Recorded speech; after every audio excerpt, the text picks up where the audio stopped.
Hey, thanks for the look. You done?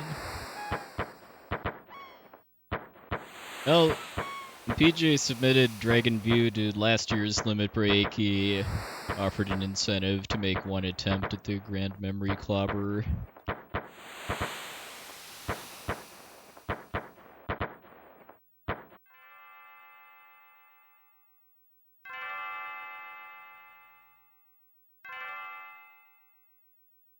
Sounded like actually how exactly, what exactly that was going to entail was still kind of a work in progress, and then, I mean, he wasn't able to make it last year, so ended up being a non-issue.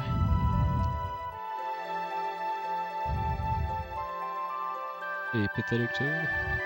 Hey, MP King. Let's actually set the options this time. I think felt off about that.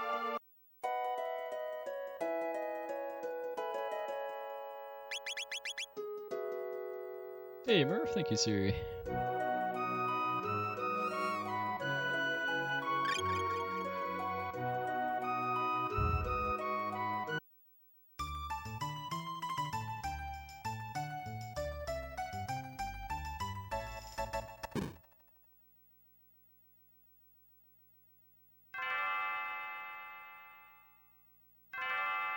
Hey, Cole Lazy, sir, thank you.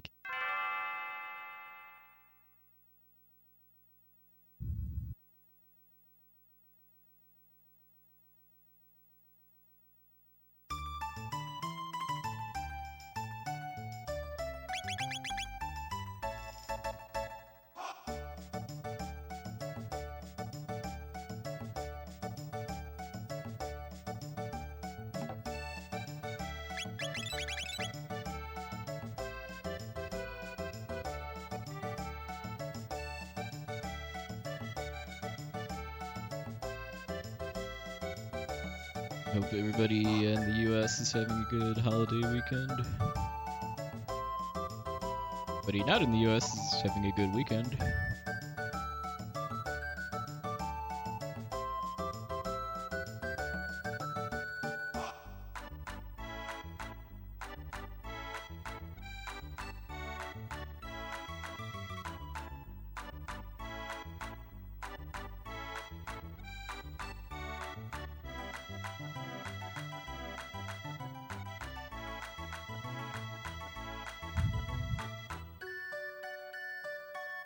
I was asking him about that in his chat last week too, and he sounds kind of just burned out on the game, period, and unsure if he going to submit it again.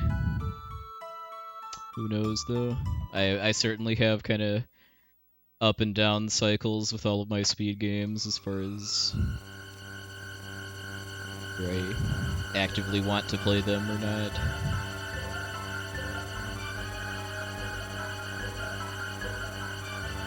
Any major differences between SNES and DS versions? Well,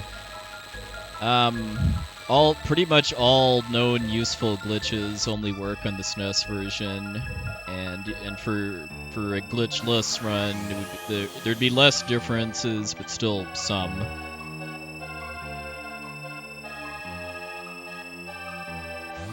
Like, just some of the maps are drawn a little differently on the DS version as far as like where screen transition triggers are. Like the bird skip I'm going to be doing in about a minute and a half is actually impossible on the DS version. The way text draws out is a little different too. You can actually mash text faster on the DS version, I found out, because if you press the button while it's drawing, it fills the box instantly. But just because of that, it wouldn't surprise me if the DS version could potentially be faster than the SNES version for glitchless, but I couldn't care less. I mean, that sounds extremely awkward to do for a 5.5-hour run.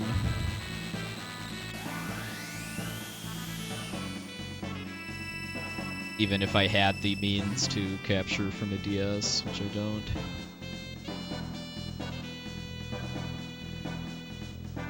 I'm sorry to hear that, Argent friends. Hope you're able to get to the dentist soon.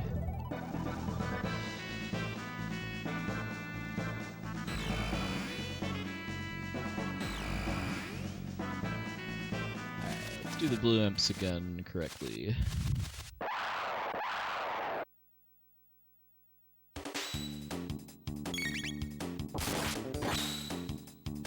The baptism.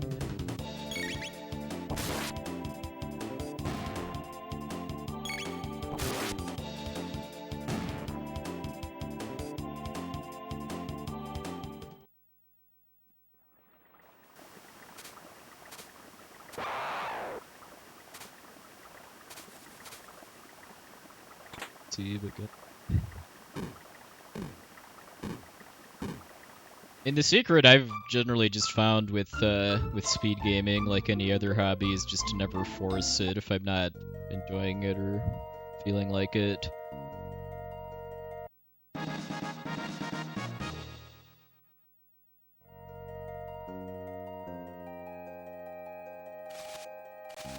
Kind of credit that for why I've been doing this for over 8 years now without ever needing to take any kind of major break. My back from limit break finally, yes, as of about a week and a half ago now. My back mentally from limit break, still working on that part. I've been enjoying some R&R time. Hey, after 5.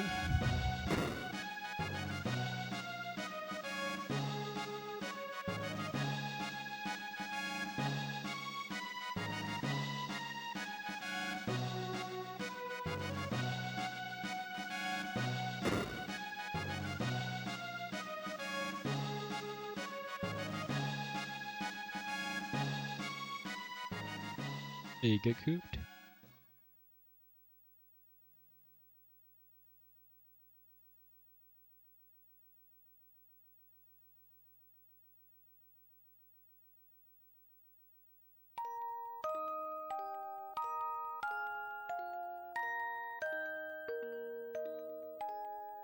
Hey, Soldier.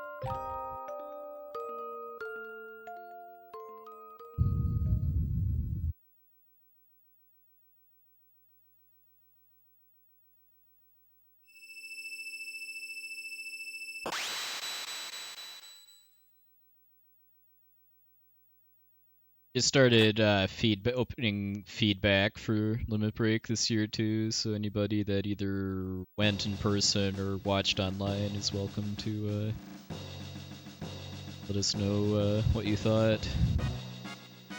Either there's a channel in our Discord server for that, or a thread on SDA forum, which allows for guest posting. You don't use Discord. Hey, Zetox. Thank you. How'd the German Illusion of Gaia commentary go? I think you said you were doing that.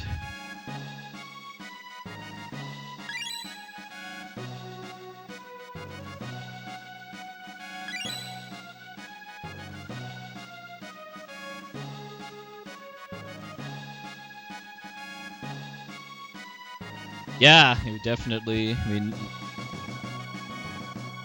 I was especially glad neither of them died to the vampires or the pyramid or any of the other just really easy and costly places to die in that run. Hey, Patrick.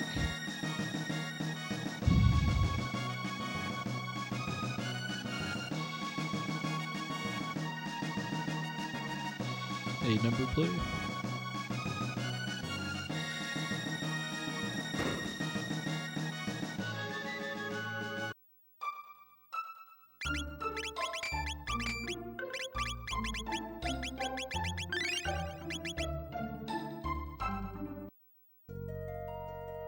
Hey, Coach Day. When does any percent face Lavos? If you mean true any percent, about 2.5 hours or so. It also depends on how you define facing Lavos, too.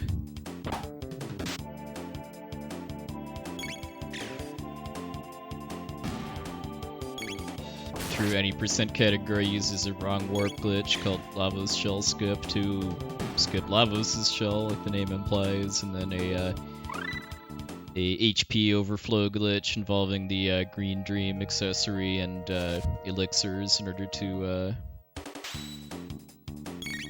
glitch out the health of inner Lavos and Lavos Core and kill them instantly. Oh, that would be awesome to have you over, Zatox. Hope it's able to work out for you. Definitely love to meet you in person.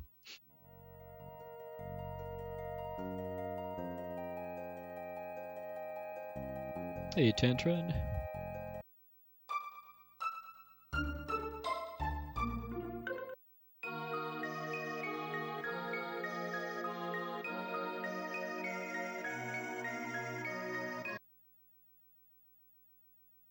There's also an any percent category called any percent no Lavos shell skip or no LSS that doesn't do the wrong warp glitch. It's what, I think about 20 minutes longer or so, maybe a bit less than that these days. That's my preference for a shorter category of this game. Hey, this happened. I'd say so, Dark CEO. No LSS is pretty much the longest run category in this game. Has really good resources for that.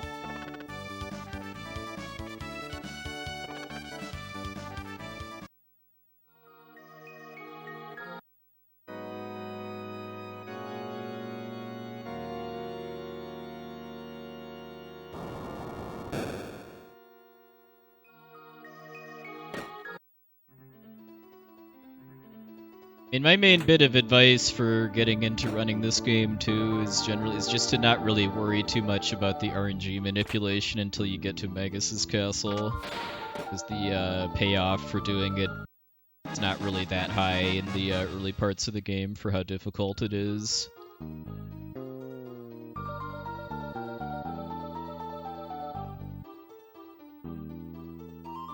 Like at least back when I actively ran no LSS myself, I want to say it was like a 2 to 3 minute difference or so between yes or no manipulation up through entering Magus's castle.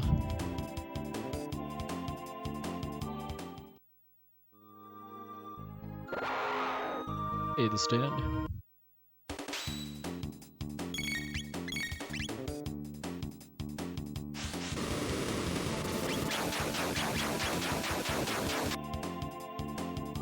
Yeah, there's a wiki for Chrono Trigger speedrunning, at least for the kind of main categories. There isn't really much on this category just because it's not as popular. There isn't like a super optimized and established route for it either. Yeah, this happened. That's my understanding, that if you have a 0, that level ? Pearl just does nothing. It wouldn't, given how well programmed FF6 is, it wouldn't surprise me if that would cause the game to divide by 0 and crash immediately, but pretty sure it just means nothing. Hey, Pants Manager.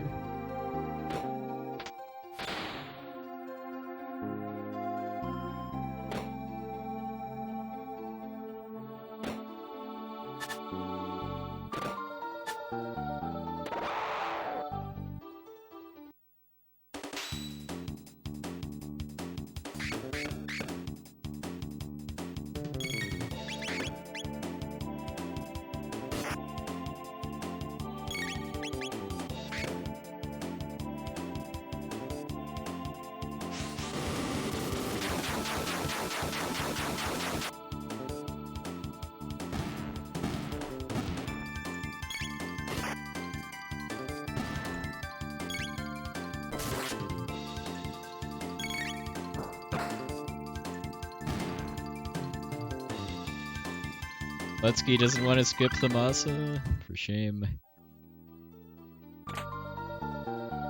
That seems like that's pretty much everybody's feeling, though.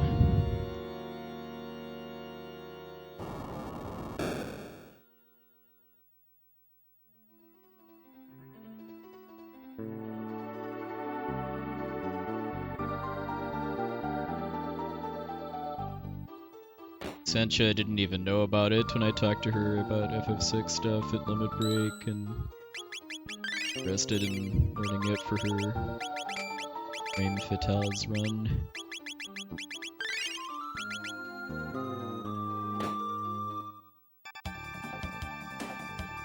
I mean, I can't really blame her for not wanting to learn a massive new thing right before running for a marathon. Hey, Checker. Yeah, my camera goes out of focus when I lean over. I mean, it fixes itself.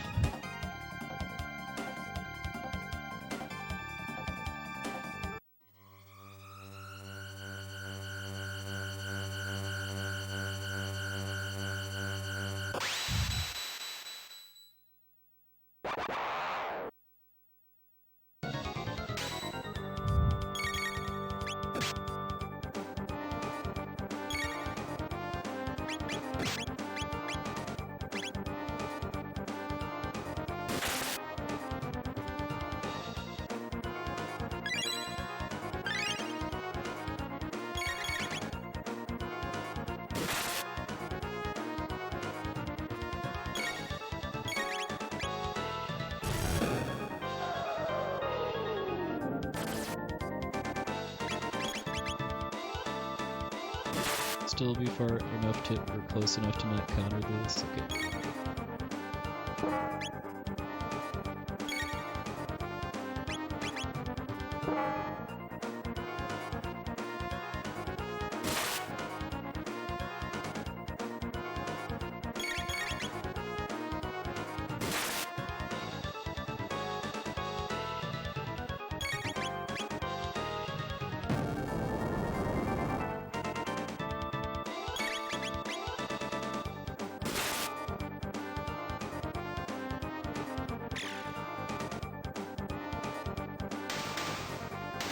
Vacant mind.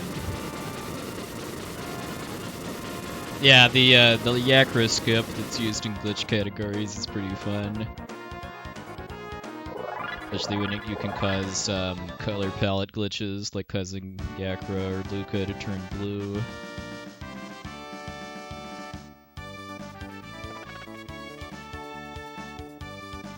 No, this run doesn't use the de-equip glitch.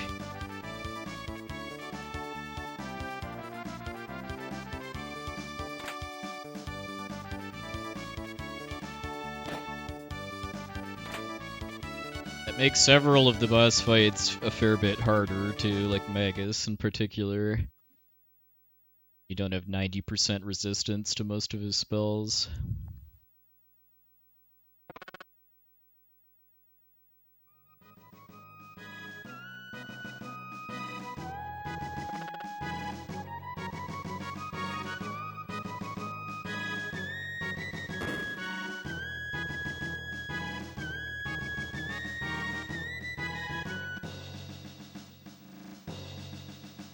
Probably the main thing that you could make the case as a glitch that's allowed in this category is being able to buffer running away by opening submenus to run away before enemies attack you.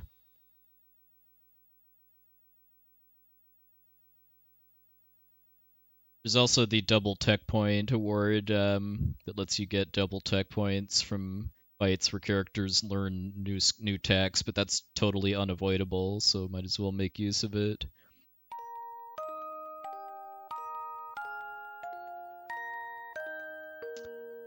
The luck, whoop-dee.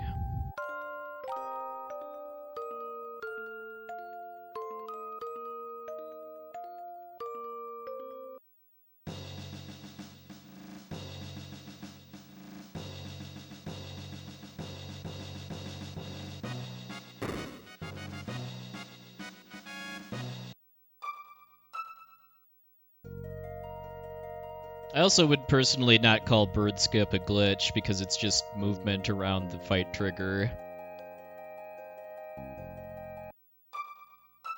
There's quite a bit of that in this game, as far as just abusing knowledge of where event trigger tiles are and where holes in them are that can be exploited.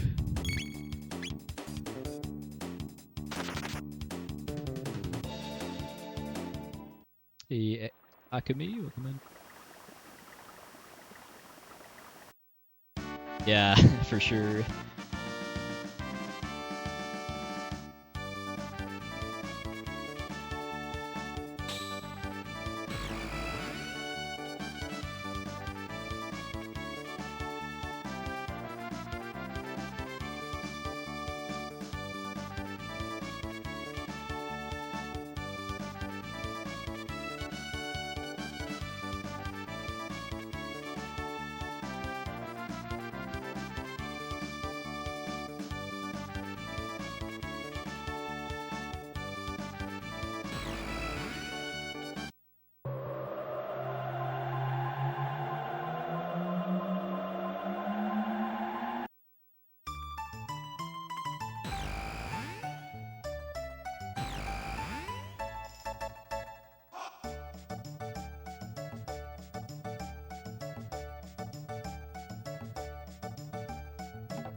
Maybe someday I'll get back to any percent no LSS at this game, but we'll see.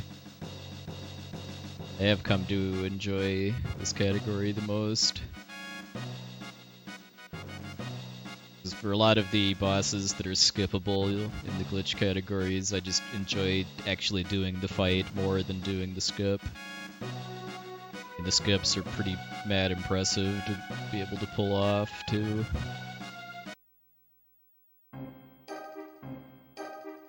A lot of them are not easy at all.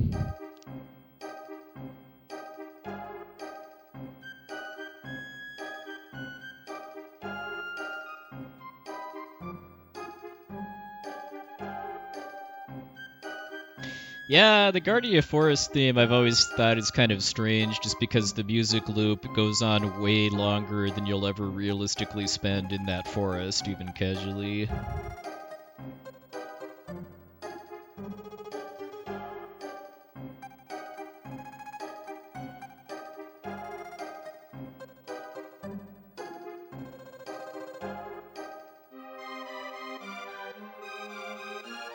If anyone is new to the Chrono Trigger speedruns, we want to get Crono to be found guilty here because that slightly speeds up the next cutscene.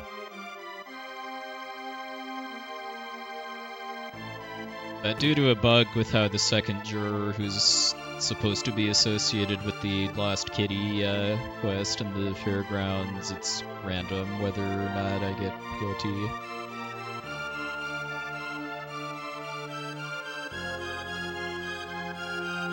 I could do more stuff in order to force the guilty verdict, like eat the guy's lunch, but doing that would eat up all of the time I'd save and more.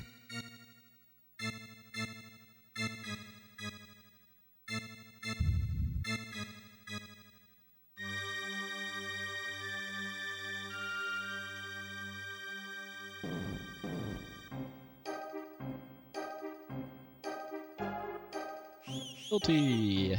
It's been a while since I've actually gotten guilty in a run. I've actually got a decent chance to save some time on the dragon tank, depending on how the prison goes.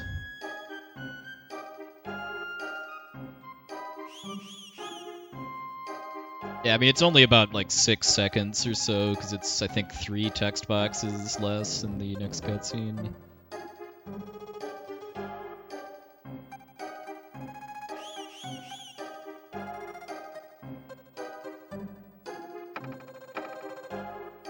It's not the kind of thing that even somebody grinding for record at one of the shorter, more optimized categories would just reset over.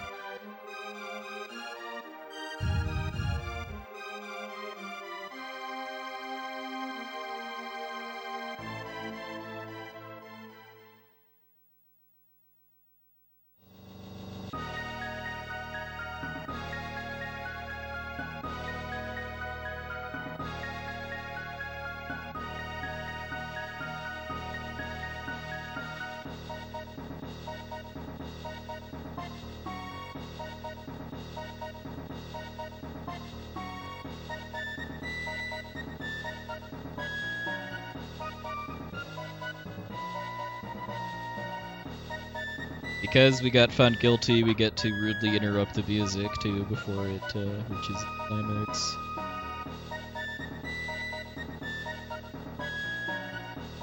Hey, Super Saiyan.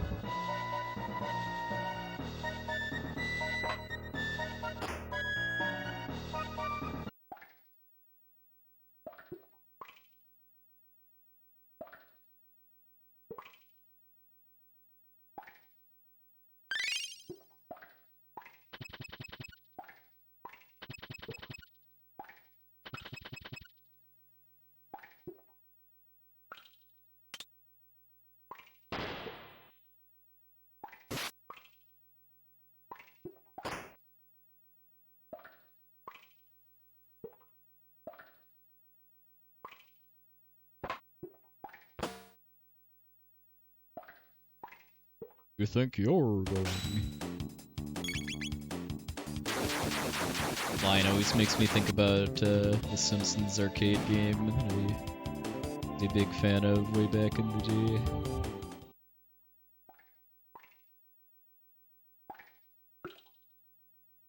That was good. It was mad busy because of being staff, but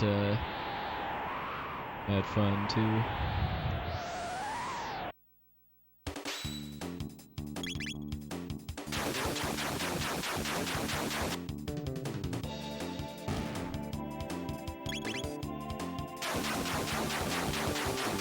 Helps too that the staff stuff that I do for Limit Break is kind of a lot heavier before the marathon instead of during it. So I do have plenty of time to just kind of kick back and hang out with my friends. Yeah, this game has some issues with prisons.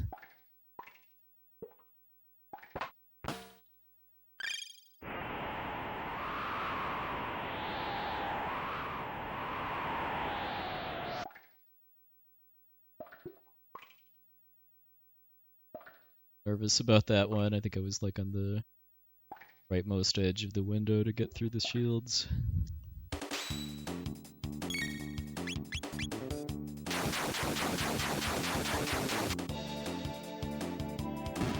Well, there's also the prison in the Toronto lair where you can run away from the guards and then just make them disappear.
Is the light transform?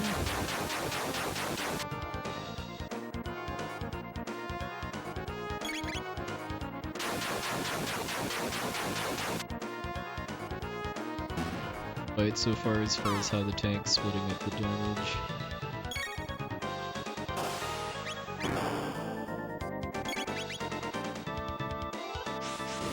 And any danger of that last missile killing anybody. That should save a little time. Nice.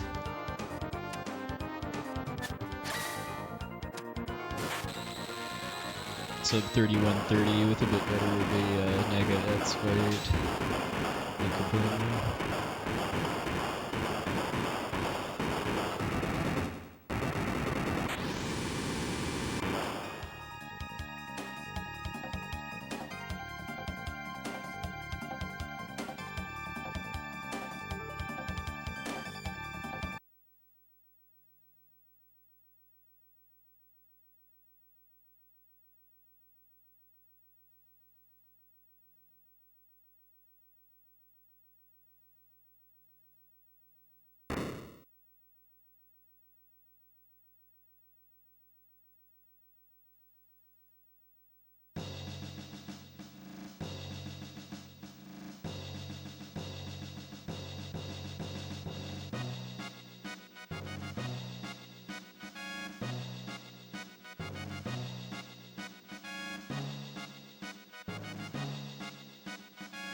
Guessing that 527 run uses manipulation though, which is a different category as far as I'm concerned, but you know, the leaderboard doesn't care because you can't objectively enforce no manipulation.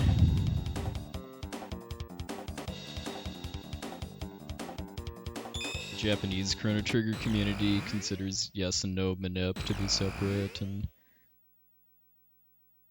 that makes perfect sense to me. Yeah, 532 is with full glitching and manip.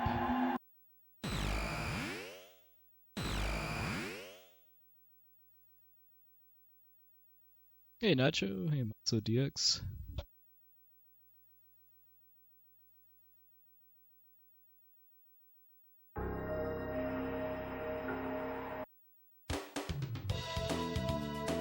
My PB with glitches at 100% with glitches and manip is 441. Which I do still consider to be one of the best speedruns I've ever done of any game, just because it's a way harder category than this. And pretty much everything about it went almost perfectly for the strategies that were known at the time. Only failed one encounter skip in the whole game.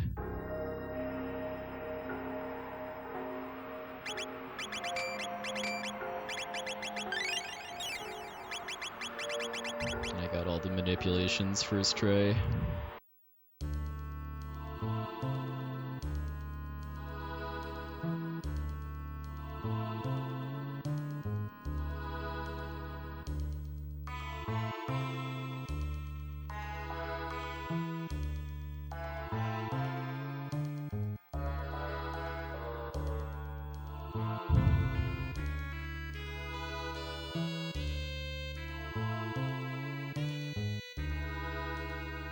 my favorite category for this game. It's this one.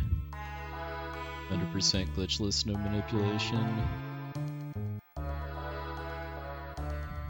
I'd say my second favorite is any percent no Lavos shell skip.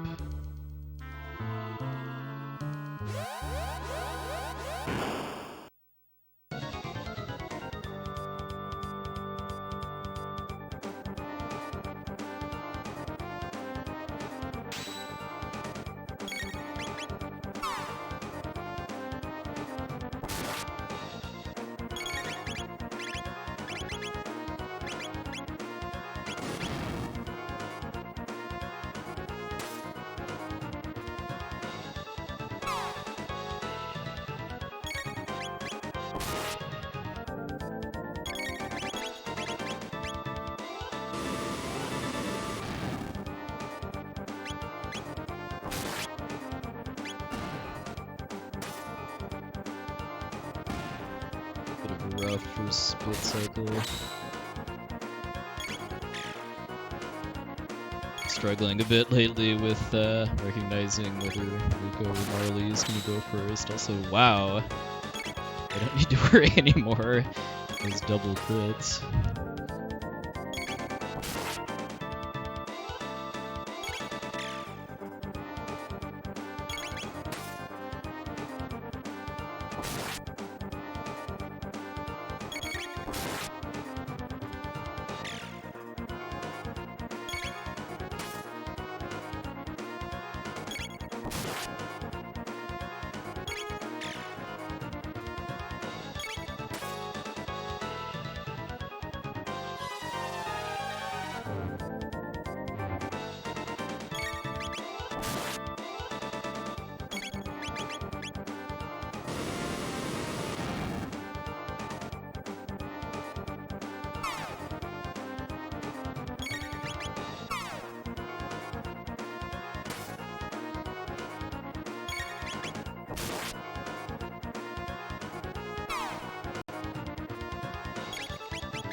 I even needed that crit to kill the other. Wow, jeez. Well, this might be a gold split now.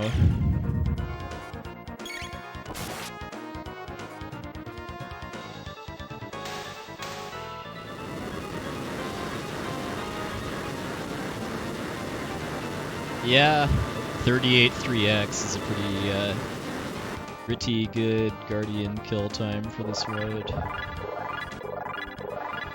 I don't split until I leave the dome, though. Not actually done with the dungeon yet.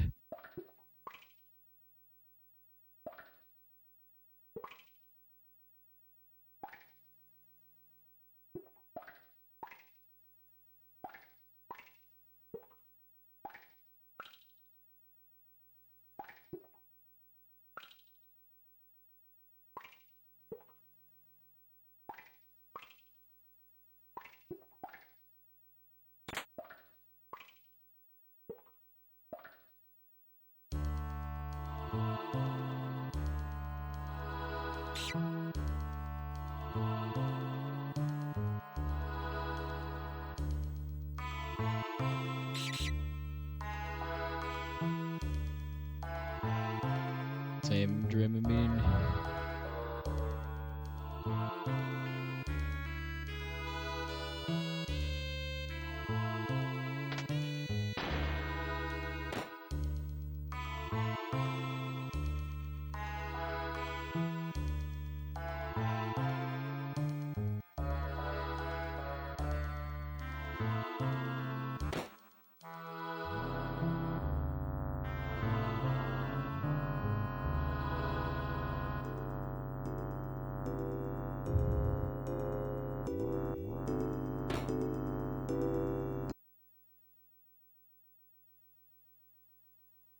Hey, RPG check. You're having yourself a good...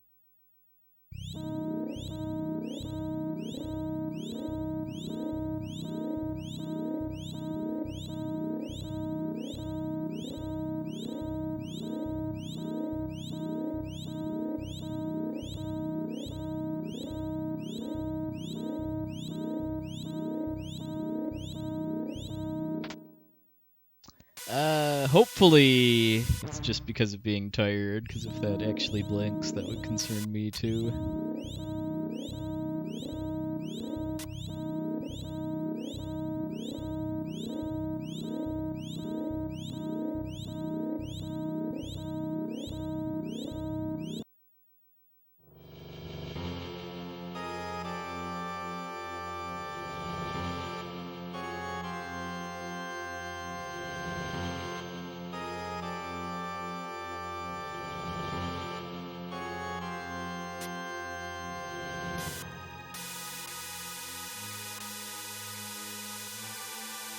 Yeah, Undertale is very short by RPG standards. It only took me like 5-6 hours or so to get the best ending.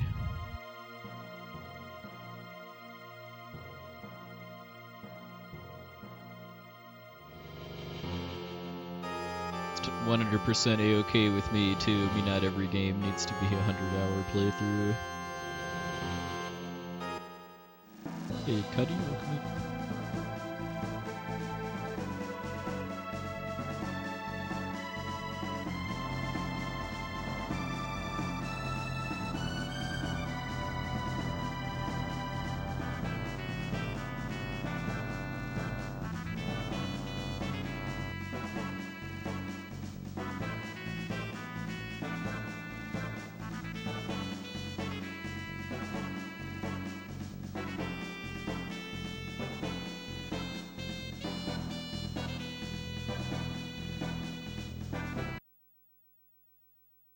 Nice.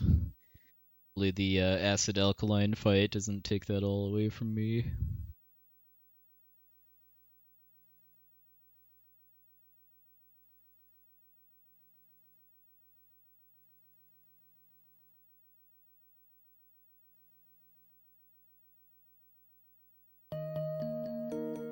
Yeah, if this actually PBs, just well, we'll see how the factory goes, but if I have a good acid alkaline fight too, then yeah, the first hour very unpleasant to run against.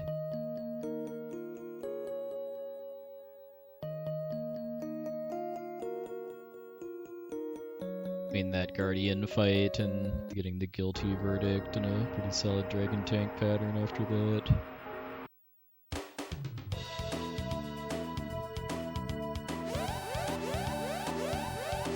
Hey, the big Solarius, nice new emote, by the way. That's my current PB on this category, 529.02. It's the splits I'm running against.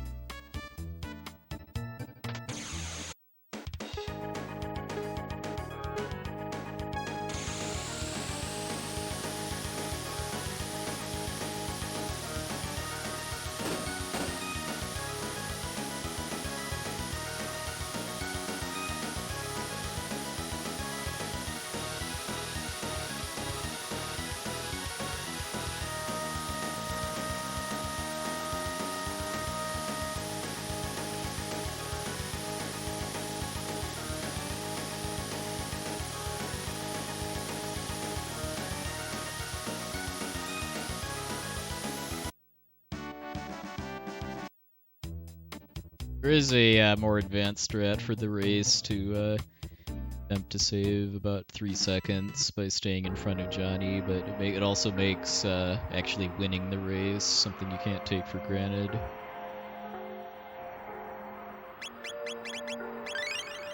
Now, wheel points has always been my best guess on what WP stands for. Needed to heal Luca, but better safe than sorry.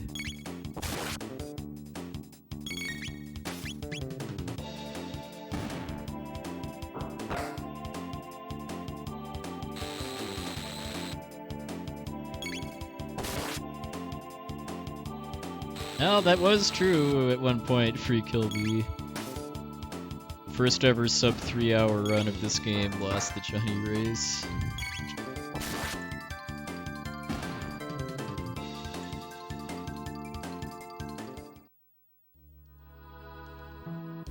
The fun fact, the second ever sub 3-hour run of this game was done by yours truly.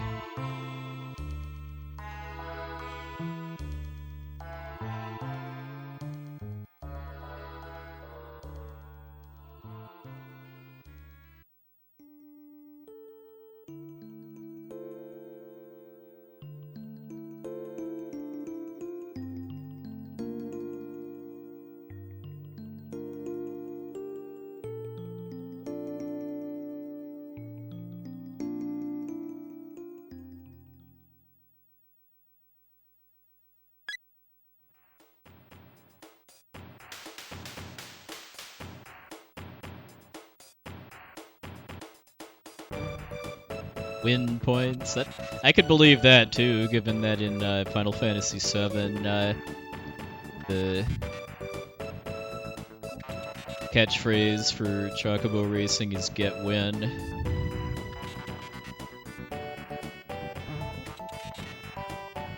Weapon points, okay. I think I like wheel points or win points better.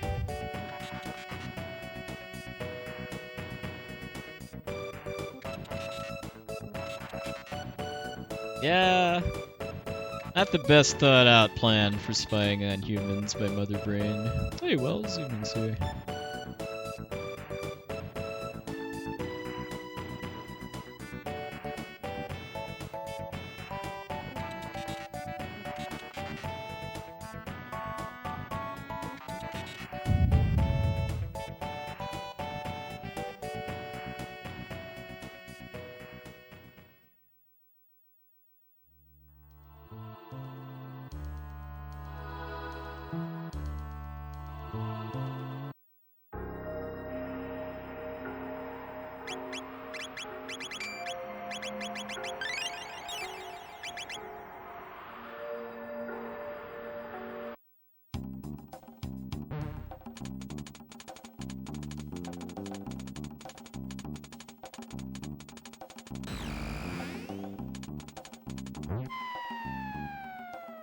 Oof. Glad horrible heat is still a ways off where I live.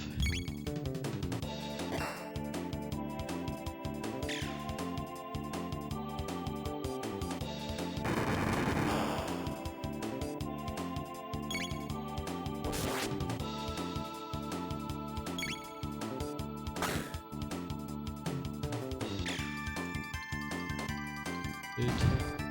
6 hits is pretty pathetic.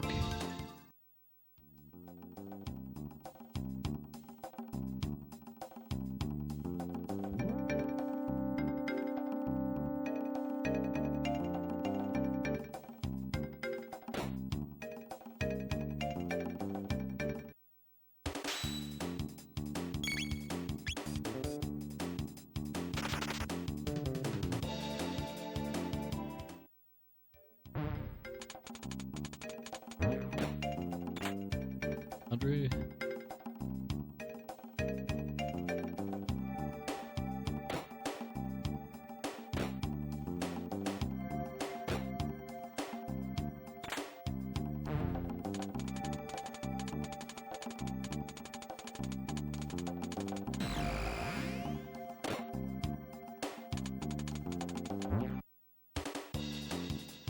Greens. It's just spreads though.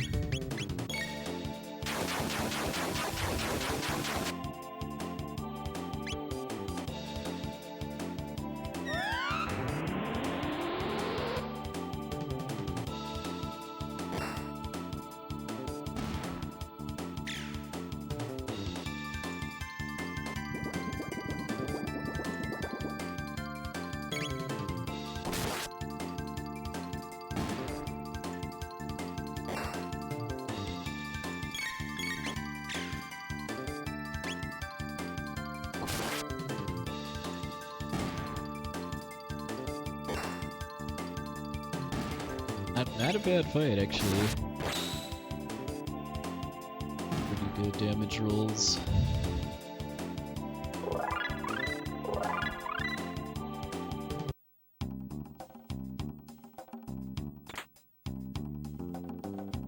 And I really should reevaluate if I actually need that Titan vest, but I keep...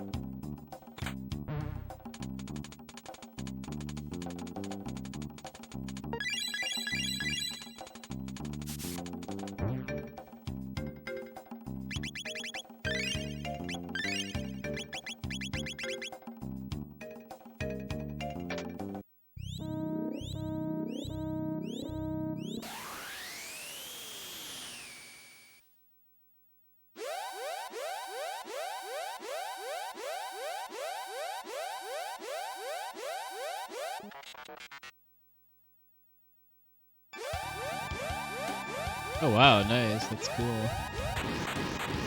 Yeah, that was a really fun run.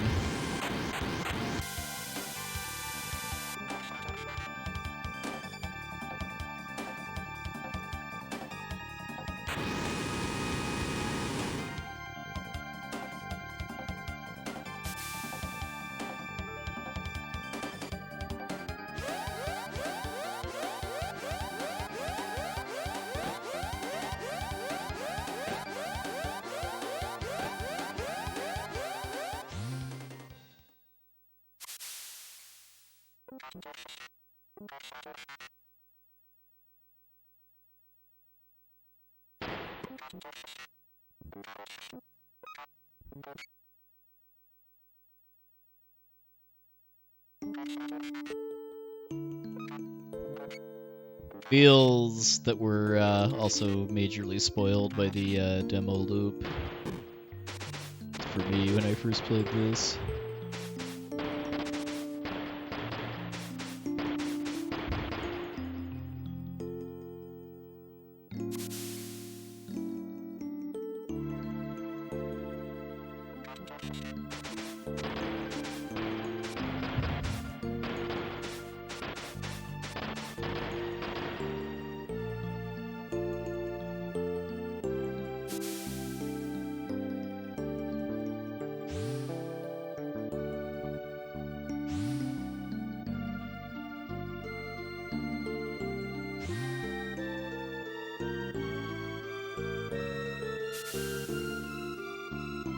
Gave him up and let him down and turned around and hurt him.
Felt like my acid... Well, you know what? My acid alkaline fight was decent, but I also had a 6-hit acid at the entrance, though, which definitely cost me some time. So yeah, that's why I didn't really save much there.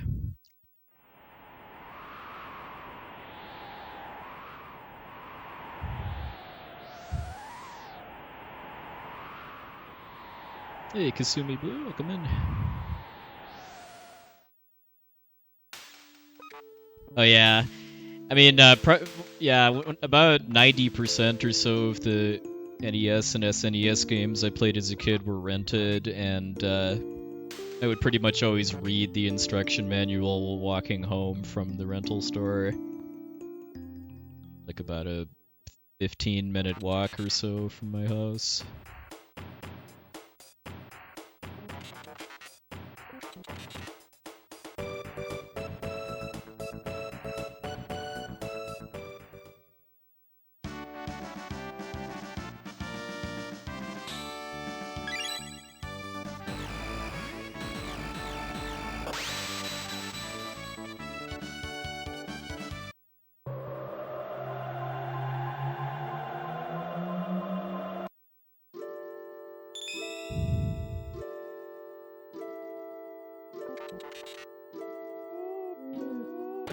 Although the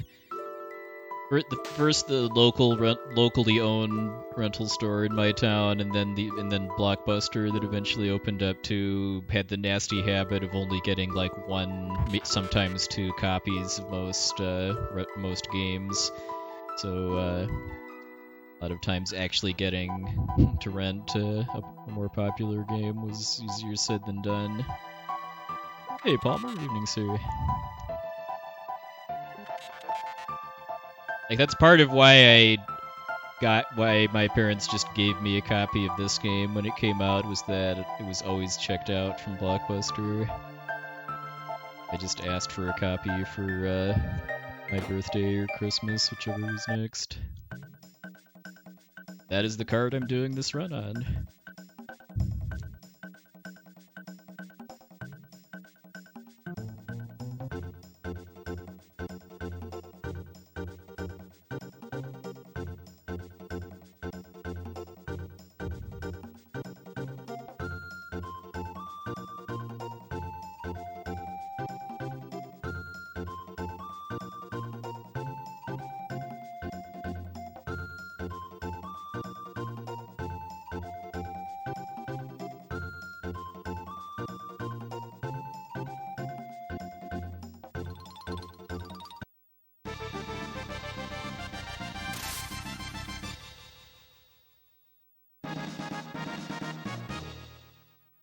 Yeah, I'm glad my my actual games all survived, both being left unattended at my parents' house for a while, and then also all the various moves put them through too. No real issues. Although the same can't be said for like boxes and manuals, and also my original NES and SNES consoles. Neither of those worked when I tried to hook them up.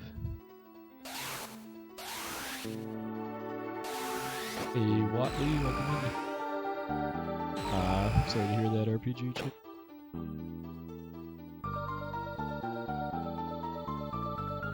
One of many reasons why it's awesome that stuff like flashcards are a thing now, as far as able to actually play retro games on console without having to rebuy carts of all of them.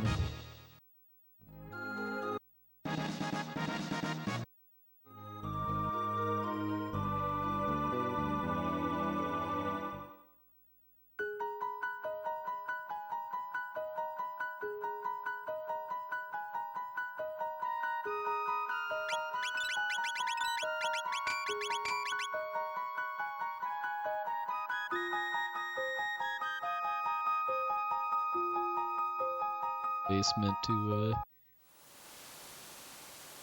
skip a shortcut.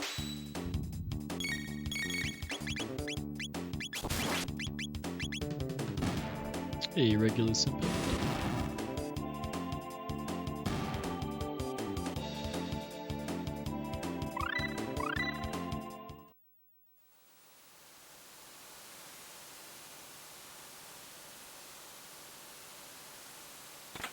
My PlayStation and PlayStation 2 era stuff was never really a cause for concern, because I had all of that just with me when I was in college.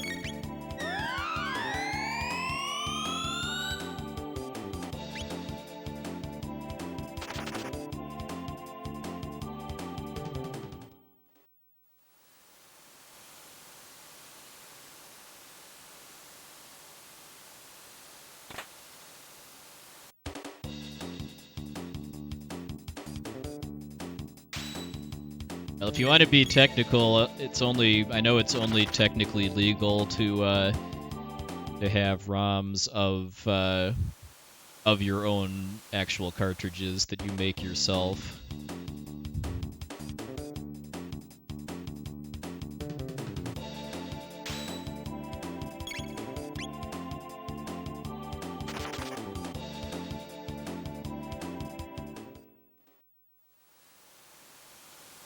A very small number of times I've done like patching and modding of PlayStation games, I've just ripped images of my own discs because doing that is way easier than ripping a ROM off of a cartridge.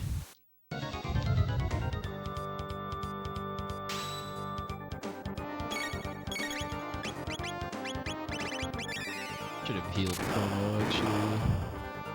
Got absorbed by that encounter.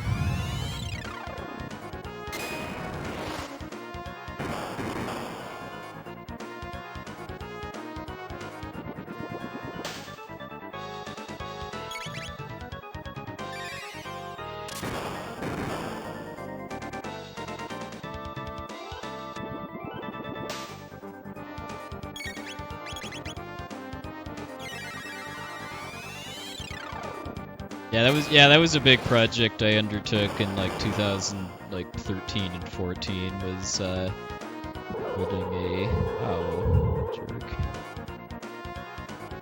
I would have still killed him even if I had killed him before the fight started.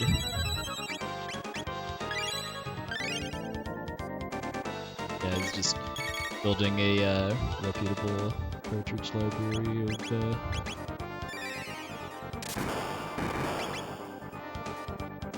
8 and 16-bit games, which also included stuff I didn't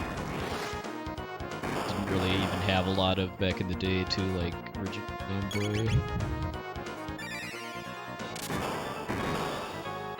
I improv this part a little bit now.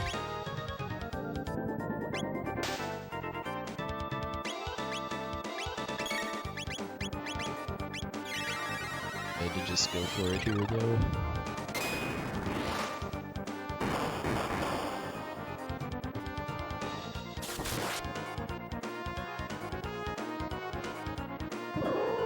Might be bad if you double hit target's Crono. Don't do it, don't do it! Okay. Yeah, doing the antipode first made me lose a bit of ATB there. Okay, I think I should be in good shape now. Even if he kills Luca, I'm still getting this antipode off.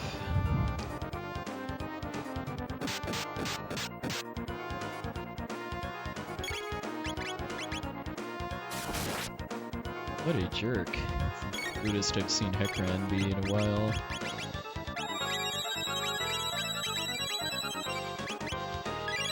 Thanks, RNG.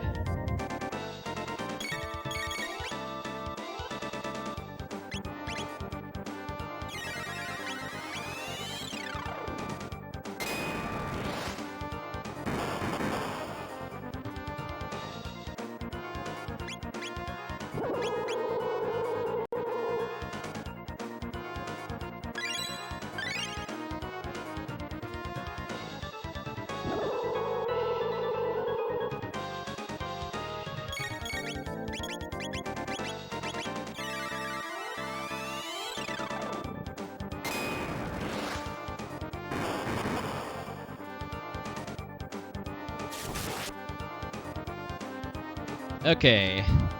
Lost some time, but didn't lose the run at least.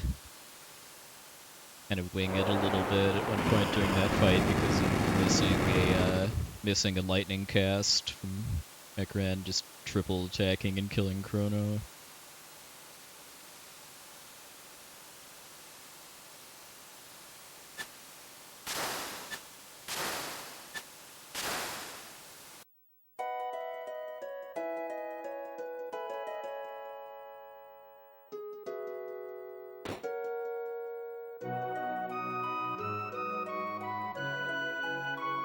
It kind of depends on the game, Core, as far as like how closely the speedrun resembles playing the game casually.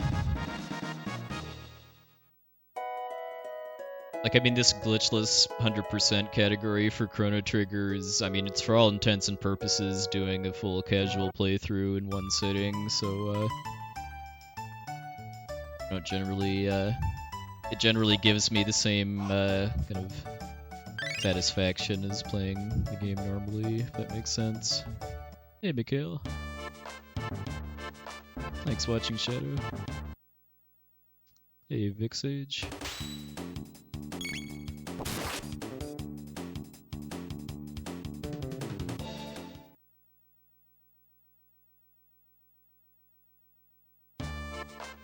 For a game, for like another, I guess another example would be Donkey Kong Country 2, which I only run the any percent category of. Like roughly once a year or so, I like to do a casual 102% playthrough of it, just to get all the bonus stages and stuff, which are not touched in the any percent speedrun. Why do I do this fight now? Because it lets me get a free heal by eating the lunch, and also it's a little more optimal for movement to do it now. I'm on my way to the time gate.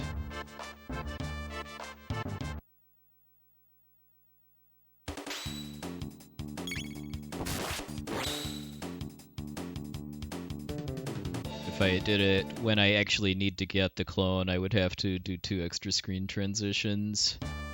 So it's not really a huge difference, but it is a little bit faster to do it now.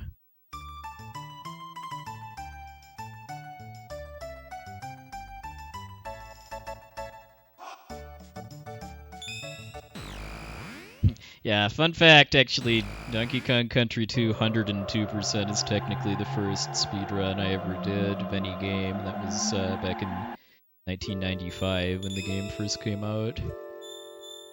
I entered a Nintendo Power contest. Send in a picture of my my final save showing 102%.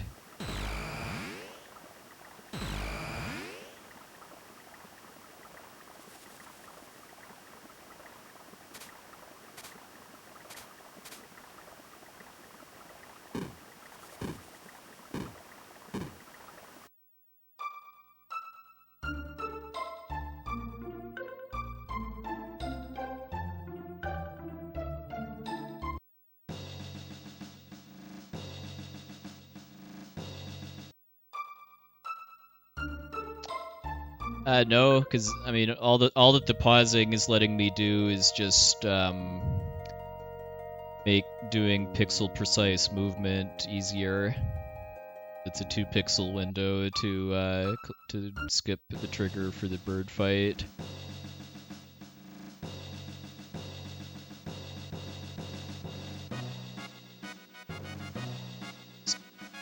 Pause buffering my movement lets me just do that super precise movement a lot more consistently.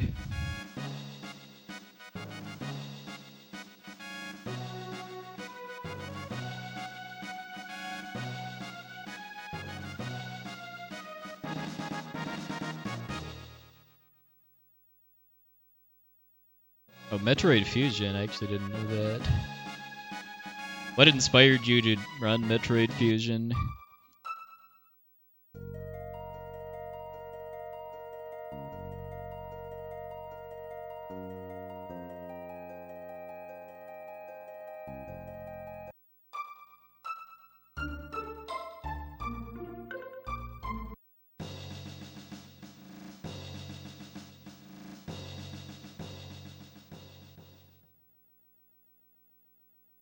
Yeah, Fusion's a better game than a lot of people give it credit for. I've only played it once, but I remember enjoying it.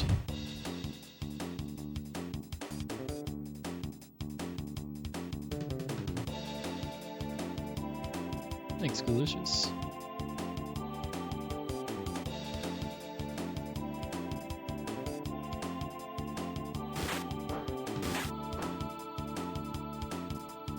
I think there are some minor sequence breaks in Metroid Fusion now, but it's nothing compared to like Super Metroid or original NES Metroid as far as like how much stuff can be skipped.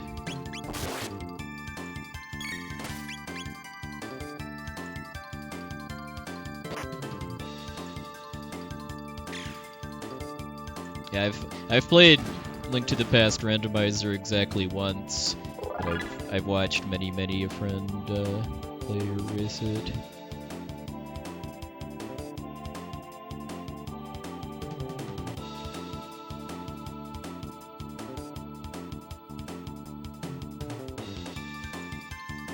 One time I played it was after getting home from Limit Break 2017, where it was the official video game of the event. Or it's just how many people were playing it at any given time. I've never played Rando Blazer.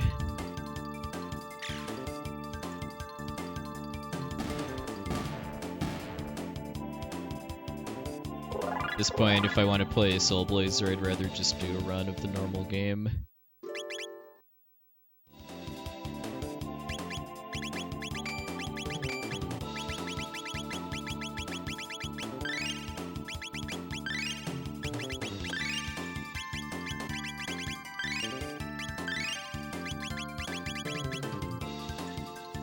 It looks like a pretty polished randomizer, though.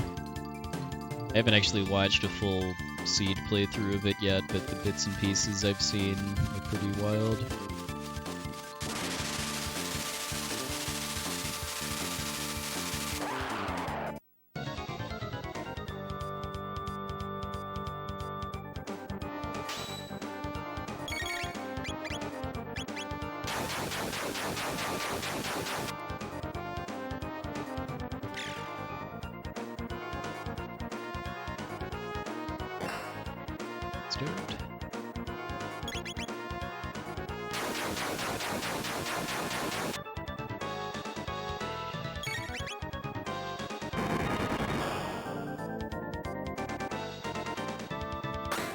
That's a nice second turn.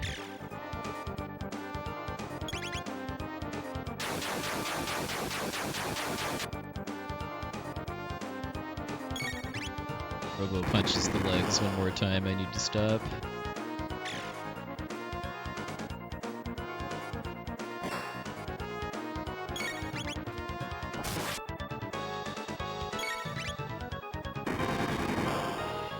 Thanks, Sad Girl Alexi.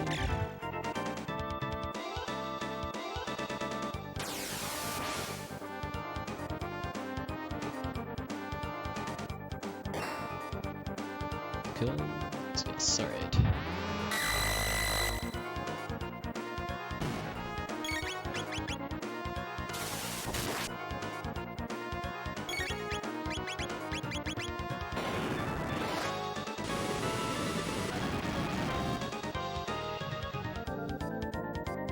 Hey, Shadow Killer, everything's blue. Smoke Killer. Alright, decent, other than Robo critting the wrong part of Zombor.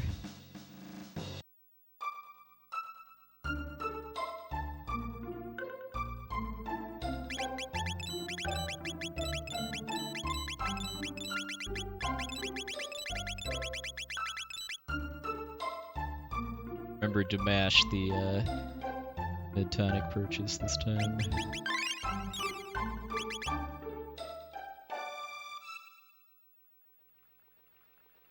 For this category, it's the Magus fight, the Mud Imp fight, and then the Rubble.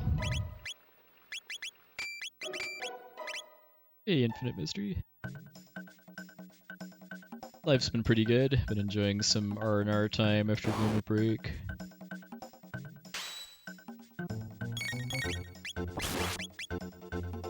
How many news today? Well, 0 so far, but our first opportunity to have the run blessed will be after this dungeon.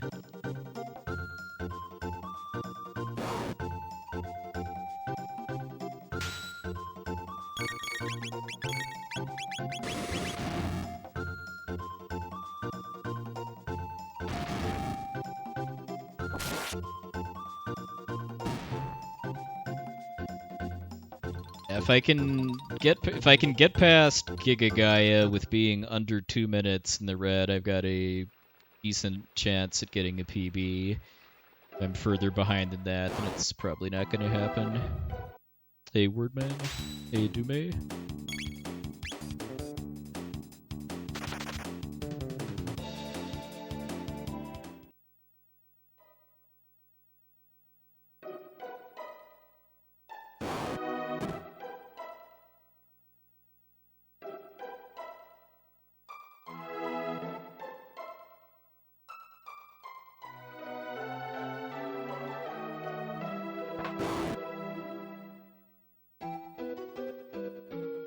Let's try to get some redemption for last weekend, because my Masamune fight was a pretty royal train wreck.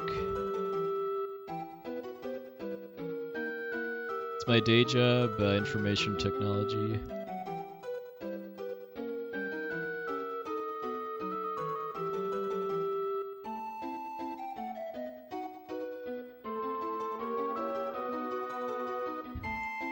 Slide.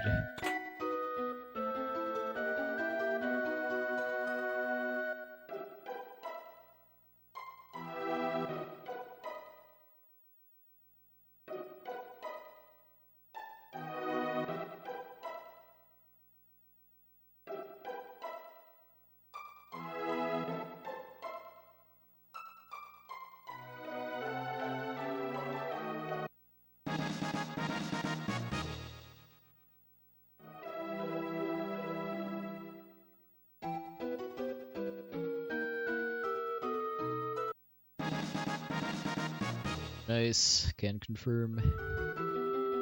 Anybody that's been to Limit Break in person should be able to confirm that too. City has some amazingly gorgeous mountains.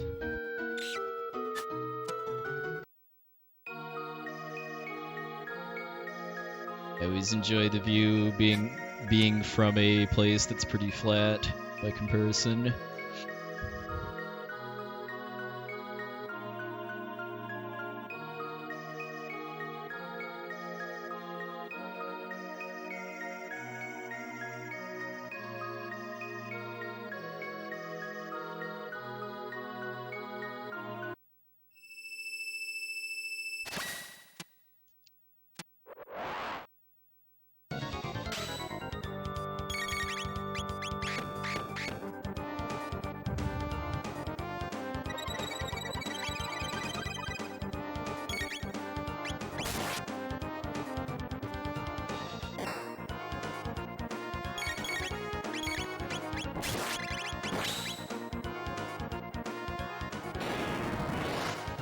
Crit is nice, and I get to save a turn in this fight.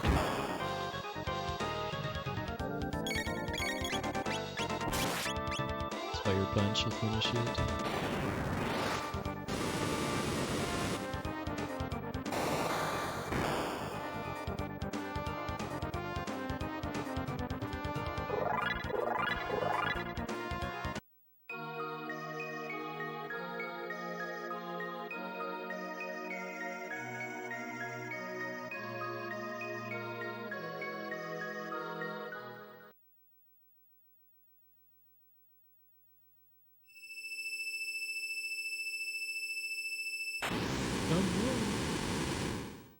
Be confused with the Keyblade of the same name.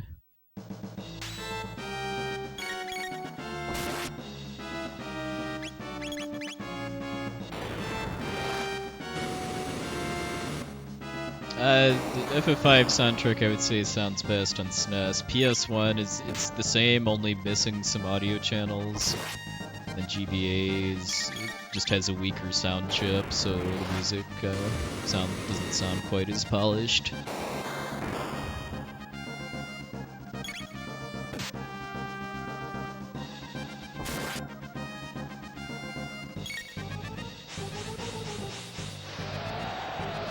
I think they're kind of vaguely understood to be like denizens of Zeal Kingdom.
last time, man. The crit on the twins was nice, but this is not terribly good, so...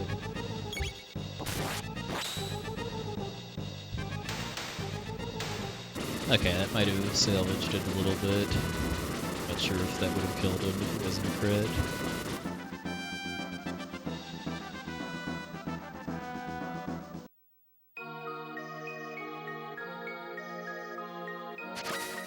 Yeah, that Guardian fight in the Aerostome is still kind of carrying me.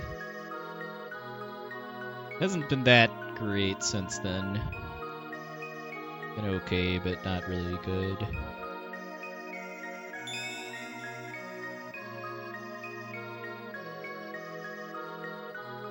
They're my PB splits.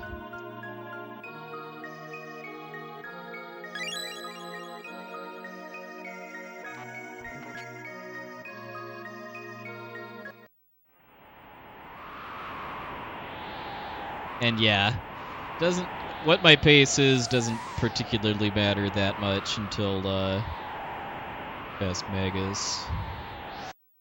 And even then, not really that much until I'm past Giga Gaia because of Mud Imp and Rubbles being a thing.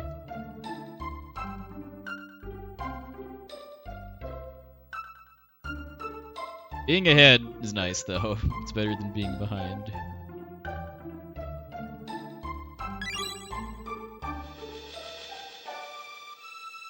Definitely getting to the point where, if nothing else, I would like to get new splits to run against, because I've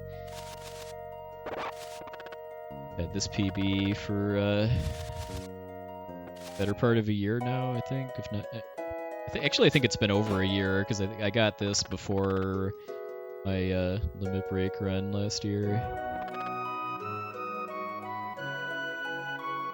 Yeah, I played the DS version. It's really good.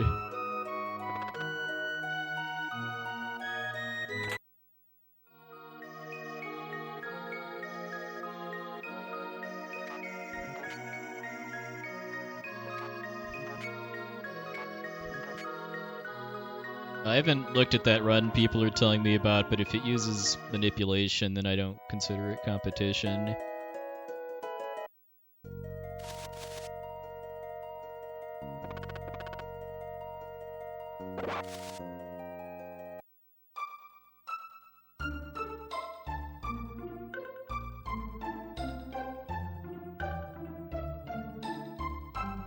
No news yet.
Yeah, I'd be a little more hyped if Octopath Traveler was also coming out on PS4, but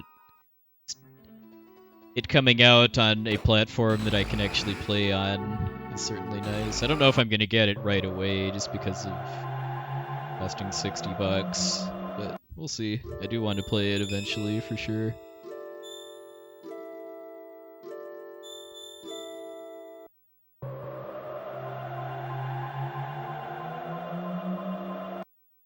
I like it enough, I might try the speedrun at least once, too.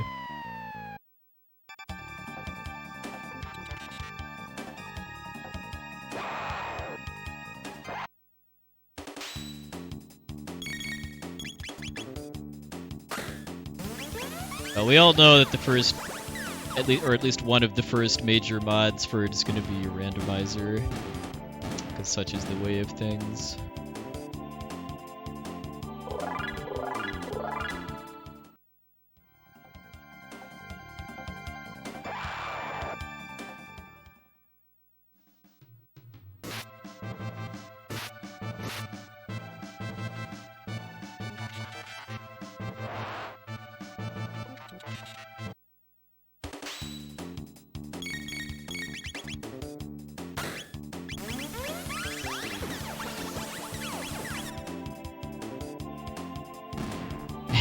Yeah, I've seen Void playing DKC Randomizer a few times.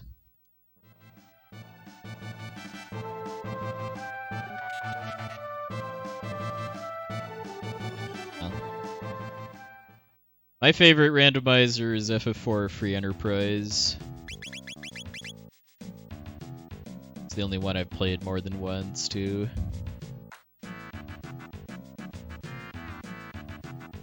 I'm definitely planning to give FF5 Career Day a shot at some point after it gets out of beta.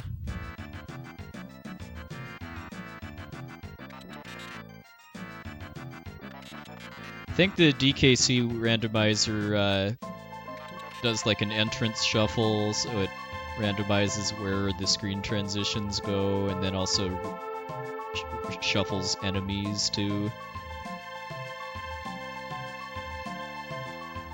Thanks, Desert Pro.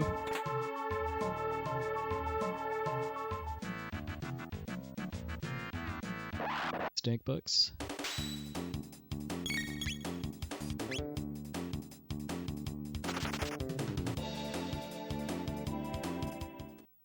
What I'd really like to see is an FF6 randomizer that works in a similar format to like Free Enterprise and Career Day. The main issue I have with Beyond Chaos, which is the most popular FF6 randomizer, is just that it changes so much about the game that having knowledge about the normal game isn't really that helpful as far as like enemy AI and weaknesses and what equipment does and stuff like that. Just the way the game is structured makes it pretty rough to actually come up with a way to turn it into like an open world randomizer that's actually fun to play, though. I know there's one for this game in development too called Free Epoch.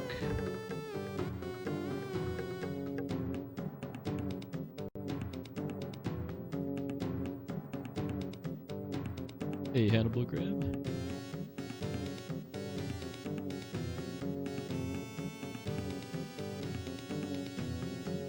How's Earthbound treating you? The game I've toyed with the idea of learning a few times and then gotten scared away by various things about the run.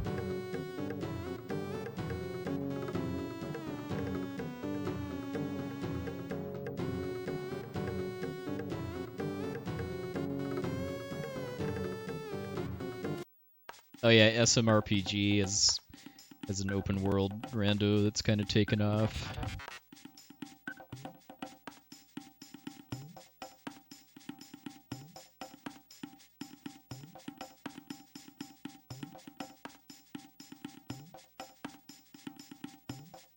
Oh wow, dang, isn't like the record for any percent like a 48 or something?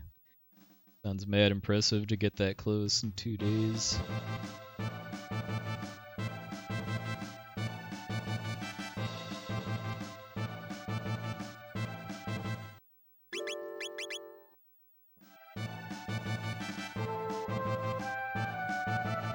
Oh nice, Delix.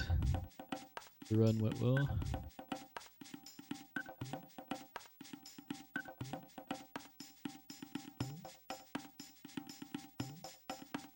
Yeah, just from what I've seen of what any percent Earthbound is like, it does. I mean, Shaving that last like minute or so off looks insane as far as like doing all those cliff clips and stuff with a limited number of skip sandwiches.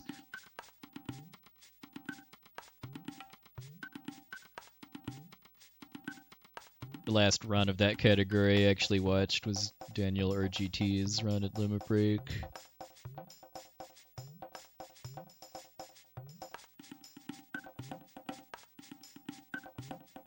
I saw Andy Perfect run it a couple times.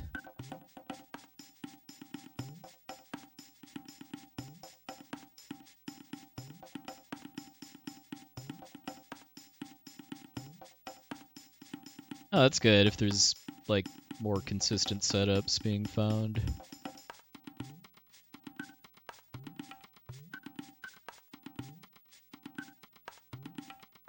Oh, you mean like with dodging the encounters in Magicant, Krakens and stuff?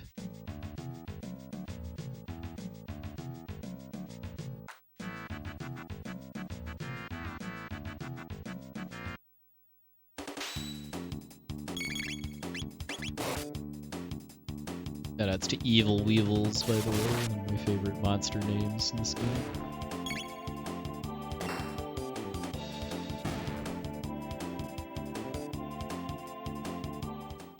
Yeah, I know Earthbound manipulation is way harder than Chrono Trigger manipulation.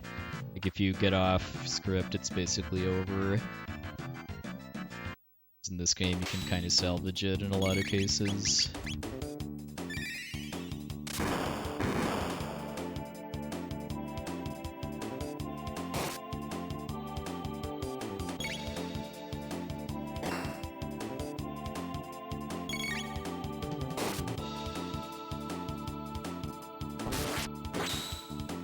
Thanks, Santa Program. Don't work too hard.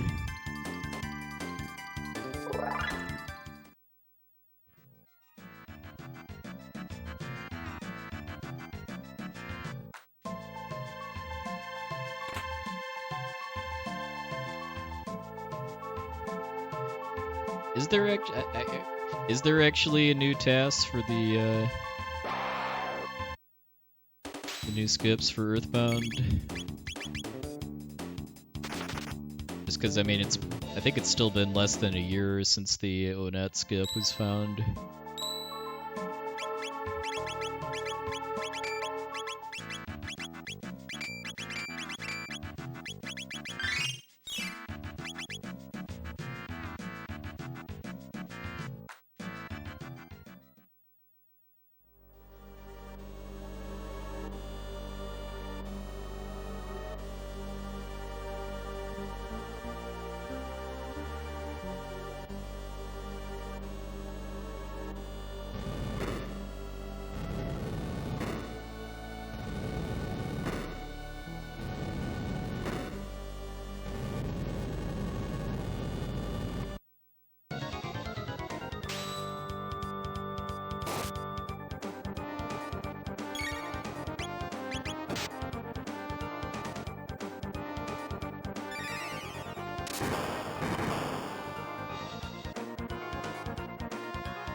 It sounds like it's outdated then. No, the new ONET skip saves like 15 minutes or so. Although then again, I guess you do have to consider that timing differences are a thing too, just because TAS's time based on until the last input.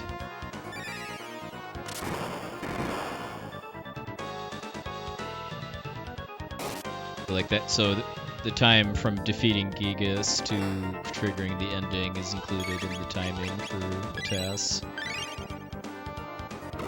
Maybe that does include the new tech then. Hey, Loveless TV.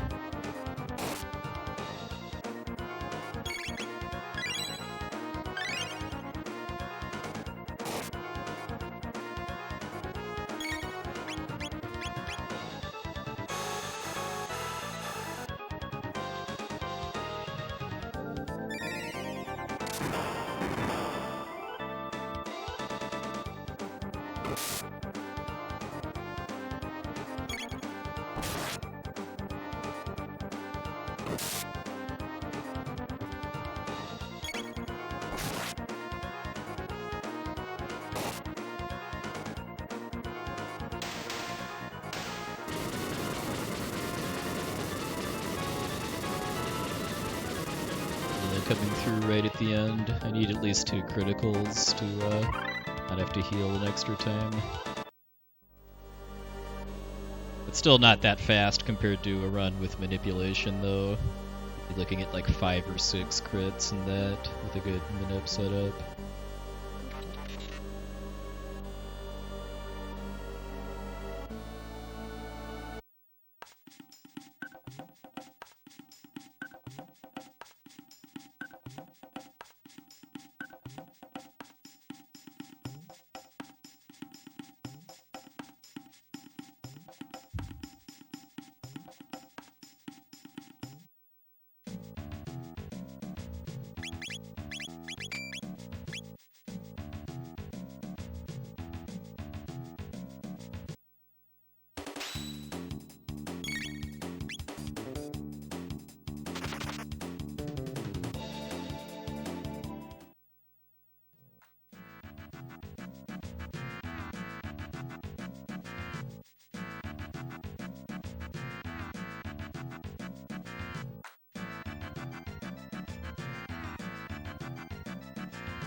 Hey, Shinbreaker.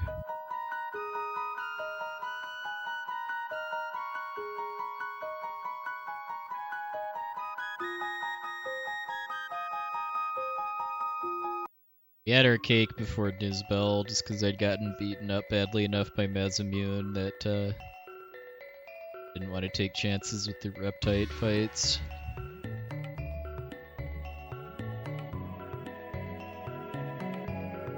Hey, Shift.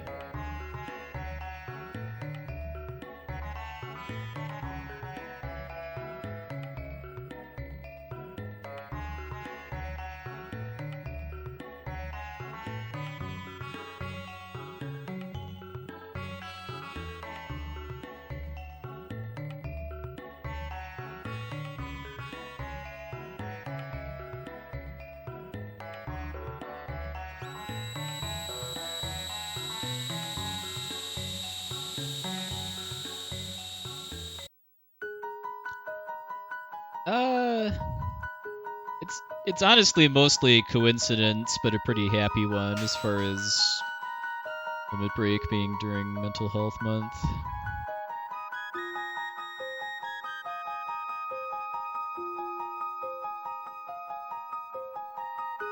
Like when we originally started the event, like we wanted to kind of pick dates that aren't like super duper close to either of the GDQs because of how much audience and runner overlap there is. Along with being during a time of year that's relatively convenient for travel, as in not during the winter. Hey, Patrick. I had a pretty solid start, although it hasn't been like out of this world good since then.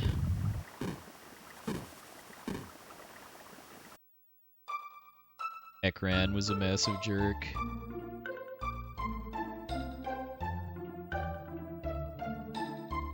Yeah, this split has a lot of cutscenes in it, is why it's so long.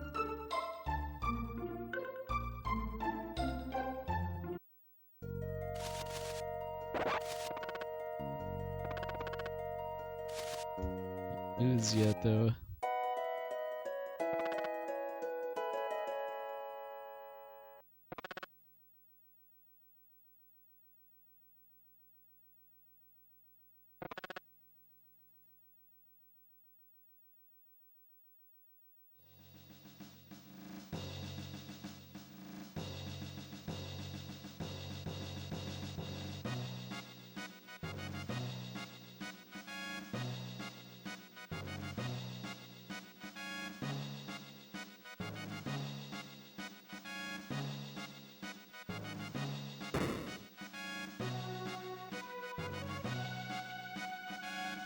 How do I decide where to split? Generally, I just split after each dungeon type area, or just kind of just a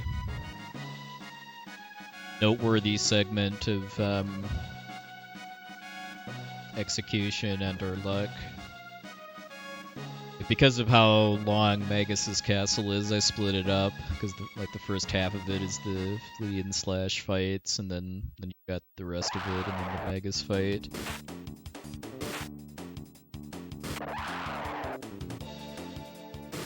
I feel like that kind of model works as far as kind of helping me gauge how well my run is doing. Other runners like to have more or fewer splits. It's just all preference.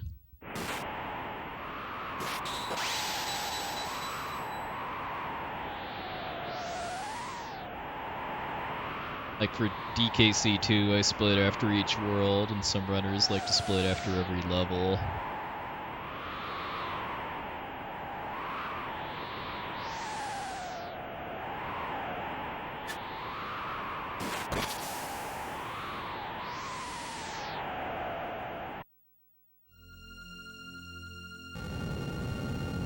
Yeah, I've never really thought about that, but yeah, Glenn's not really decked out for fighting the leader of the Mystics.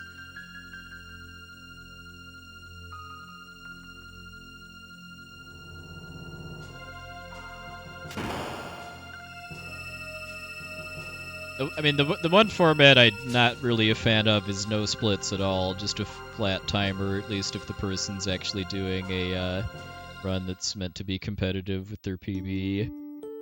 If it's like a randomizer run or like a first run or something like that, that's different because comparison isn't really that meaningful.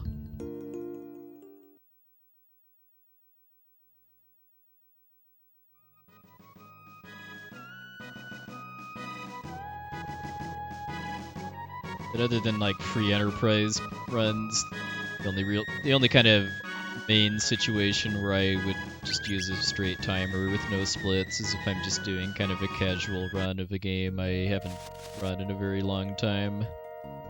Ooh.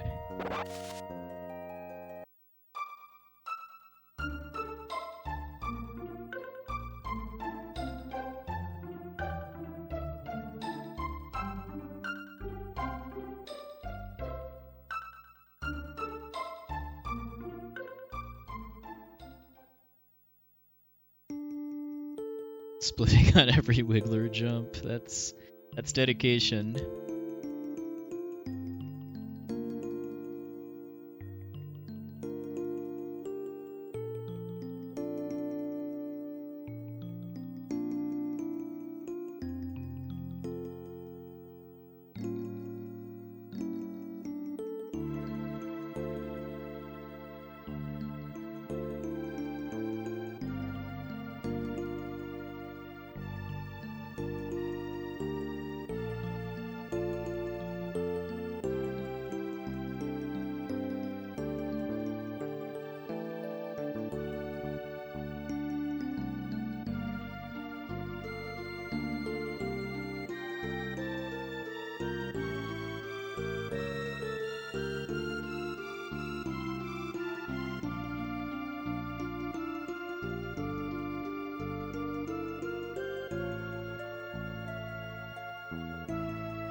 Yeah, this is primo donation reading time for marathon runs, because this is probably about the longest block of cutscenes in the game. If you're talking pretty much all the way from forging the Mazamune until splitting the mountain, that's a good, like,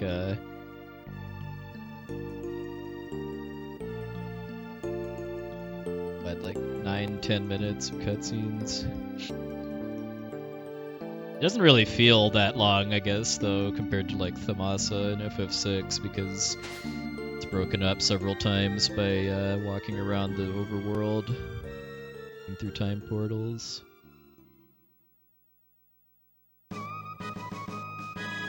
where we say that mountains were nice until Frog came along.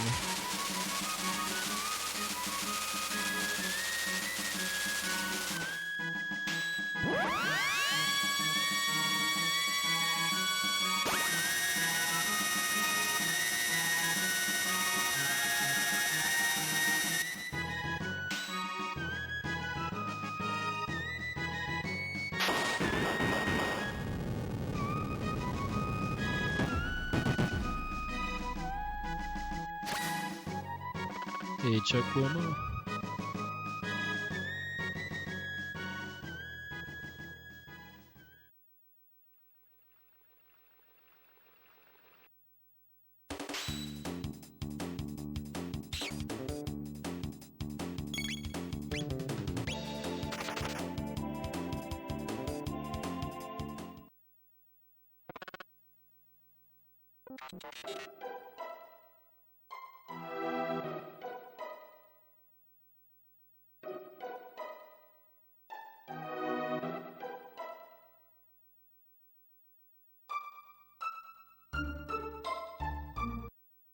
Yeah, the magic of running away.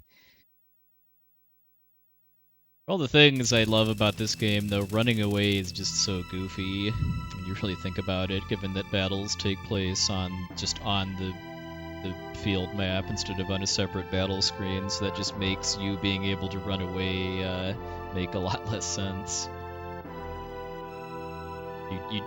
You run away and then quietly sneak back, and the monsters gave up and went somewhere else. Is kind of what it amounts to.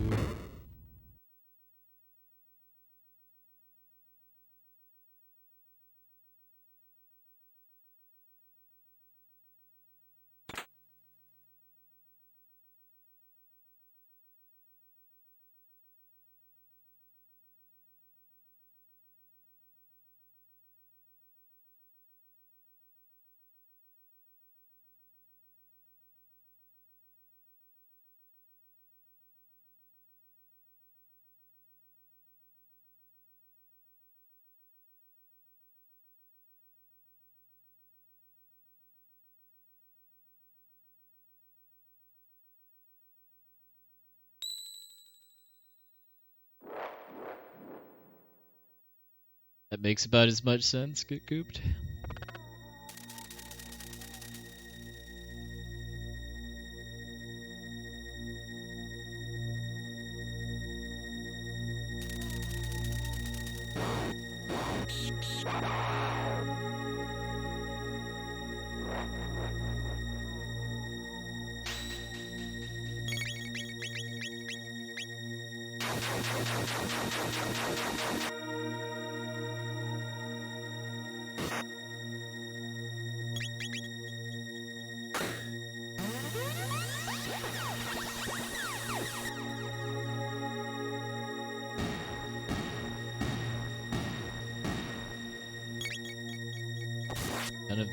None of the lobby monsters actually attacked.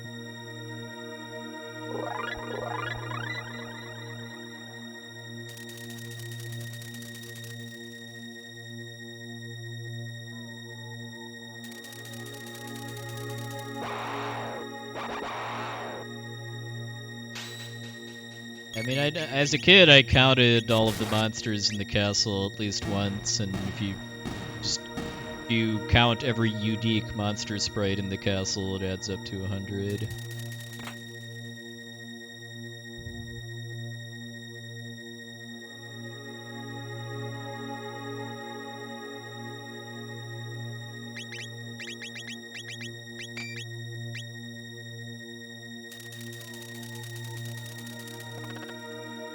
Yeah, not a bit.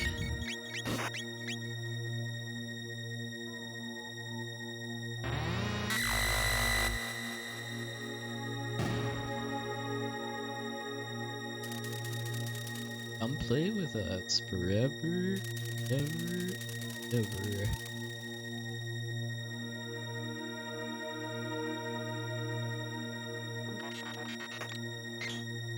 Surprise me if Ted Woolsey is inspired by that for translating that dialogue. Hey. Yeah, I mean, we'll see if this run still has a chance to PB in about 20 minutes after the Magus fight. It's looking decent so far.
Every time I play this game, too, it never ceases to amaze me that they're able to have this battle background without creating a ton of lag.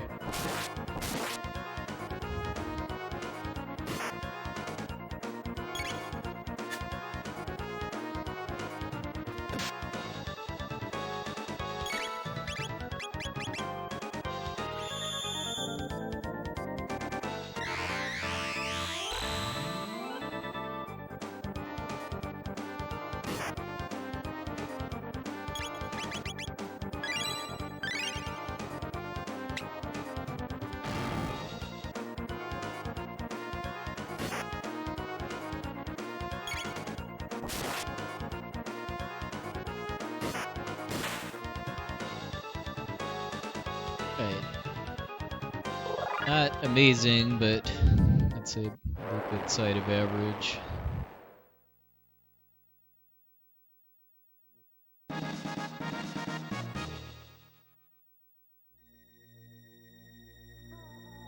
Oh, new FF6 opera range.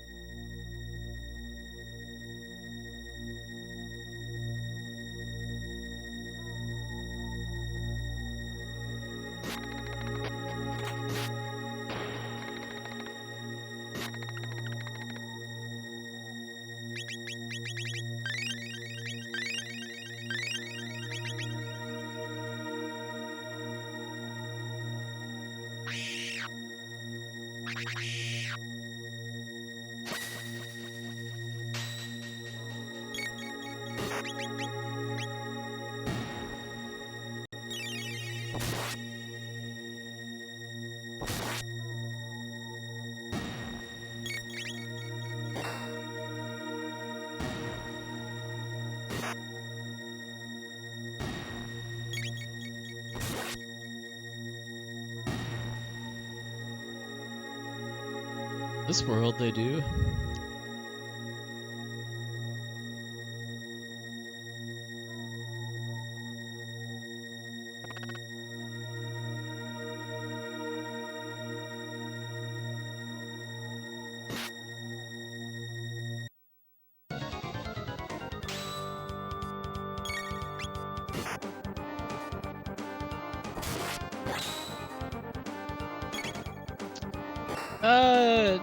Generally no, because when I only really have time once a week to stream for long enough to do a complete run of a run of this length, generally if I sit down I want to finish.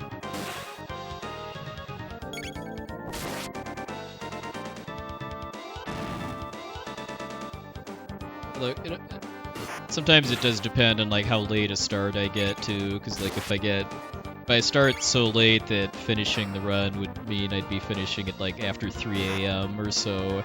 If the run dies for PB chance halfway through, then I might consider stopping, but it's been quite a while since I've seriously considered just not finishing a run I started.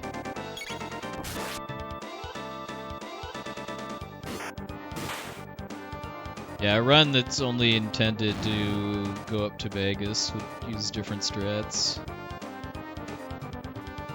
At least if you're using glitches, it'd be a little different. I don't think anybody's put a lot of work into trying to route Vegas RTA glitchless yet. Hey, the Kyle Thomas.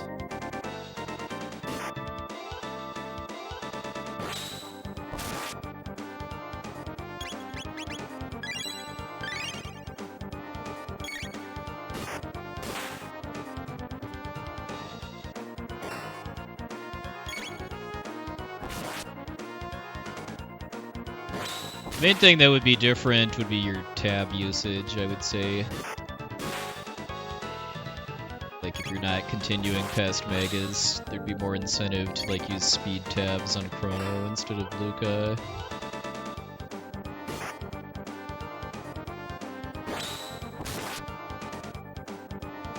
Like for this category, pretty much any speed tab that I use on a character that's not in my final party is somewhat of a waste.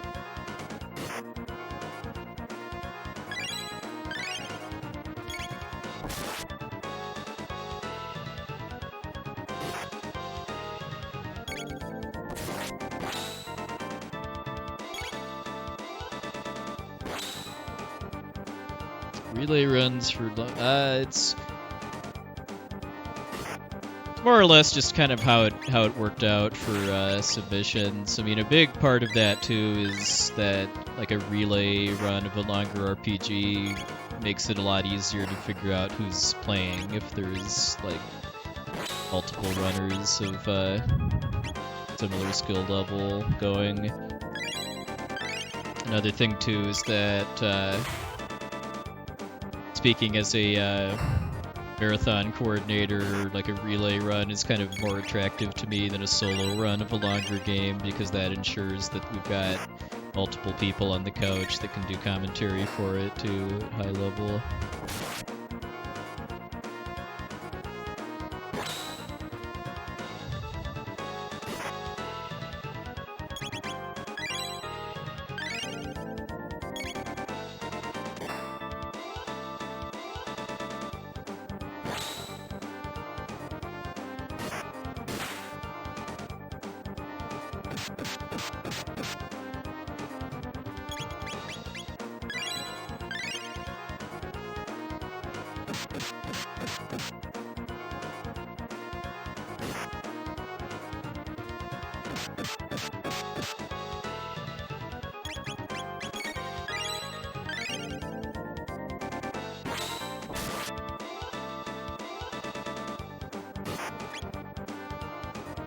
Okay. Not a great slash fight, but not a horrible one either, so it makes sense to just break even.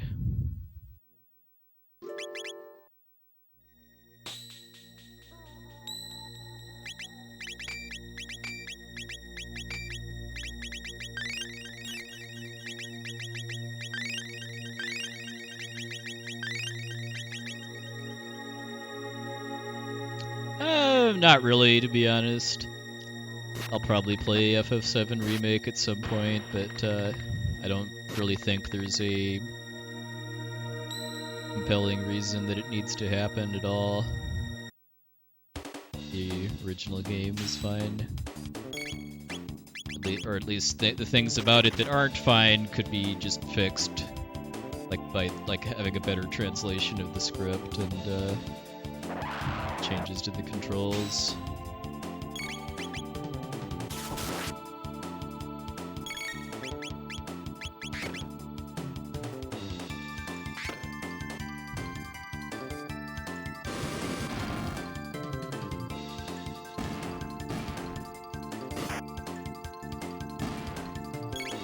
Hey, Jeff, evening, sir.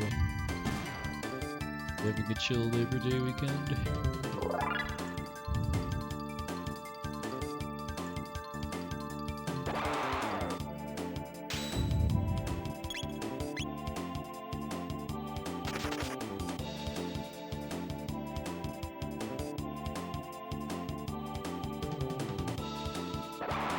Or Labor Day, Memorial Day. Ahead of myself.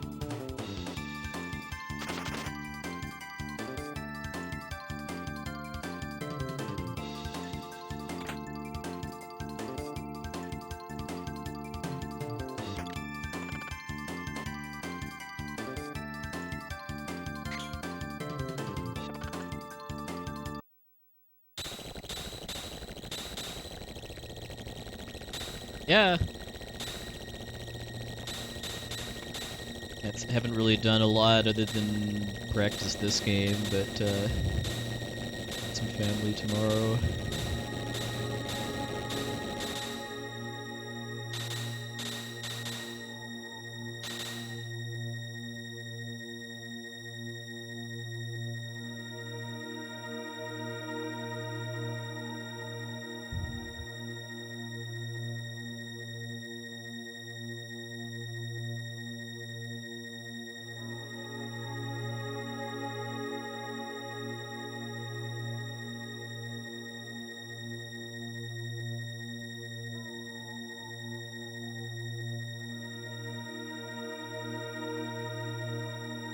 Do have a pretty easy time imagining Ozzy being voiced by Wallace Shawn.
Hopefully Megas has had some tasty coffee and is in a good mood tonight.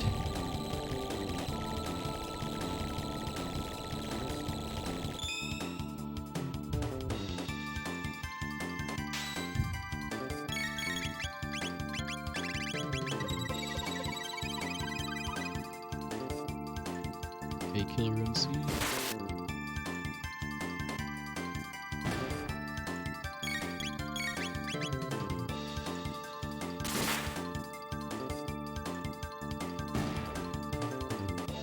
That wasn't even the fastest possible route through the outer wall section too, but it's the fastest one I feel comfortable with.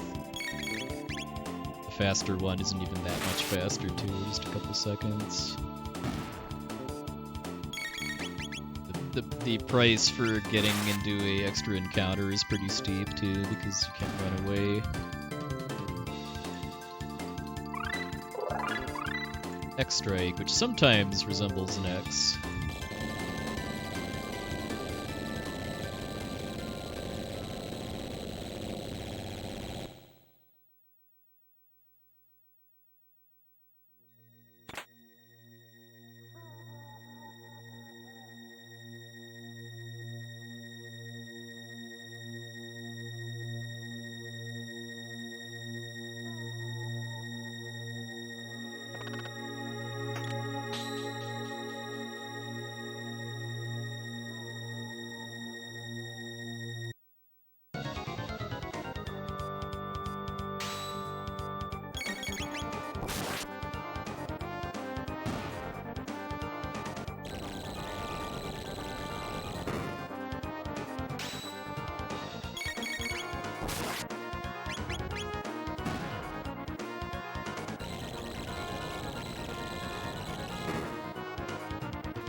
If you want real fun, try using the slurp cut on one of these chains.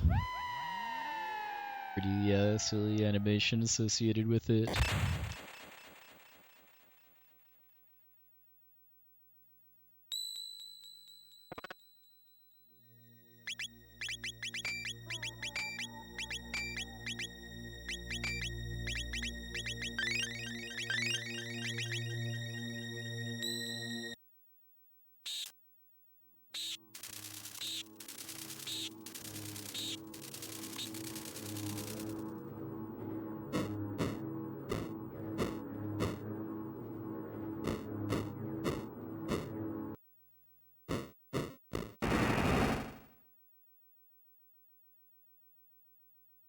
Anyone hasn't seen this run before, this is the most difficult boss fight in the run, and also the most random when in a No Manip run.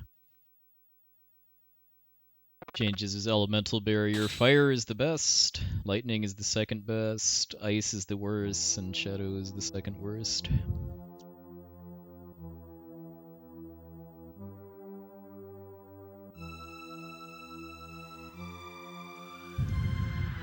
Thanks, Frenzy X.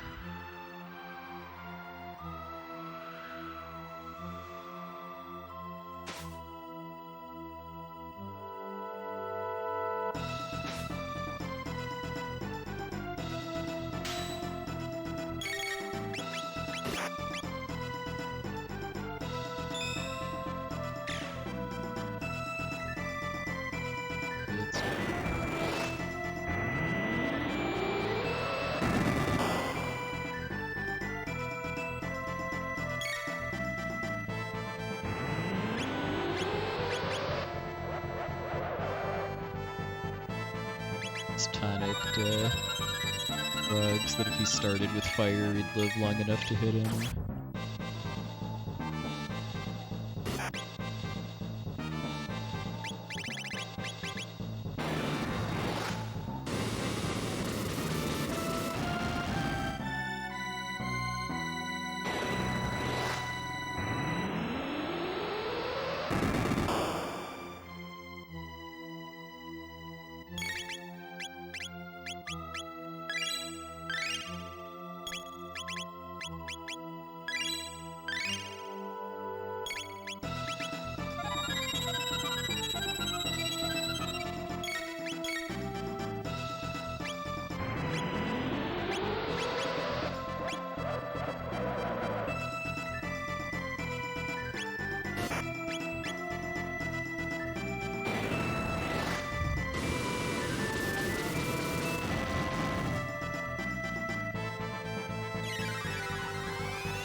Alright.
A little bit that this is enough to push him over.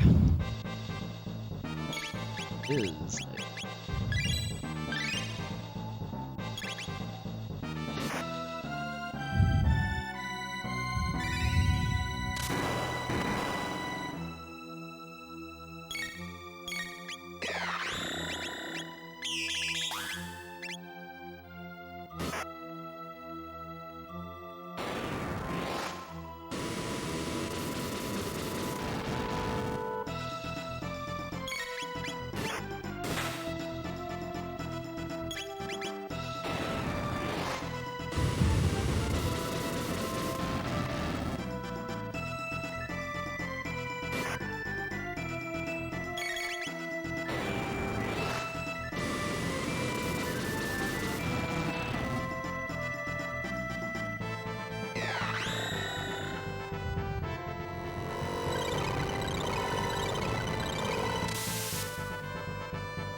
Heck yeah!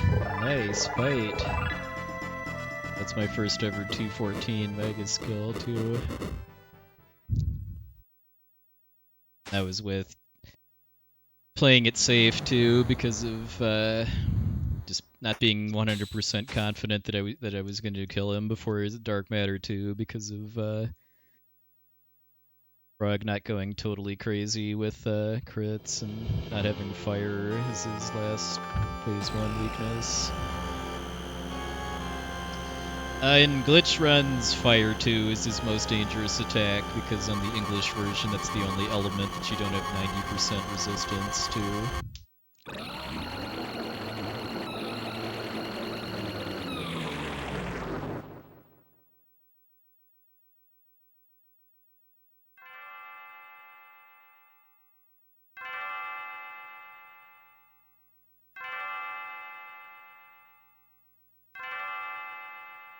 Hey, Philly. Hey, MS Kane, thanks for the raid.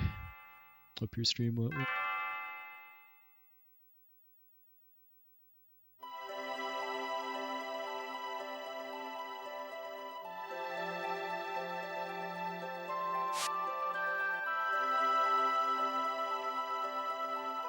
Yeah, the next roadblock to having a chance at a PB is Imp. Grano there is pretty much pure execution.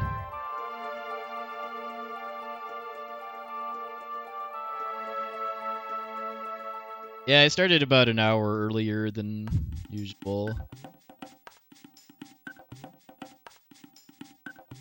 I started around the time I would prefer to start runs of this length, but more often than not, something comes up and I'm delayed a bit in starting, but it happened today. Yeah.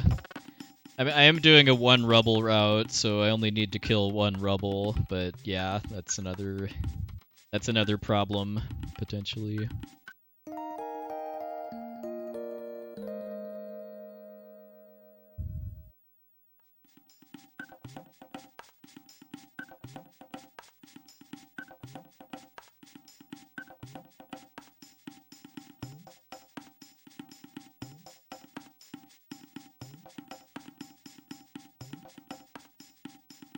I went towards the right story trigger.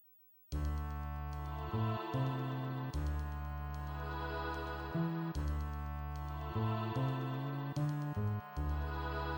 mean, I have the fastest time at this category without manipulation. Sounds like somebody else got a faster one with manipulation.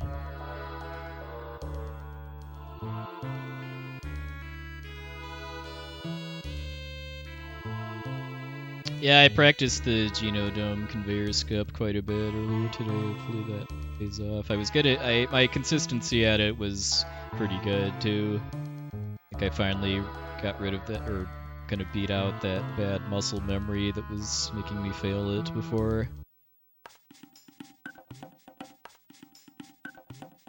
I think really what was killing me was just not cutting some of the corners close enough.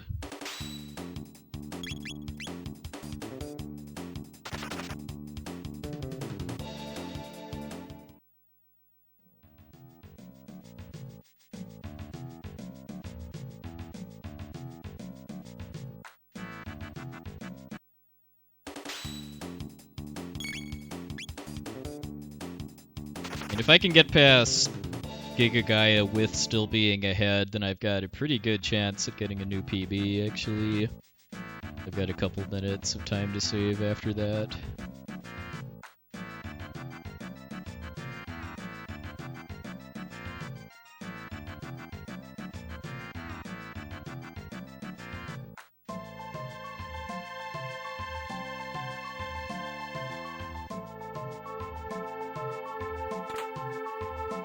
Yeah, Son of Sun is my worst split in my PB.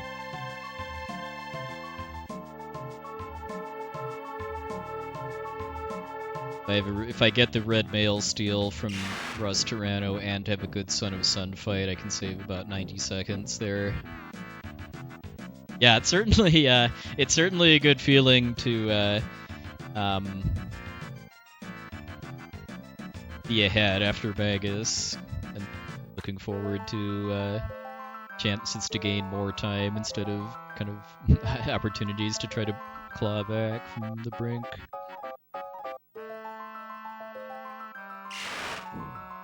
Yeah, if this PBs, it'll be kind of rough to run against that Magus time for sure. I mean, Heckran was a pretty big troll, and my Mazamune fight wasn't amazing, but I mean, nothing went like horrendously wrong in the run so far. Yeah, I had 3 fires, 1 ice, and 1 lightning.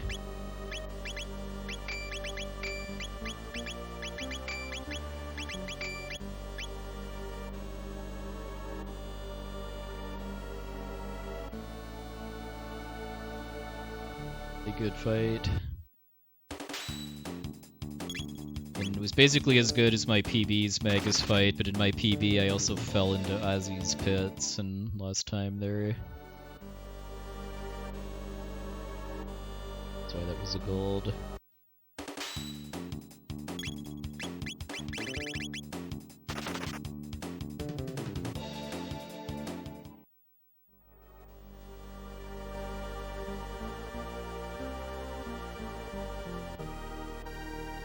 Sub 525. That would take a lot. Is Elmega still playing poker, by the way? It's providing some very good background noise while I was warming up earlier today. Sub 5. Hey, well, that would require kind of making it what's a few glitches among friends type thing. So, morning Fuzzy. Sub 525 I kind of feel right now would be the absolute limit of this category and route for me. With RNG manipulation, I think we could more be talking like 515, somewhere in like the 510 to 515 range. Hey, Alta.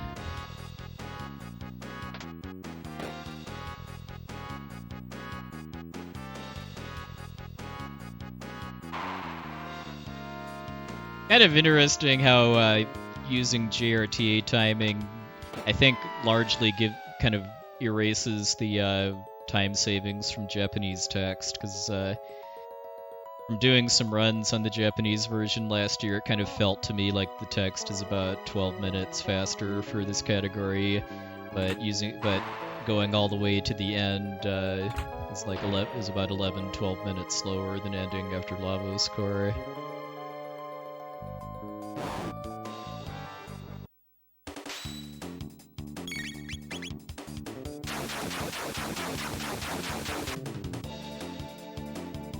My PB on the Japanese version is a 526 GRTA, which the quality of the run kind of felt like around a 525, 526 on the English version, just because I did use some manipulation, but I bungled part of it really, really badly in the last 3 minutes or so. Yeah, I'm going to be doing a short grind here. Fight this battle 7 times so that Ayla gets cat attack, which I need for the next boss fight.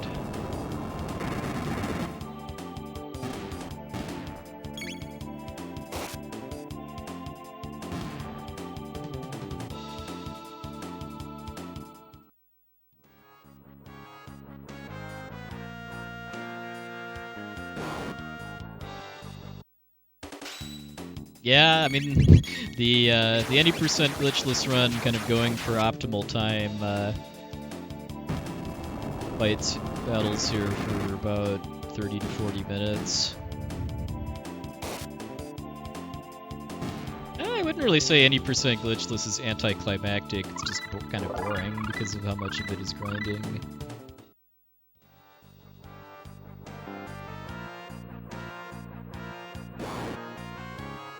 Because the final Lavos fights are pretty dang hard. Though honestly, they're also can be a little boring too, because of how much of it is just spamming the dino tail over and over again.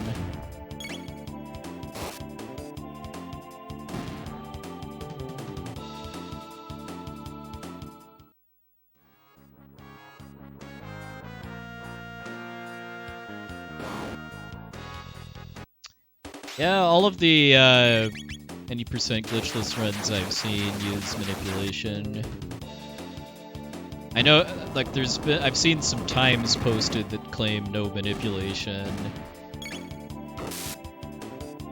with faster times than some of the manipulated runs I've seen, so I'd be really curious to see what route is exactly.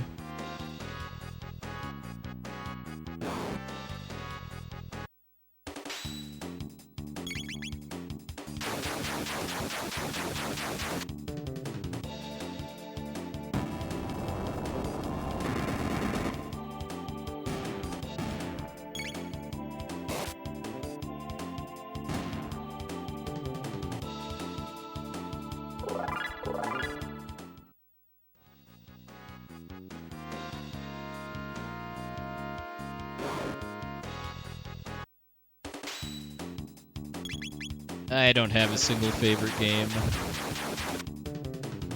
Pretty hard to get me to answer what's my favorite pretty much anything, just because, at least when we're talking about games, just because I played so many games and enjoyed so many of them.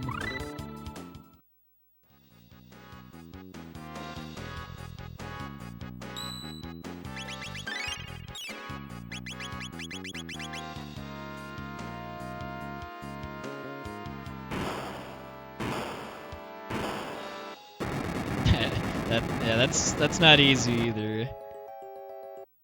Got a lot of foods I enjoy. I've got favorite types of certain foods.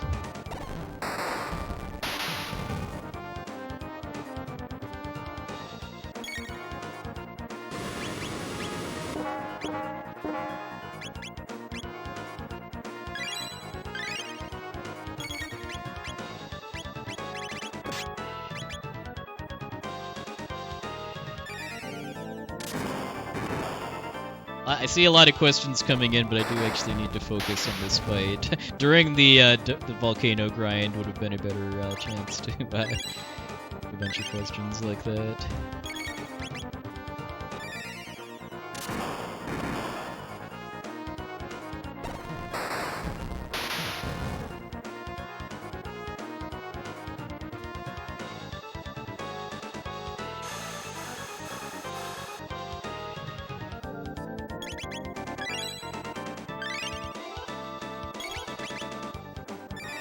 I would definitely call Chrono Trigger the best 8-bit version of Chrono Trigger, for sure.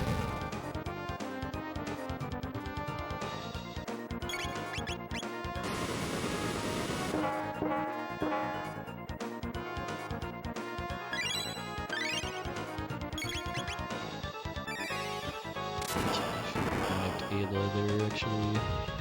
Should be okay with the mist robe.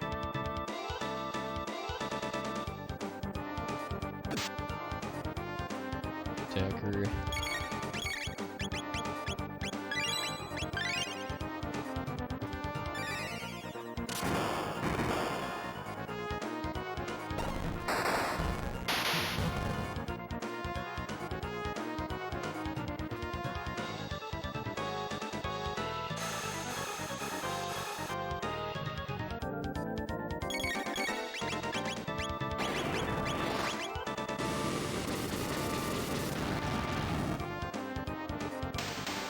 Alright, not bad.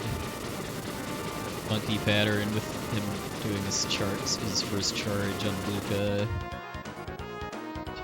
Out in the end.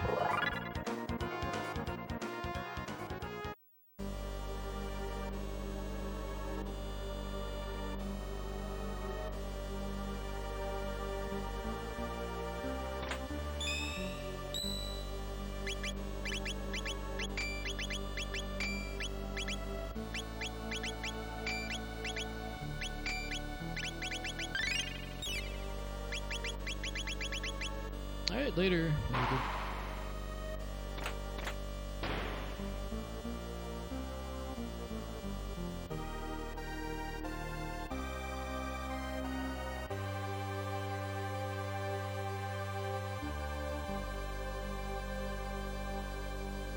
Yeah.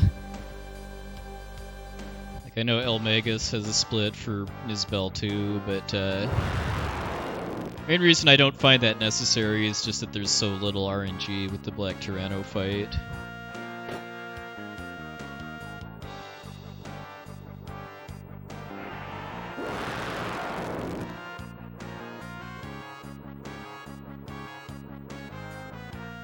Not a lot of RNG with the Tyranno layer, period.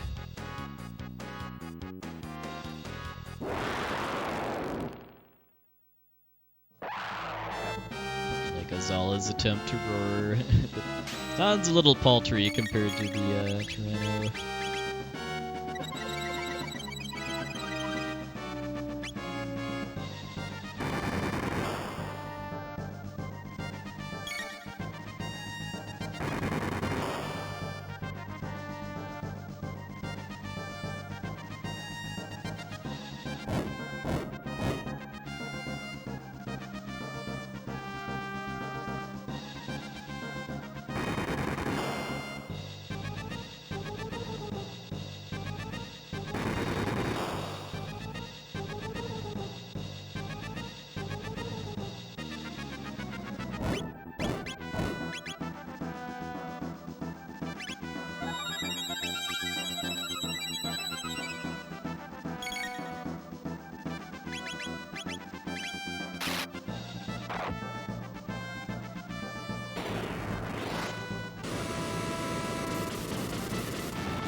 That's the one bit of RNG really with this fight, is who wins that speed tie.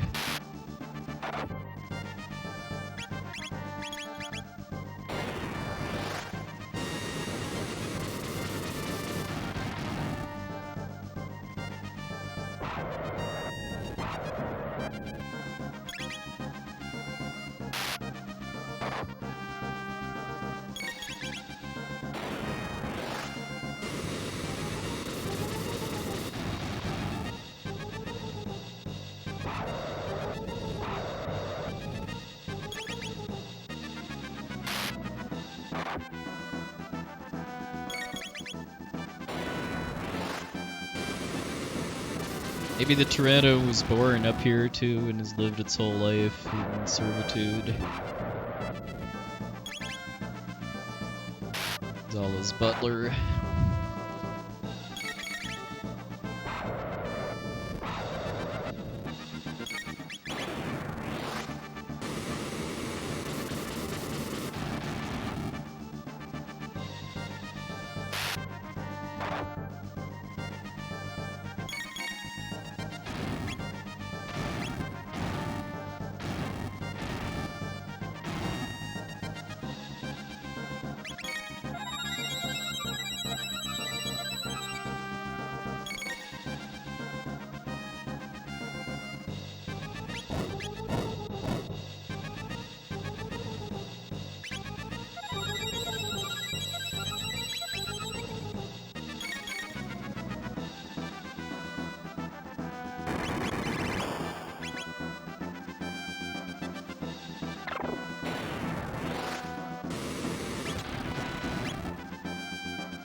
I don't think I've ever seen a Black Tyranno plush, although I would certainly approve of such a thing being made.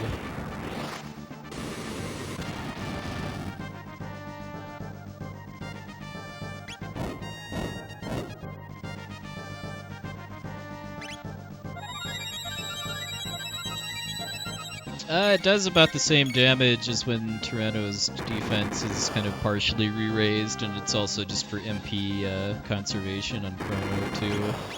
They want to end the fight with enough MP to use Slash on the Golem.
animations. I missed a fire sword in phase 1 because of that speed tie, but it's all good.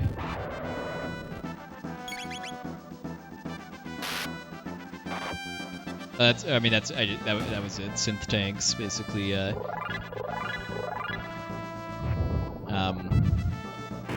After I queue up the first round of Cat Attack and Fire Sword, I want Ayla to go next to queue up another Cat Attack, but sometimes Crono gets his turn instead, and then that just makes me lose a little bit of ATB, and that makes getting that last Fire Sword off before barbecue time pretty hard. Fortunately, it doesn't really matter that much. I mean, the end result is just skipping a roar animation, basically. Because in Glitchless, because of doing that grinding segment before Nisbel 2, I can pretty comfortably kill the Tyranno before its second barbecue. Even with a, not totally optimal fight.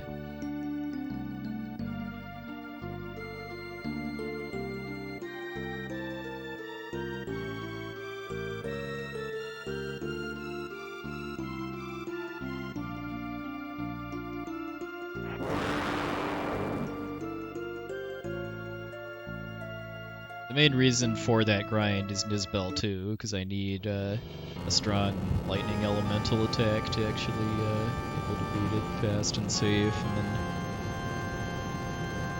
being a little beefier for the Tyranno is kind of a byproduct of that.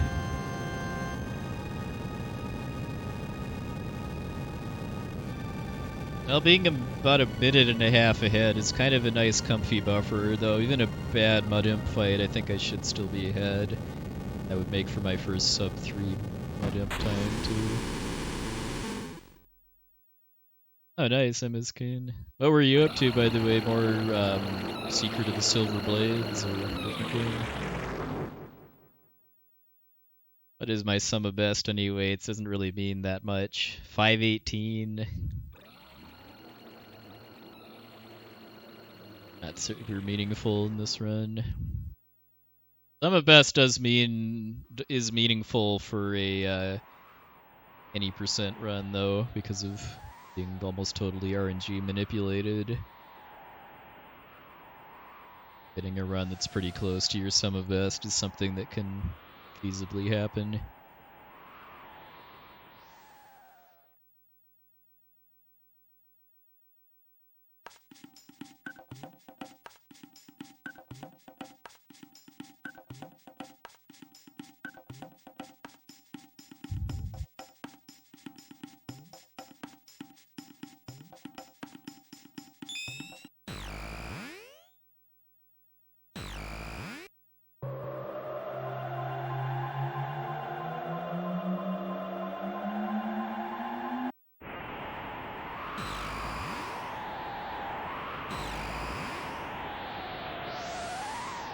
Yeah, that's my kind of feeling right now, is that like a 525 or slightly better would be about the limit of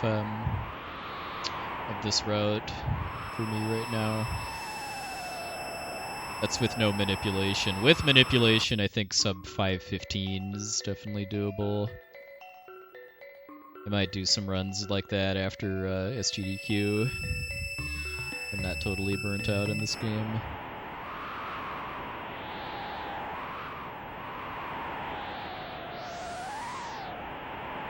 Though, I mean, if I can stay on this kind of pace all the way through Giga Gaia, 525 isn't outside the realm of possibility, given that I've got multiple minutes to save after Giga Gaia.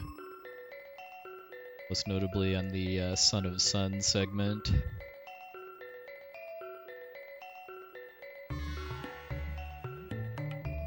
The main reasons that I don't want to do manipulation for my SGDQ run are that it's a lot harder to do, and it's also something that's already been seen a lot. Like the last several times that this game has been in GDQ, it's been manipulated with all the with all the routing improvements that have been found for no manipulation since then, I'd really like to show all that off.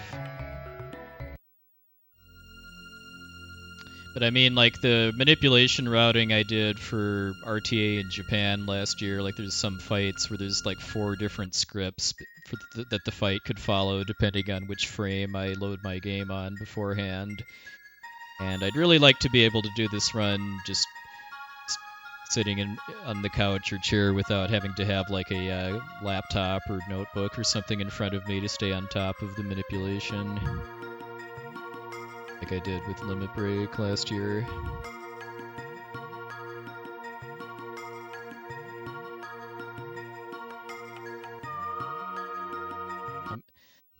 See, I think I think this will be my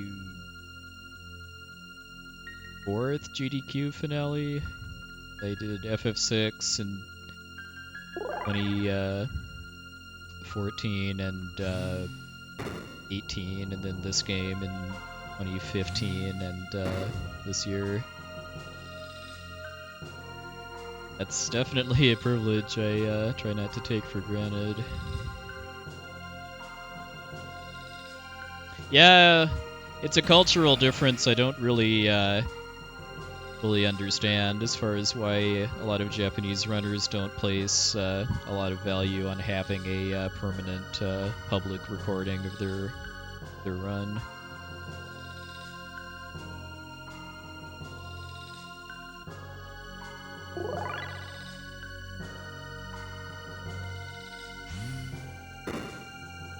And yeah, I mean, running this game at a high level with manipulation is very very legit and impressive. But it's a different kind of it's a really different flavor of a run, and like I said, it's the way that this game has been shown the last couple times it's been in GDQ, and this time I think it'd be nice to do something different with it.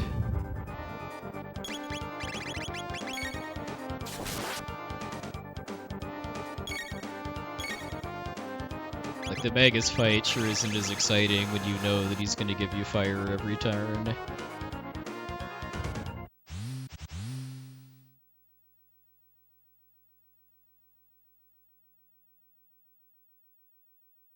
It's an intentional death, by the way, too. The game continues whether you win or lose that fight, and it's much, much faster to lose.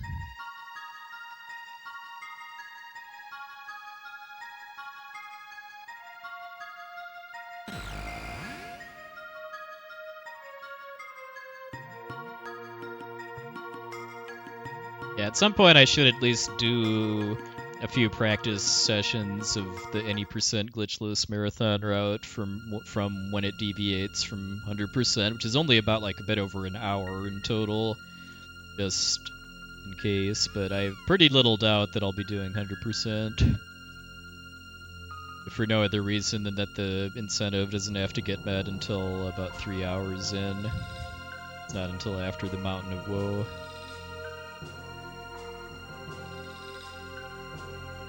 And yeah, that's why I don't heal after the Black Tyranno barbecues me too. It's just to run down my health low enough that the golem will kill me in one lightning attack.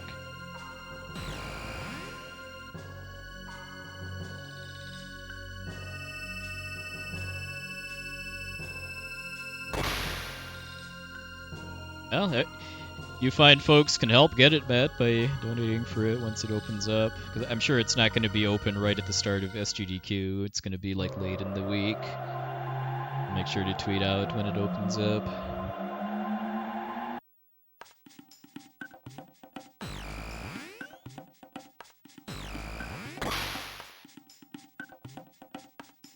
Along with whatever cool prizes are available for this run.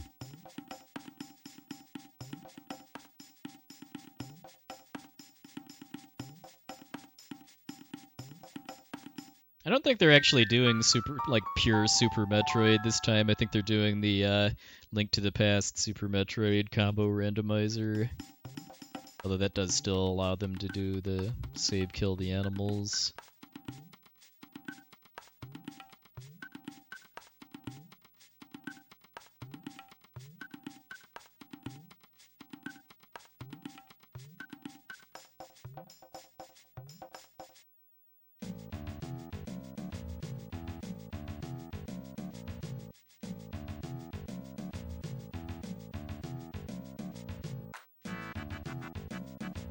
I've watched a couple of the combo rando, although given just how long it generally takes, I haven't like ever watched somebody like play an entire seed from start to finish.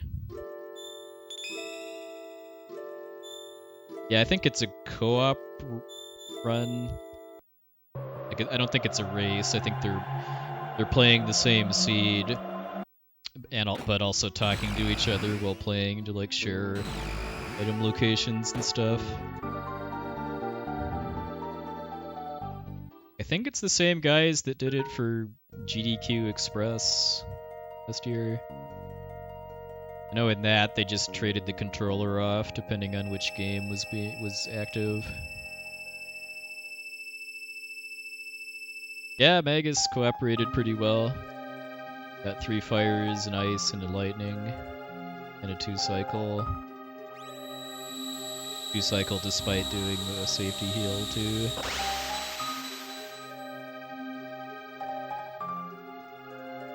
Oh, okay, so it's one of the same runners.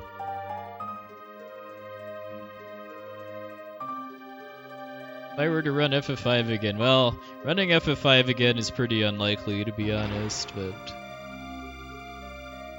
in a world where I ran FF5 for some kind of charity marathon, I would certainly be open to donation incentive stuff, given how the game doesn't exactly have a ton of easy things, because you can only rename Barts.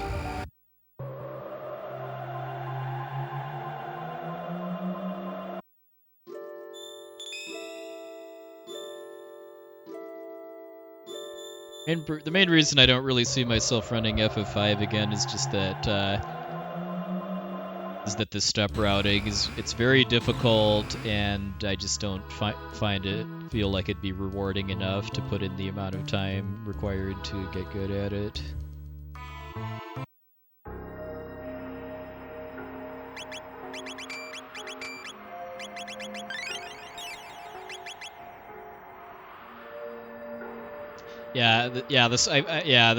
That's about a minute-and-a-half detour or so to get the swallow, but it's well worth it for the next 2 dungeons.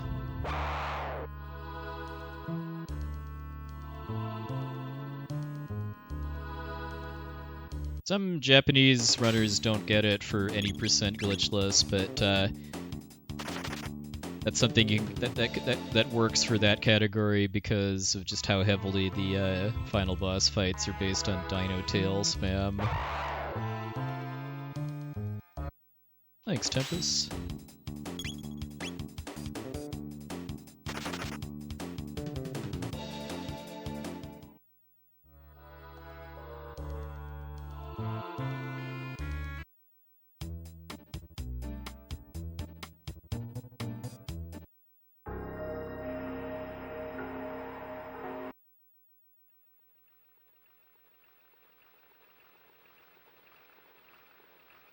Yeah, hopefully Mud Imp is a pal. The next kind of big gatekeeper after Magus as far as being able to get a PB.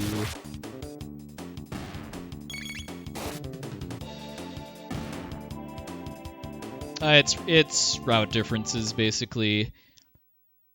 Omega Flare is better than Dino Tail. But if you don't have to do all of the quests as part of the category requirements, just grinding enough to learn Dino Tail ends up being faster.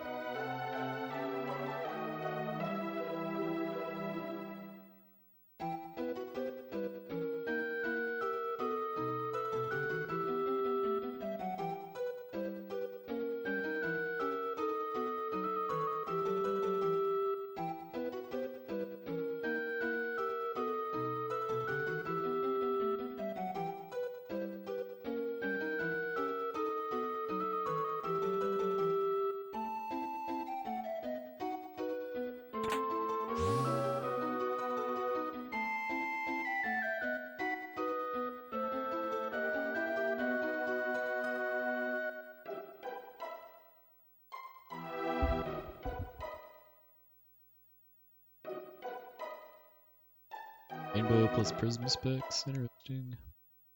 For what? For 8% glitchless? For this category?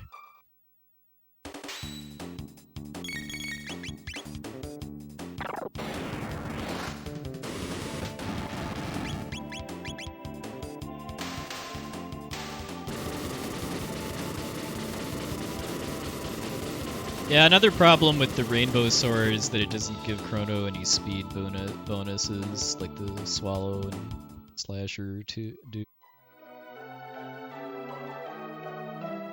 That's why I don't actually use the Rainbow Sword for the small number of fights that Crono is involved with.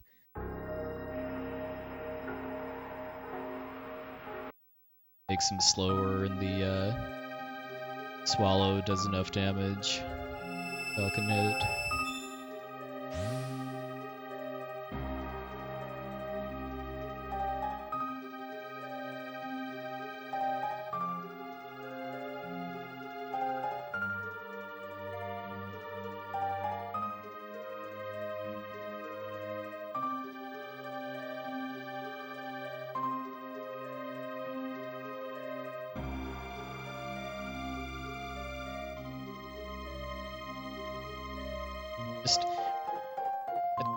It kind of ties into just what I'd see is just why just using some kind of endgame strats that actually involve Crono for this category would be pretty rough, because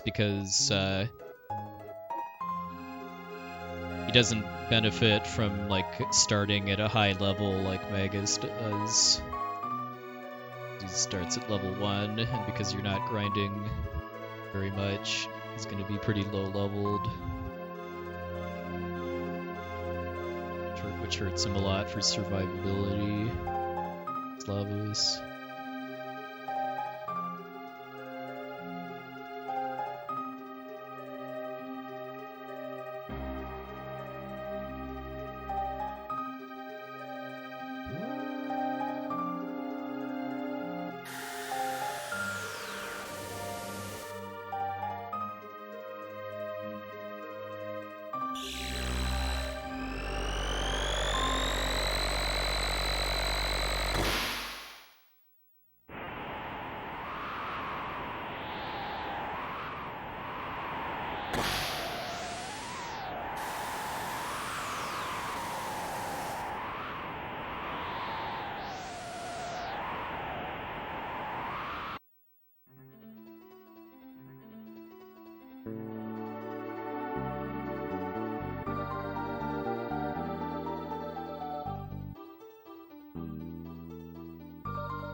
Two are there to improve my chances against Rubbles.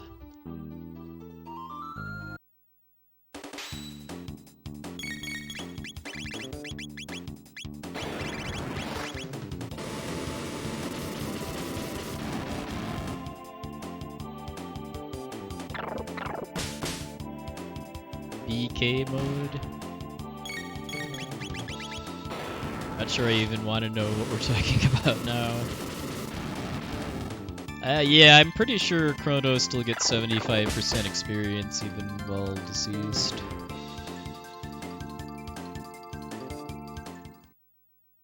Because he definitely comes back at a higher level than he left at, and I would assume it's just the same mechanics as your reserve characters benefit from.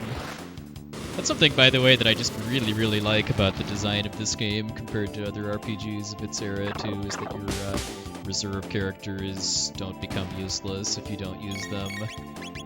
That's a problem I have with FF6, is that characters you don't use are just dead weight in the world of Ruin, whereas in this game, they get 75% experience, and but tech points become your incentive to rotate your characters around as you play.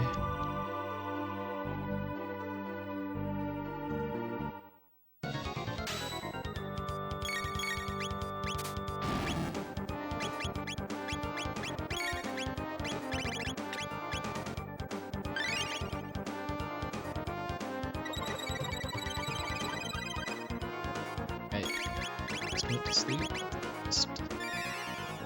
First obstacle.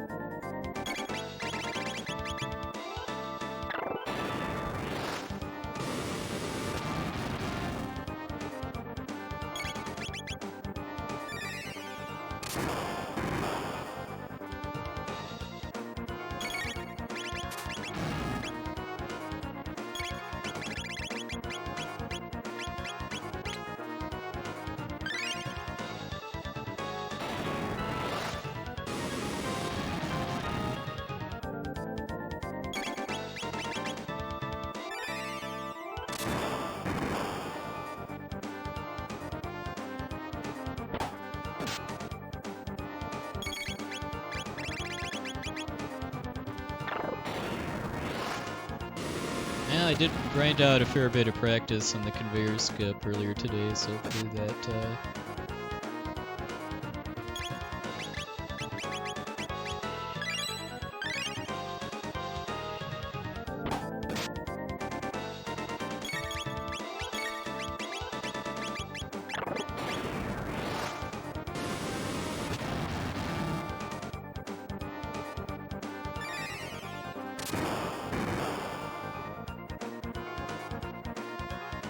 this is very much just a filler boss that's not part of the story in any meaningful way.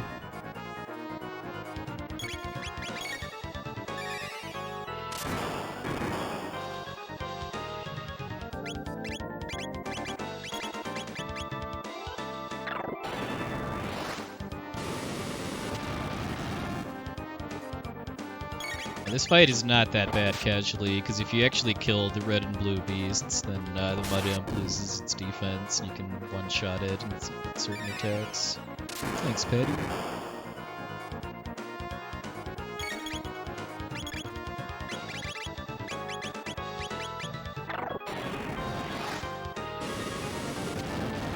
Good.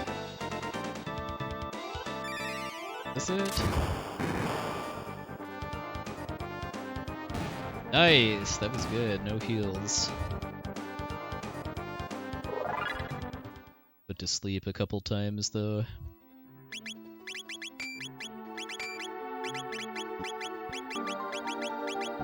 I was hoping that would be smoother as far as finding the power tab.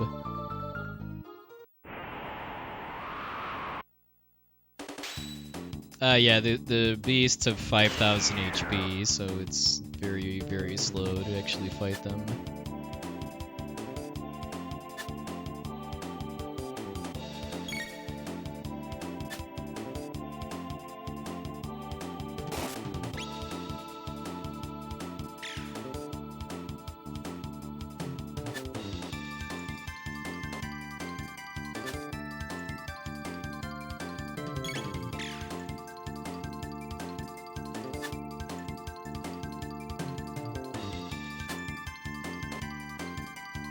Hit. Come on, Ayla. Yes! And I only killed it because of the power tab, actually, too.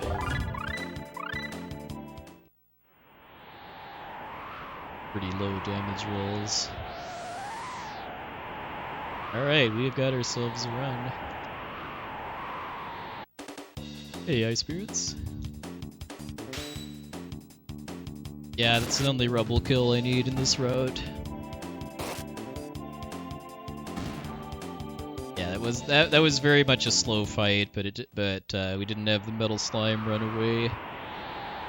Also, the irony of High Spirits showing up during this game's equivalent of a metal slime grind is not lost on me.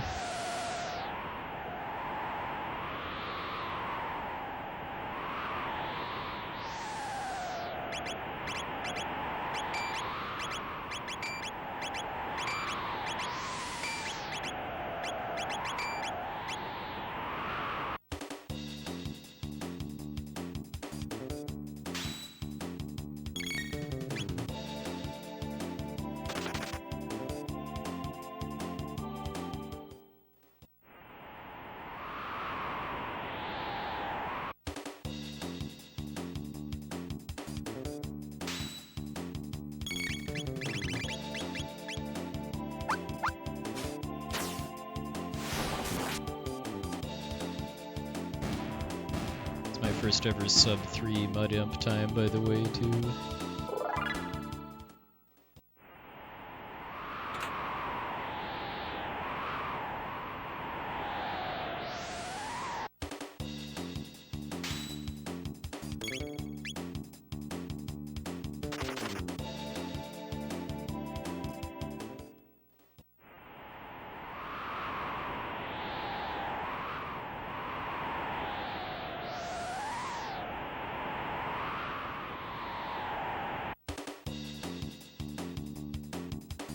Yeah, Megas cooperated pretty well. Fire, fire, ice, fire, lightning. Actually need that shot, but I keep letting the gargoyle seems to always get an attack off if I actually skip Luca's turn.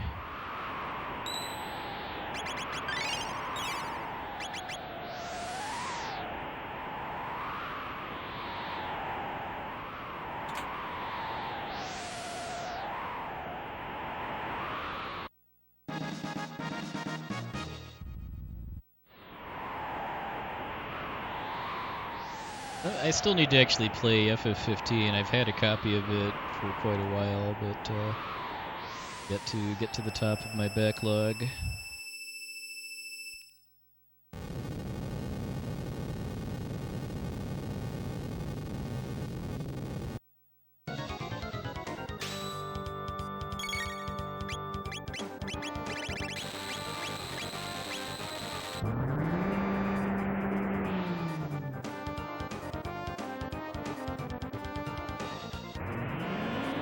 Turn on Ayla too, which is nice.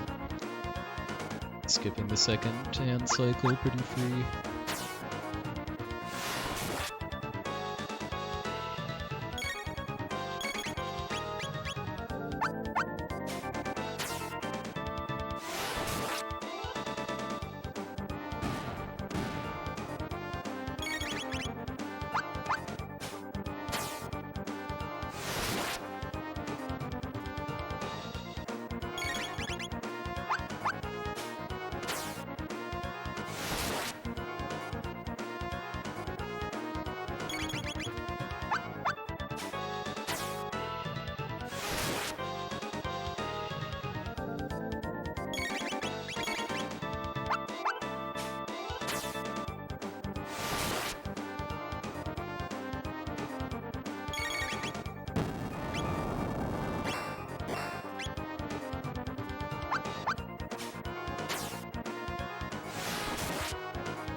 What you've done, Faizu.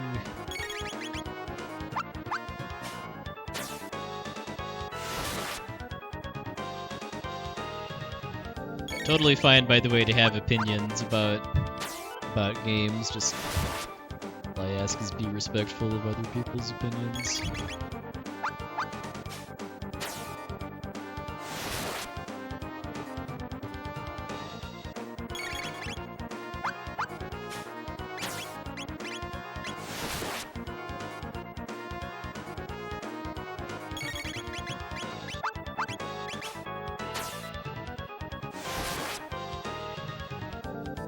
Time because the Rubble kill was pretty slow, but still in the green though.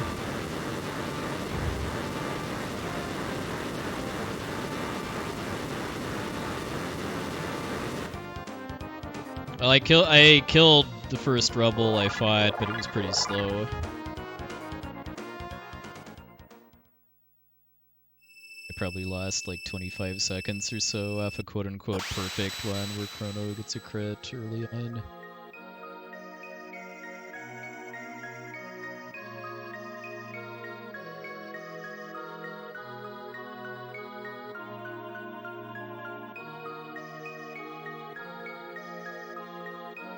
I still need to finish I Am Setsuna too. I mean, I didn't go into it expecting it to be anywhere near as good as Chrono Trigger, but I was definitely enjoying the music and art style.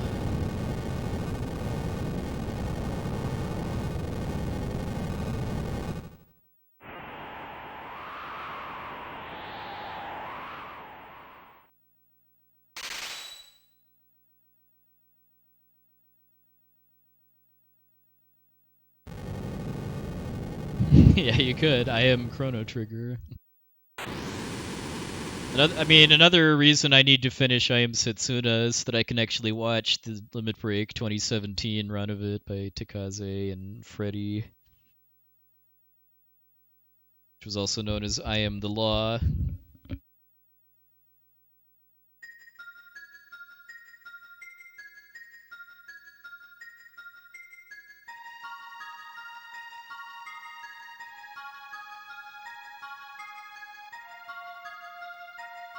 I believe that was Lost Sphere, I think, was the other kind of budget RPG made by Tokyo RPG Factory.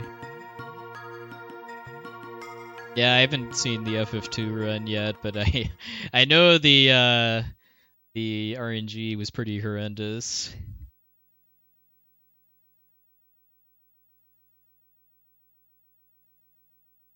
Yeah, DQ11 is well worth the price of admission.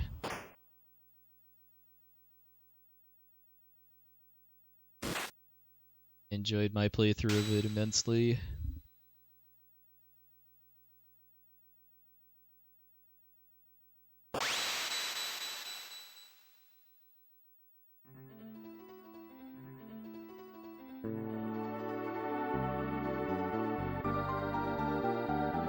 Yeah, Octopath is coming out on Steam in like 2 weeks or so now. I'd be a little happier if it was also coming out on PS4. I do prefer playing games on console whenever possible, but it being playable on a format that I have is certainly an upgrade. I don't think I'm going to get it on day one. I might wait for a sale, but I am very much looking forward to playing it at some point.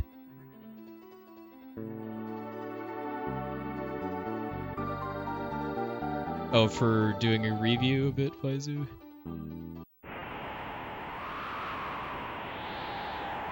If you're talking to me, Wordman, I was in the room during Free Enterprise, and yeah, it was a really good race. It's kind of a shame one of the players got randoed, but it kind of showed what can happen. Oh, I'm sure you can play it on PC with a controller. Assuming it never goes to PS4, I'll probably look into playing it via, what's it called, Steam Link, my TV, my living room.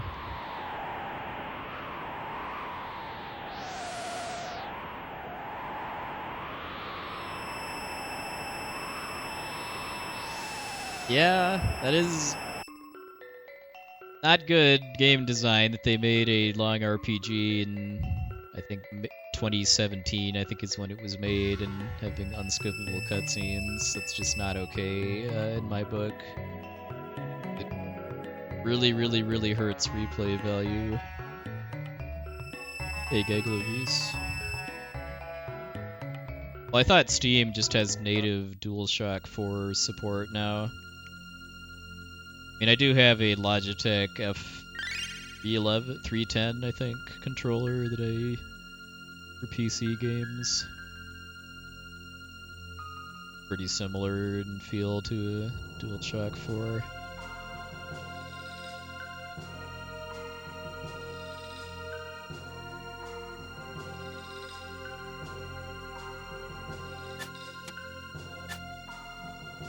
Yeah, I've tested Steam Link a few times with my desktop PC, which is in my office, to my smart TV, which is in my living room. Hey, Guidebot. I appreciate it.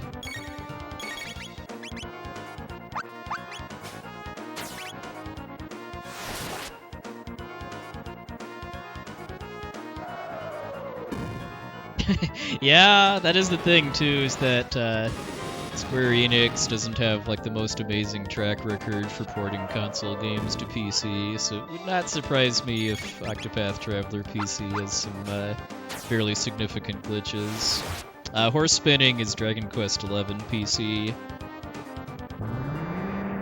That's the technology that powers the PC run, being able to skip like an hour and a half or so of the game.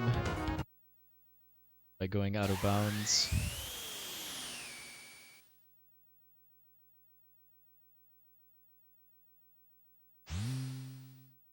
It would surprise me in no way whatsoever that there's some kind of major glitch in Skyrim, also called horse spinning. So Ocean Palace time, by the way.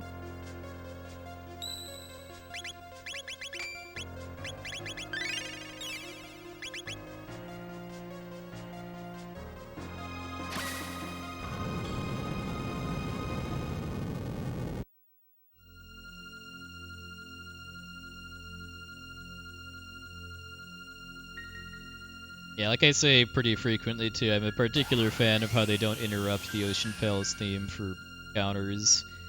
It's just kind of a way to build some extra tension.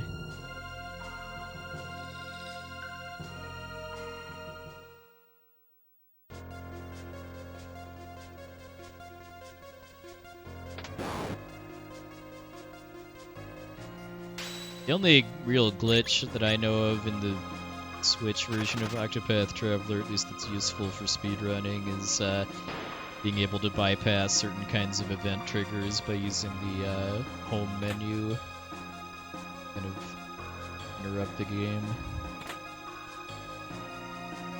It honestly surprises me that more games don't have glitches like that, just based around interrupting the game with the console operating system.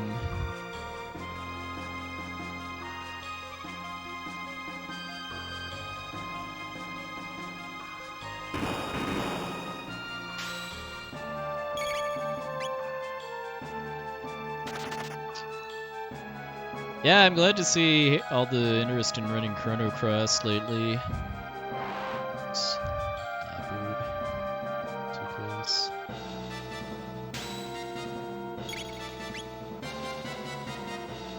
I don't think it's really my cup of tea as a speed game, mostly just because of the length relative to what the gameplay is like. Like, I do like the game and the run, but I don't like it quite enough for like a 7-ish hour run. If it was like a 4-hour run, that'd be another story.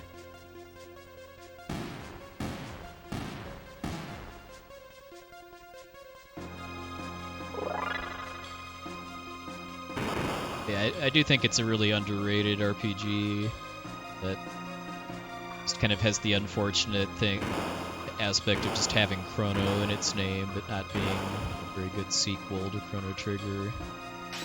Good game in its own right, though.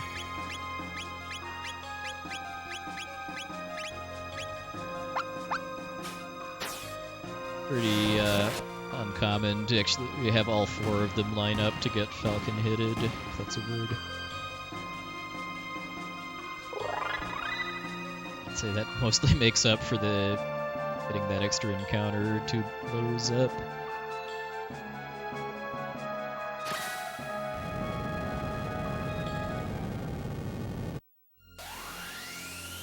Yeah, Chrono Cross is one of many kind of PlayStation 1 era RPGs that I think would benefit from just some kind of quickie remaster that, if nothing else, just speeds it up as far as the loading times and the animations and stuff. I think that's a problem that just a lot of PS1 era RPGs have nowadays, is feeling very slow compared to like PS2 games.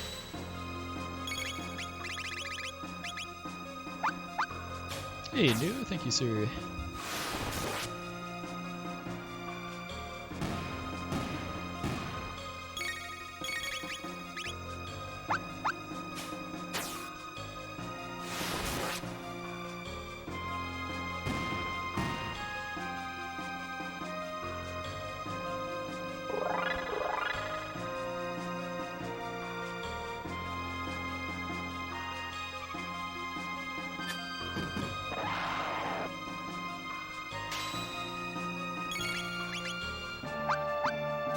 Hey, GLG, when are you looking?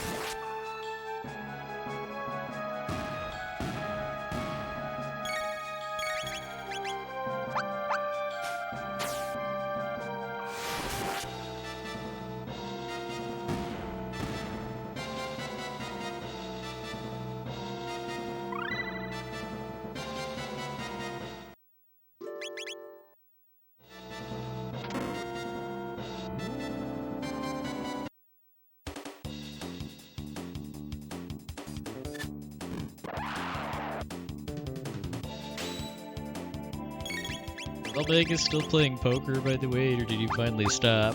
Because if he's still going, I'm now legitimately wondering if I'm going to be able to raid him after this run's done.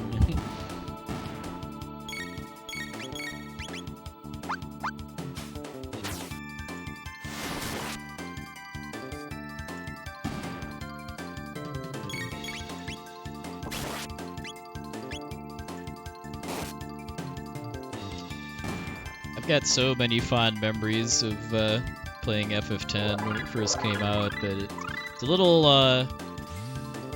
little rough for me to just want to play it again because of the no cutscene skip. Something we really benefit from. Now he finally cashed in his chips after playing about as much poker as Sumdiner played Dragon Quest last night. Namely doing Dragon Quest 1 through 4.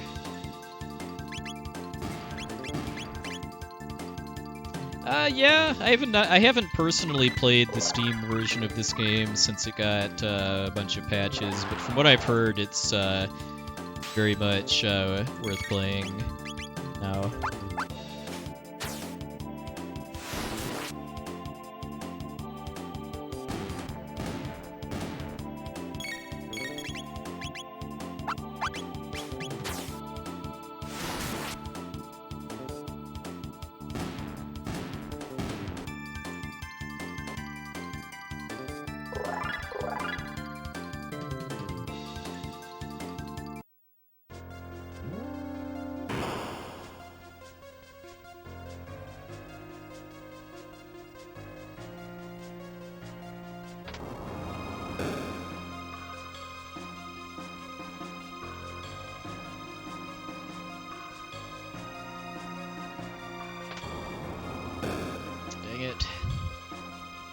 Track record on getting both scouter skips hasn't been great lately. Skips are not all that difficult. I mean, they're finicky, but the setups are pretty consistent. I just started running just a hair too early.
Boogie.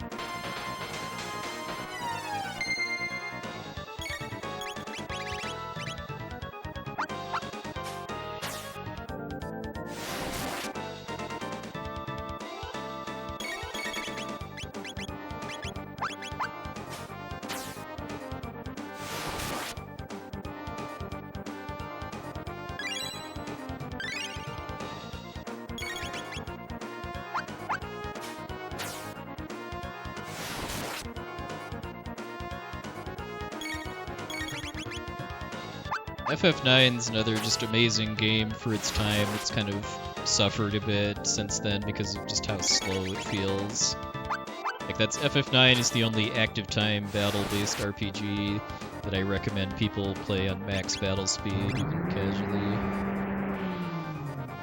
Oh nice, I'm gonna gain a little time here despite getting 2 extra encounters.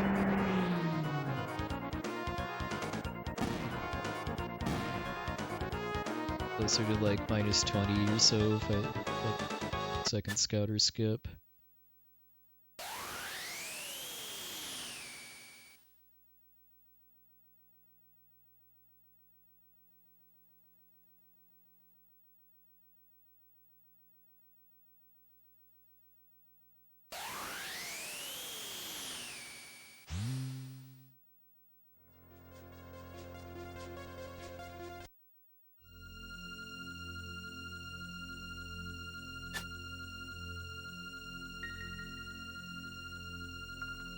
Yeah, that's part of a pretty significant reroute I did for the middle part of this run about 1.5 years ago or so now, maybe closer to 2 years.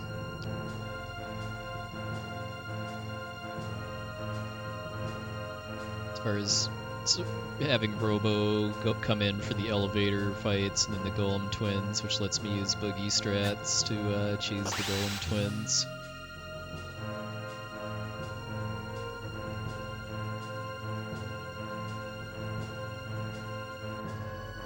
It took a lot of math in order to actually just make this route work as far as you getting to Boogie the Twins, but not just lose time having to grind elsewhere for tech points.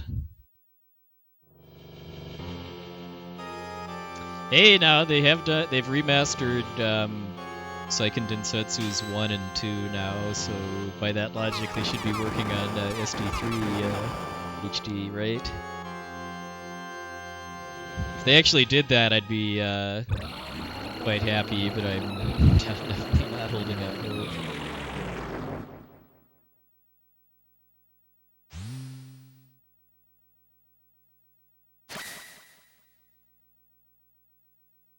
Hey, Cap, thanks for the luck.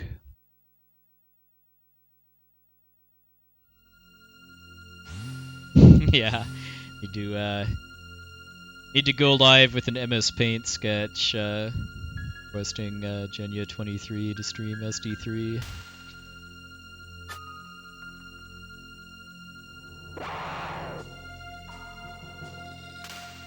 It's still one of the best Twitch.tv streams I've ever seen, too, was Elmegas turning on his streams just for no other reason than to broadcast an MS Paint picture he made in like 45 seconds or less, saying to twitch.tv/Genya23 and ask for SD3.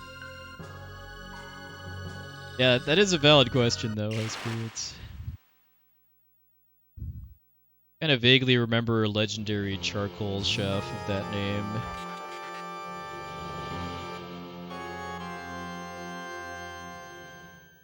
Who didn't stream a lot because of having bad internet, and then got his internet fixed, and then continued not streaming.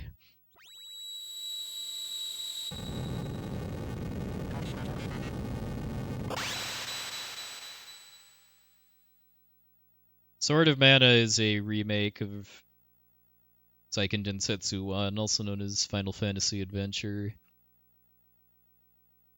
I know. Especially with 4-Job Fiesta season coming up, too.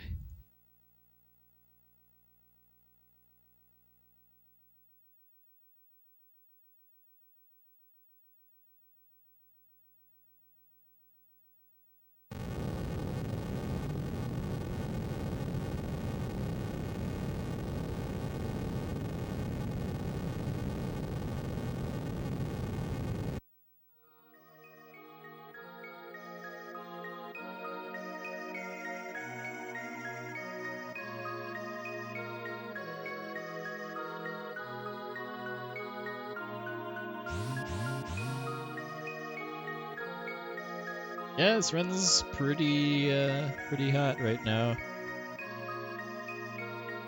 Just being ahead at all this deep into the game is pretty good, and I've got several chances to gain time during the Fated Hour quests, too.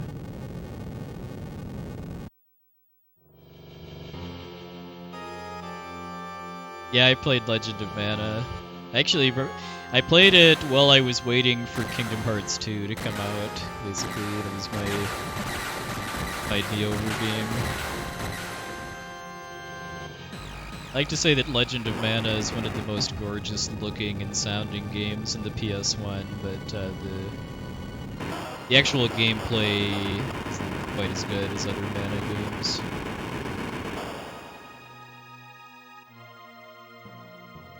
Oh, well, that's quite the wombo combo you're lining up there, Fuzzy.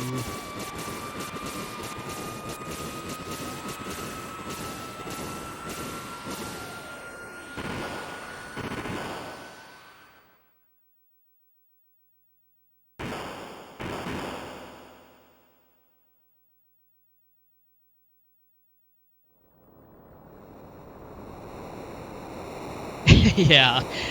Yeah. I don't know if it was actually caught on, or if it was if the mics were actually turned on when PJ jumped on the couch for Hoshi wo Mirohito, but I just lost it basically because there was an empty spot on the couch basically, and then PJ just suddenly jumped up and said, "All right, I'm going in," and then jumped on the couch basically. It's too good.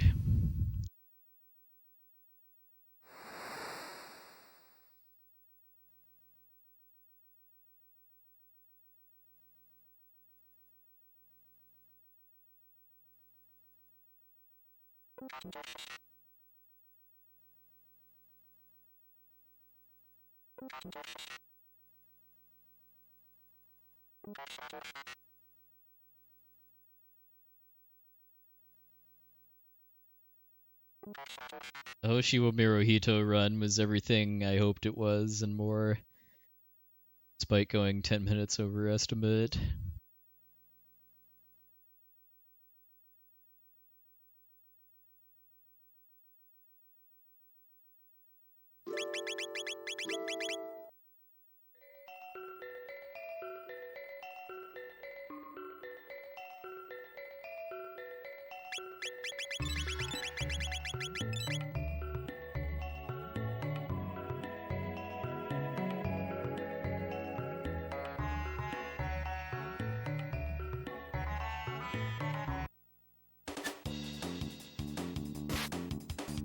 Thanks, Volksdragon.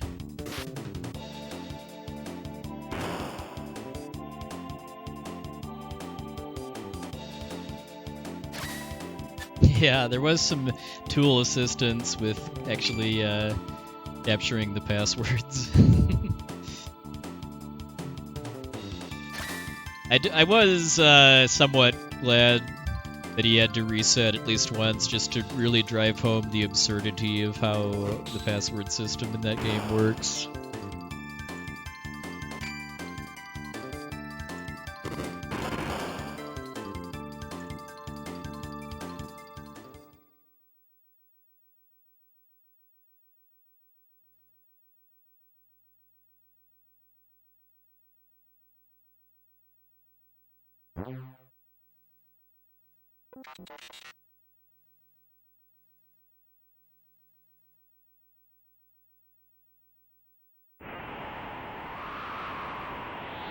The first couple Dragon Quest games on the Famicom actually were the same way as far as having passwords instead of battery saves. We got spared that when those games were brought over here as Dragon Warrior.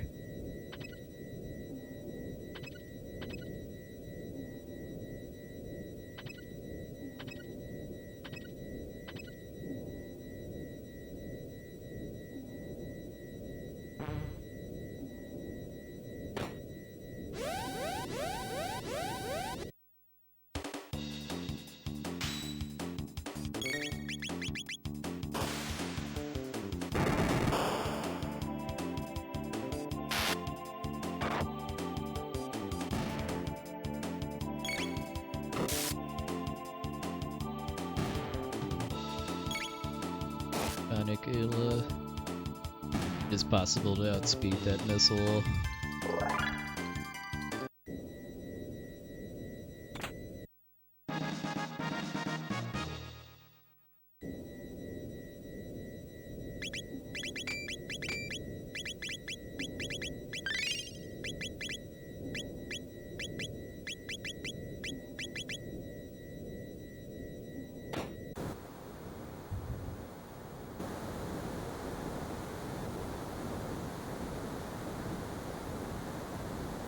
A little late now, but I also realized another reason why I lost some time to Giga Gaia was because of getting the power tab. The menu where I used it was kind of sloppy.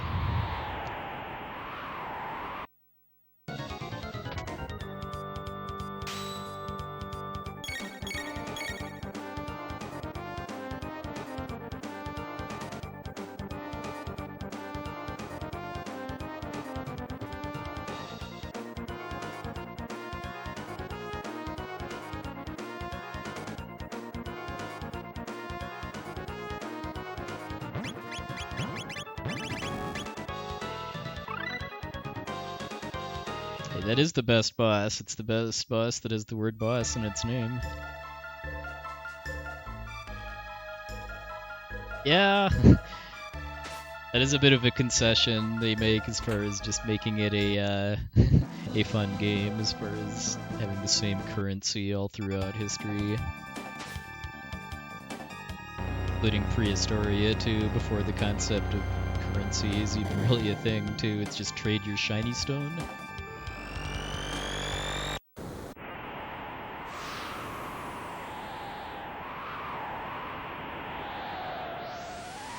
Is it really gold though? It's called G. I think it's just called G in the Japanese version too. It's not like Final Fantasy where it's called Gil in Japanese and GP in English.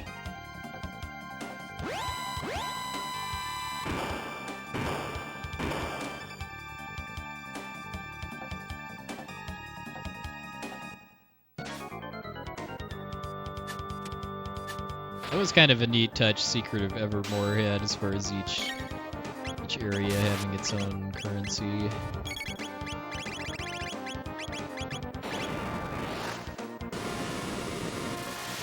The fact that there were only 4 of them made it not get too ridiculous as far as having to participate in that.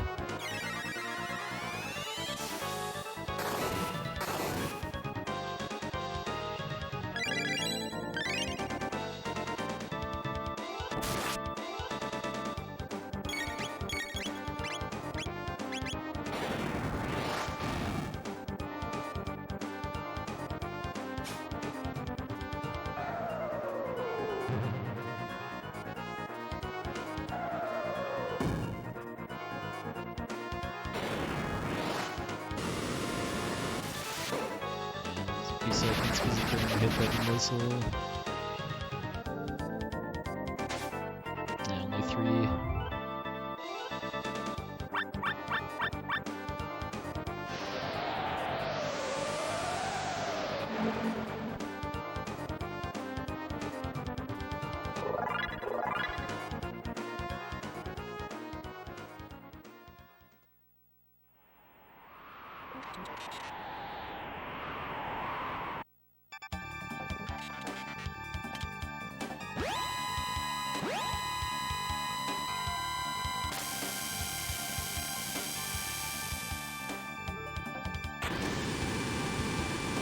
FF8 has a pretty interesting economy for an RPG because you don't just win money from defeating monsters. You get paid by your employer periodically based on what your rank is. And then you can also sell items you find for money too.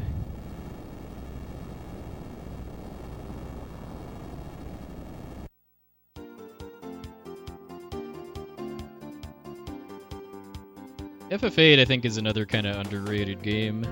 I would personally call it the weakest of the 3 Final Fantasies on PlayStation, but I would also not call it a bad game. It's got a really, really good soundtrack, and I applaud it for just trying some different stuff with the genre.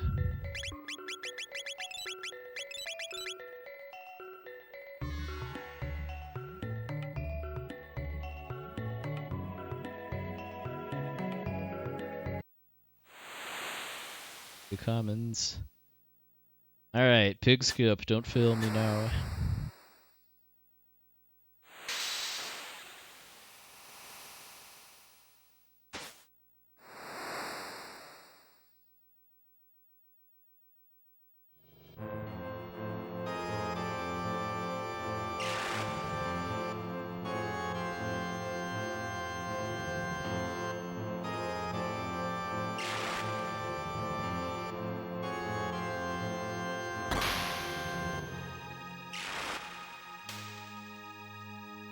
In this version of the game, no. In the DS and PC versions, he gets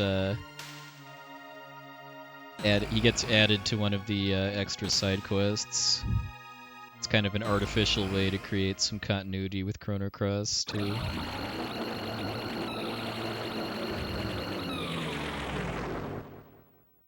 In this version of the game, he's just either dead or like trapped in another dimension, wherever the golems are stored.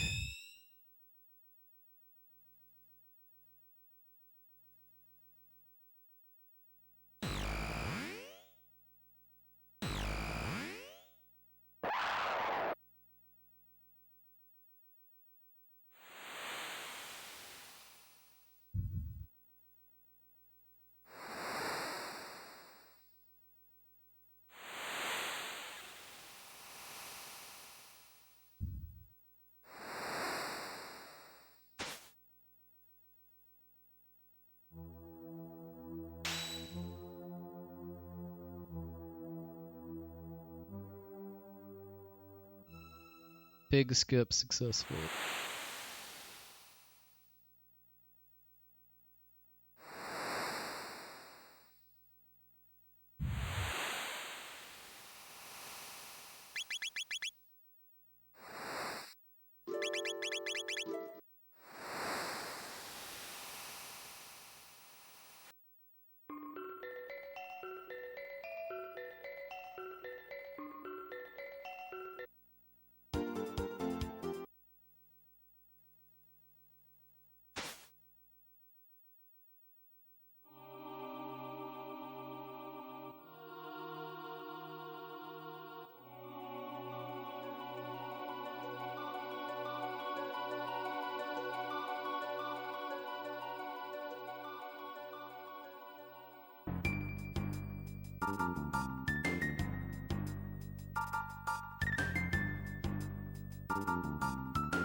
Do the first section of the side quest without screwing up story triggers this time, please.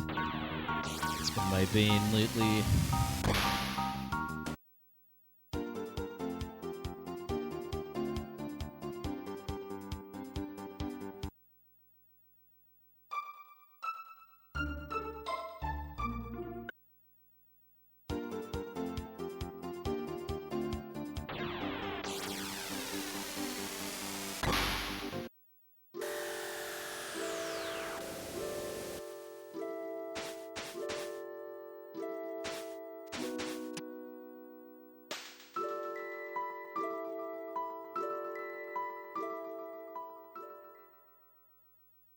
Thanks, Zelanthian.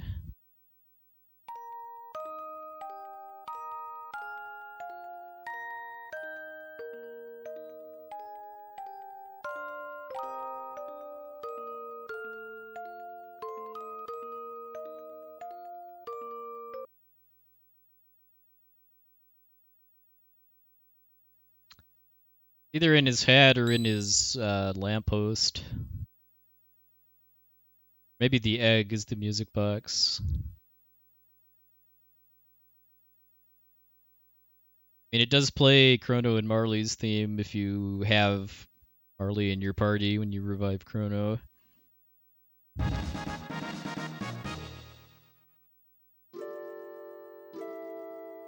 Egg.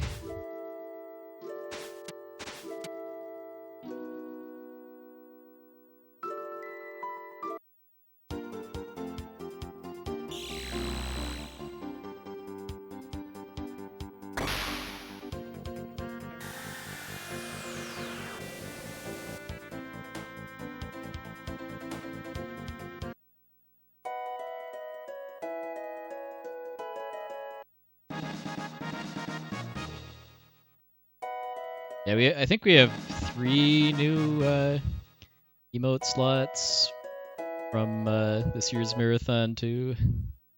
Fun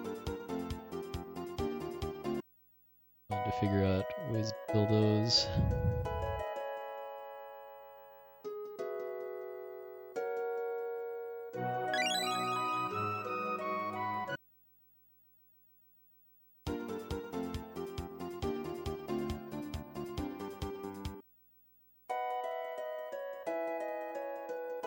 Yeah, that's part of why I wanted to make sure to do my run still on Sunday, even though it's a long weekend for me. Just people that aren't normally able to watch because of work schedules and stuff can see a run.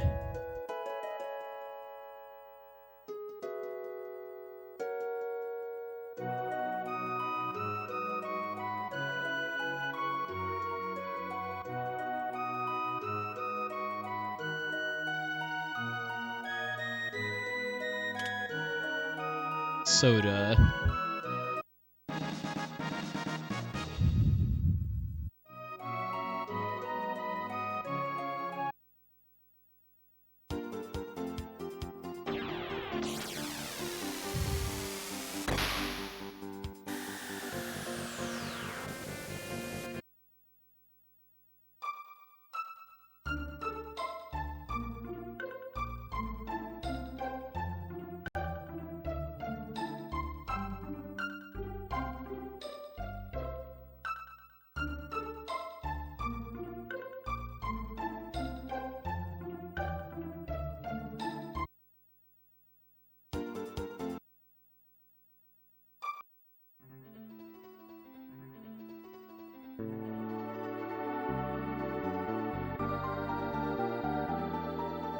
Hearing it called soda pop reminds me of my grandma too, because she was the only one that actually referred to it as soda pop instead of either soda or pop.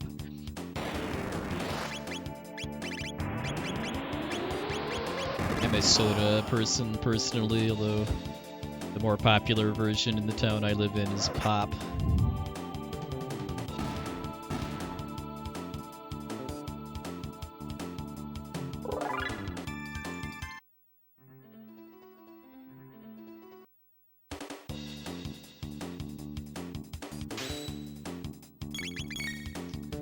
The retranslation makes it pretty blatant what it is.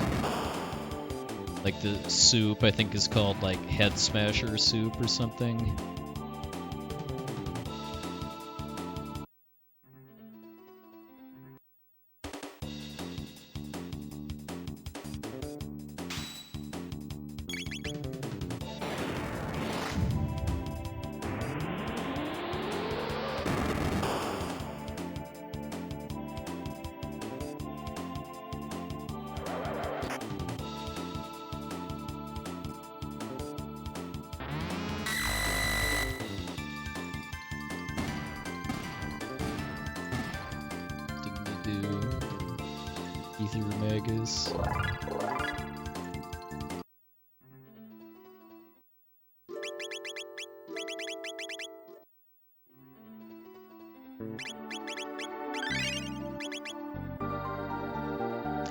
Yep, Magus joins you at level 37, which is like 10-15 levels higher than your other characters, just because he joins at the level you're expected to be at in a casual playthrough. This game doesn't have like party level averaging like FF6 does, for instance.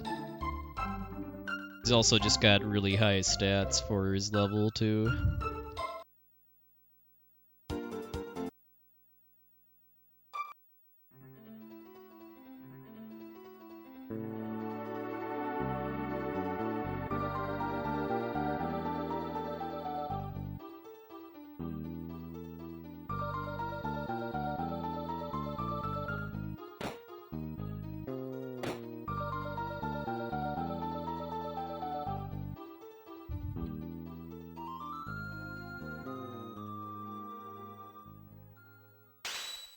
Unfortunately, we don't actually have to full clear this place for marking the quest complete for speedrun purposes.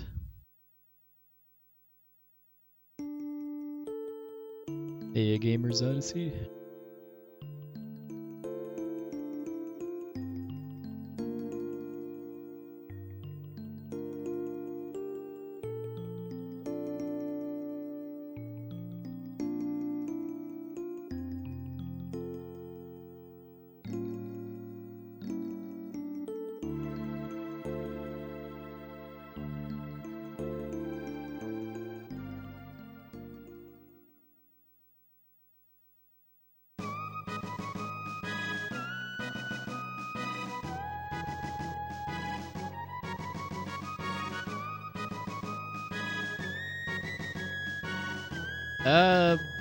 Not that I'm aware of, although if anybody wanted to do a run like that, they certainly can.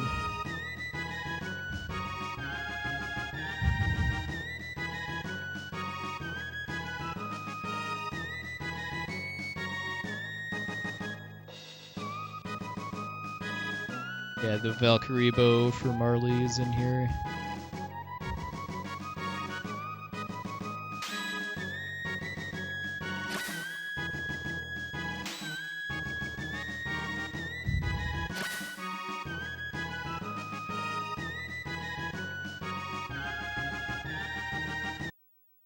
Yeah, there's some very OP equipment in this place if you do everything to like Moon Armor, which is one of the best pieces of armor in the game.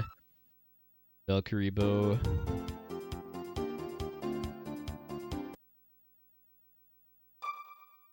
And you can also abuse the time paradoxes by getting the weaker version of the same chest too.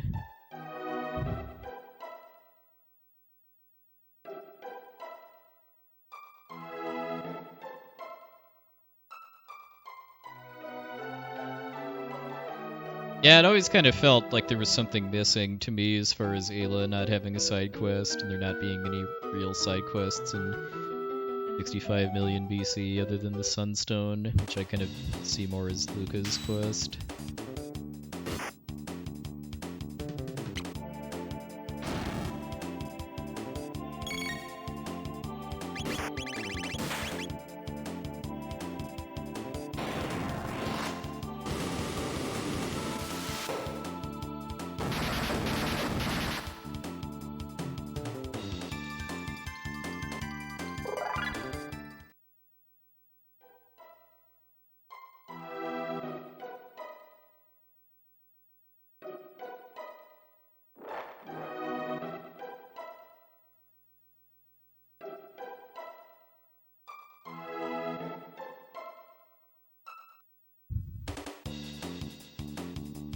Yeah, that crit saved a turn. For both flee and slash refights, if I get a crit, it speeds up the fight a bit.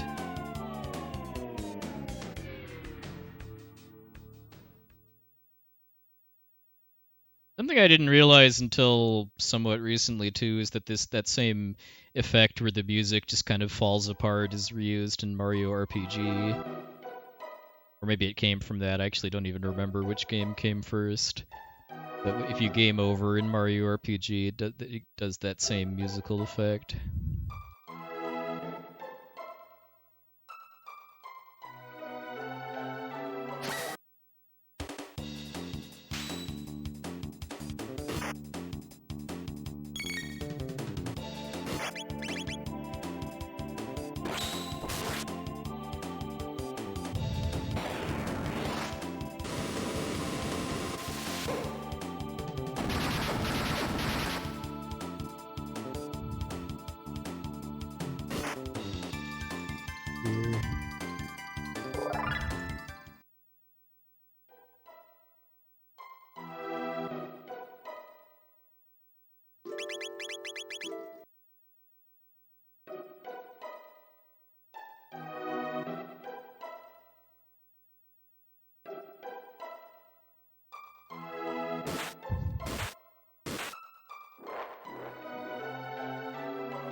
Made a pretty big oopsie in this place when I was practicing earlier today as far as forgetting a very important party swap, so let us endeavor not to do that here.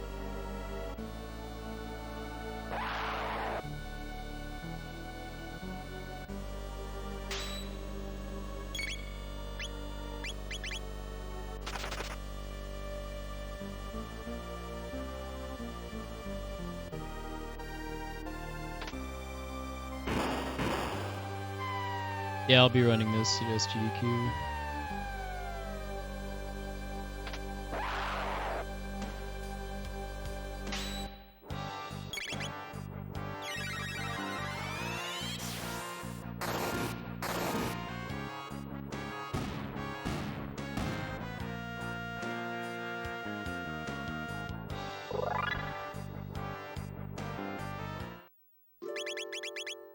Alright, there we go.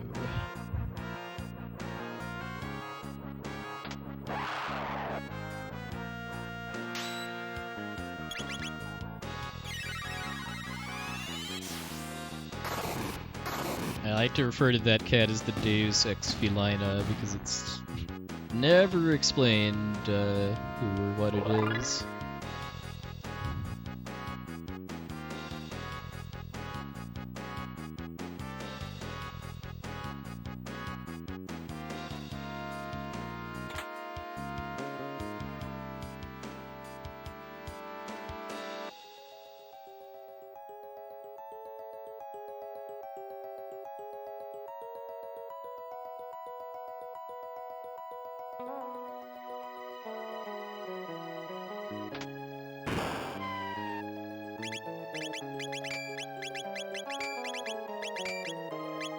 Hoping it's a good show.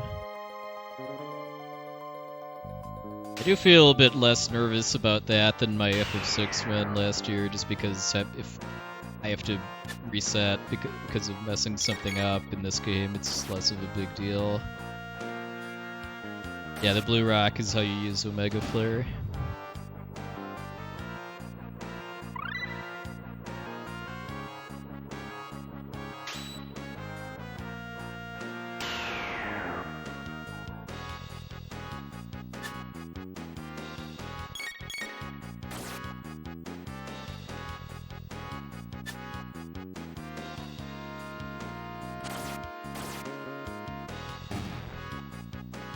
Sorry, roughness there.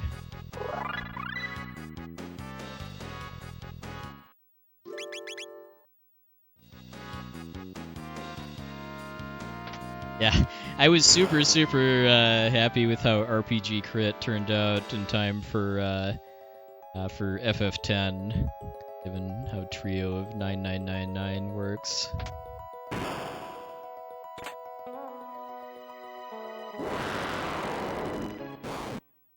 Alright, let's see that red mail steal.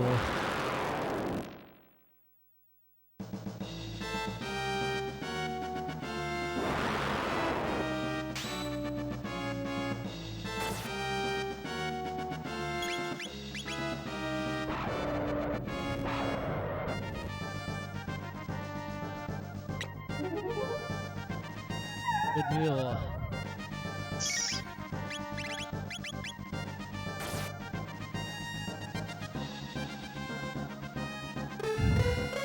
Alright, so I just saved 25 seconds over my PB, which didn't get that steal.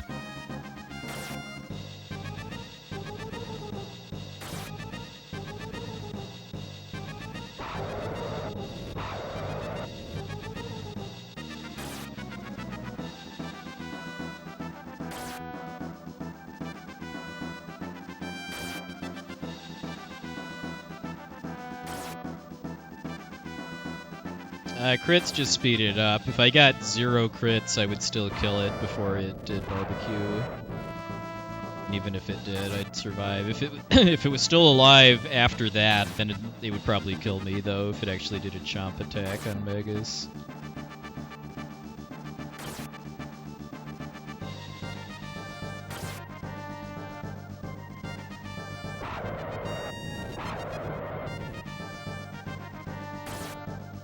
Main problem would be if I don't actually get the haste off.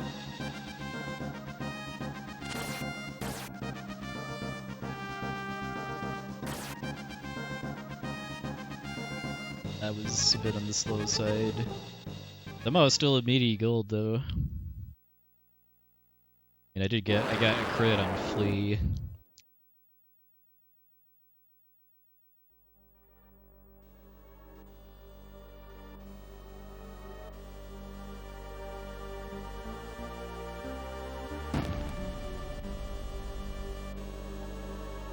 Hopefully I didn't forget to do anything.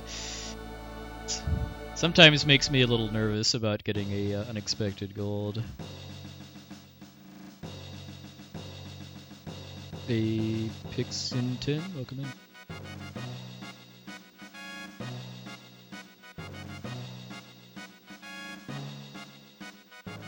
Alright, so this split here is the worst split in my PB. I've already gotten a good head start on beating it by getting the red mail steal. If I get a good Son of Sun fight too, I can save about 90 total seconds.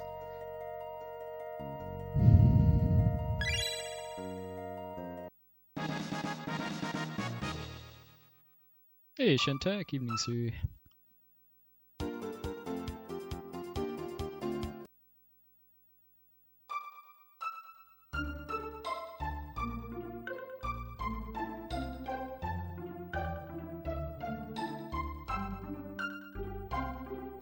I'm doing pretty good, just having a pretty chill holiday weekend.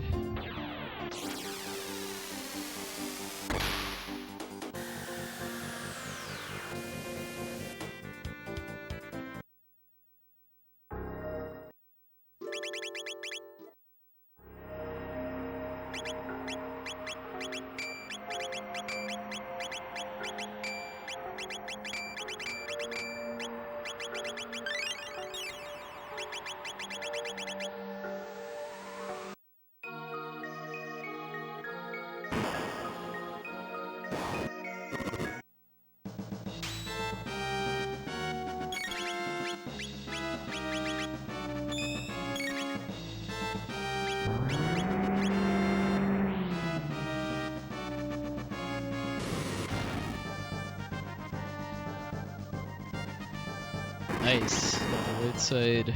The right and the top are the good ones because it's only one input to target, and the right is better because, well, then I don't have to go through a counter animation.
Double right.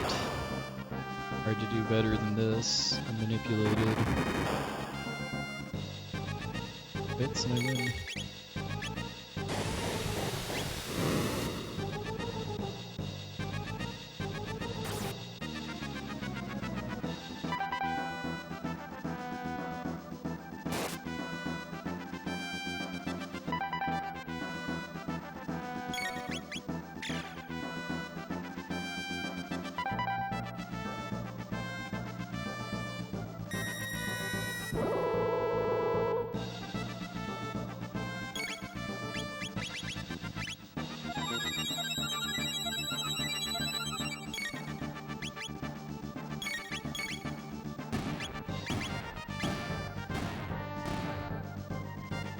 Not a gold, but I'll take that.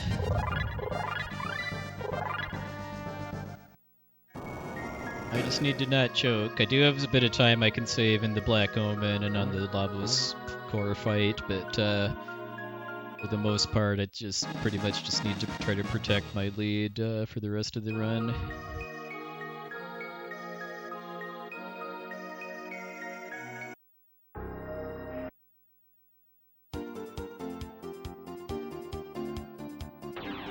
What happened in PB, I didn't get the red mail steal from Russ Tyranno, which is about 25 seconds, because I have to go upstairs at Guardia Castle and get a black chest that has a red vest in it instead. And then I also had a 3-cycle Son of Sun because of just a terrible pattern.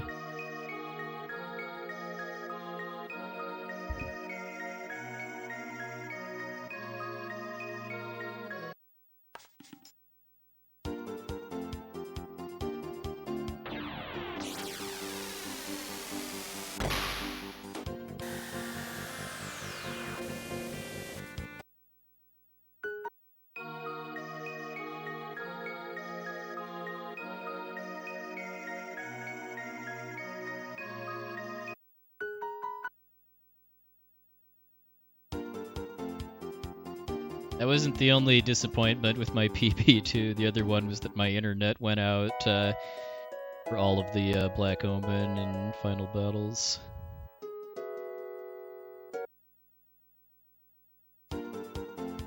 Just had to upload my local recording.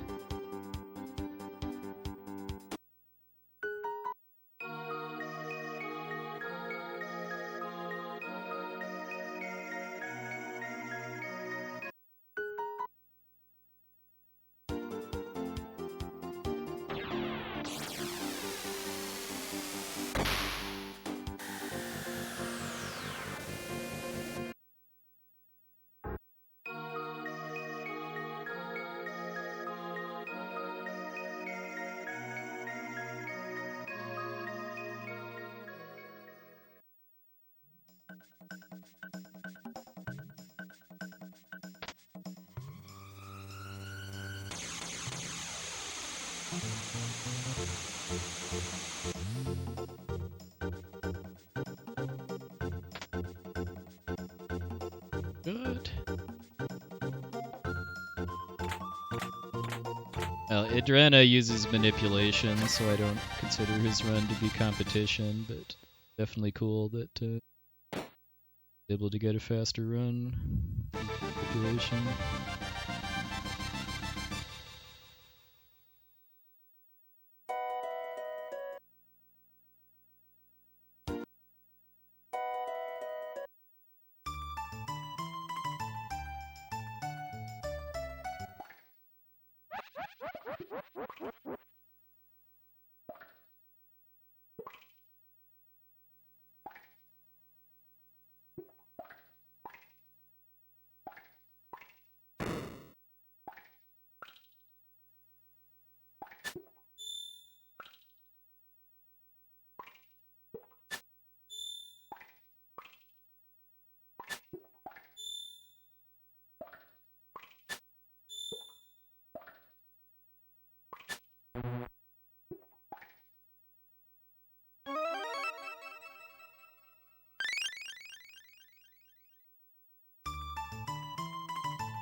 I mean, the problem with trying to have a leaderboard for no manipulated runs is that that's something that's not possible to objectively improve or enforce.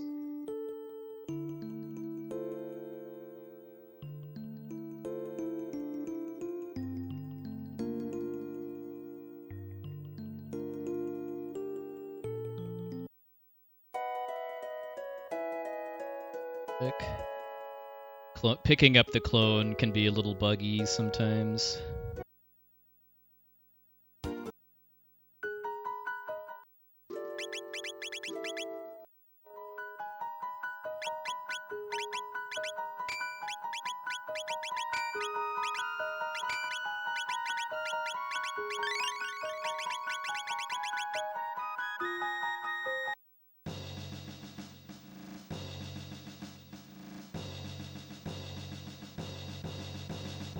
Yeah, the two main bugs I'm aware of with that cutscene are that sometimes you can't actually pick up the doll until you've tried to leave and triggered Mom's text, and if you leave too fast, it sometimes doesn't mark you having actually gotten the clone.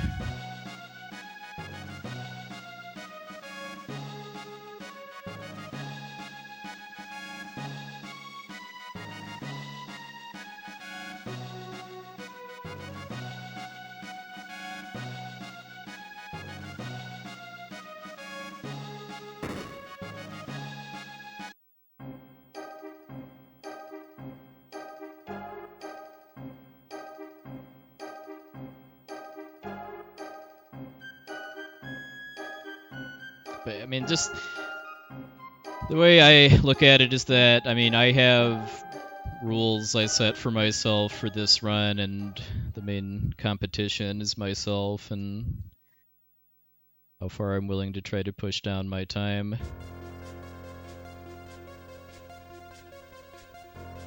Part of why I don't submit to leaderboard sites.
Thanks everybody so much for watching. Appreciate the company.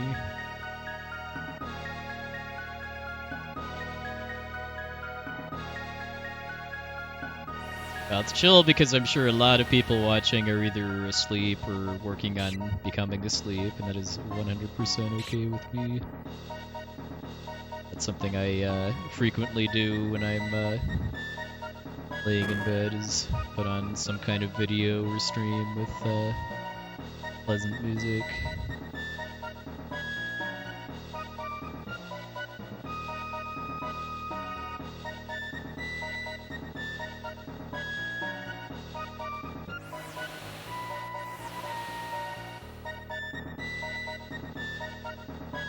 Yeah, well, there's always next year. Glad we got to chat a couple times in the practice room at least.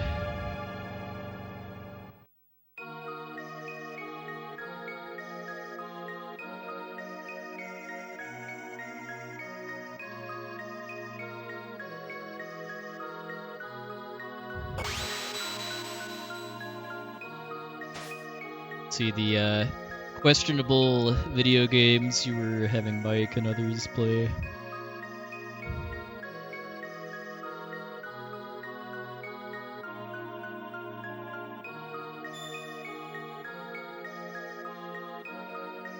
Alright, so let's see how this fight goes. Optimally kills Frog, Marley hastes Magus, and then he kills Marley. Icing on the cake, getting a lot of crits.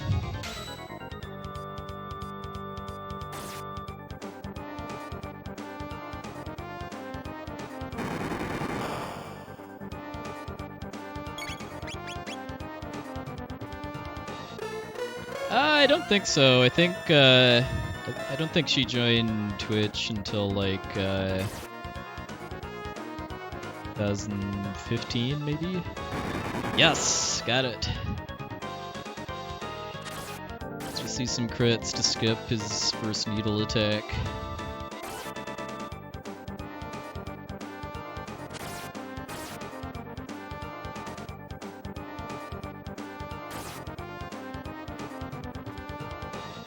Yeah, it is kind of a weird feeling to want to see one of your characters get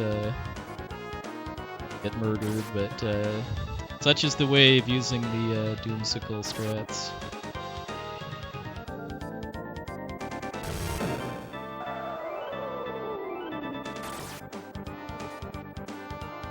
Even with 2 crits, I still didn't skip that. That's interesting.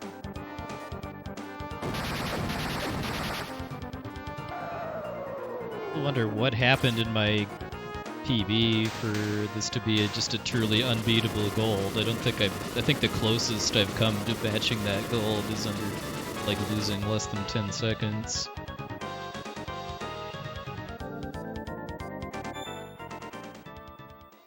So some of the time loss there was because of the Chrono doll bugging out.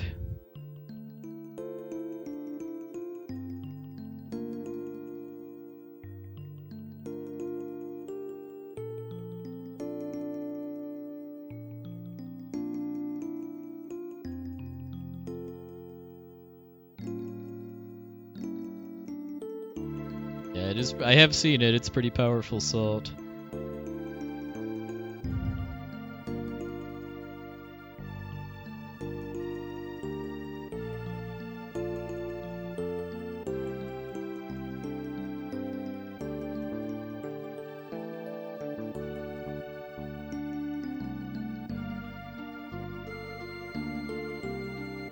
I think he's just been playing poker for a couple hours on Sundays lately, although he went extra long today in order to play some matches against Iswugi.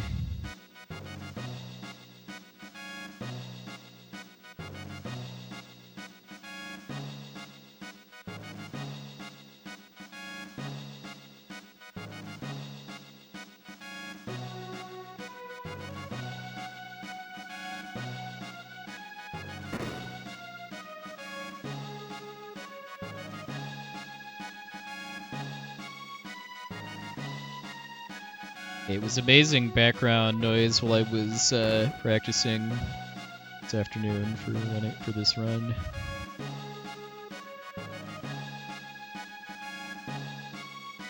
Yeah, this run's looking pretty good right now. It's on me right now to not choke it away, though.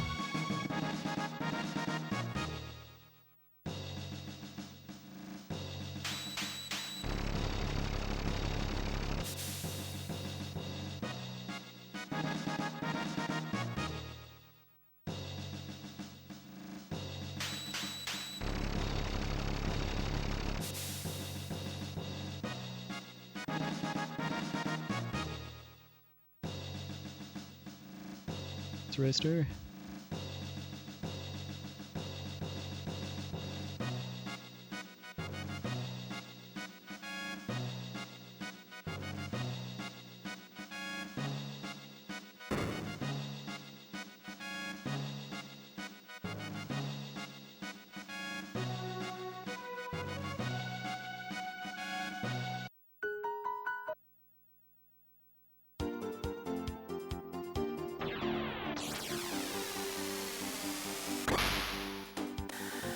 No, there's no missable side quests in this game, at least major ones. There's like little bits of dialogue and stuff that you can miss out on, but as far as like all of the quests that are part of the 100% definition for this game, those are not missable.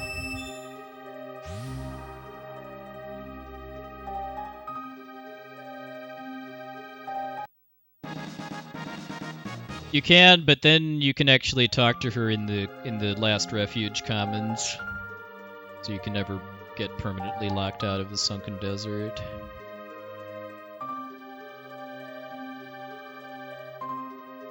Yeah, I do like how this game gives you plenty of hints as far as where to go for side quests, but it never like totally holds your hand. And the closest it gets is you getting kind of a laundry list if you talk to Gaspar. It's not like you can just open the menu and check where to go.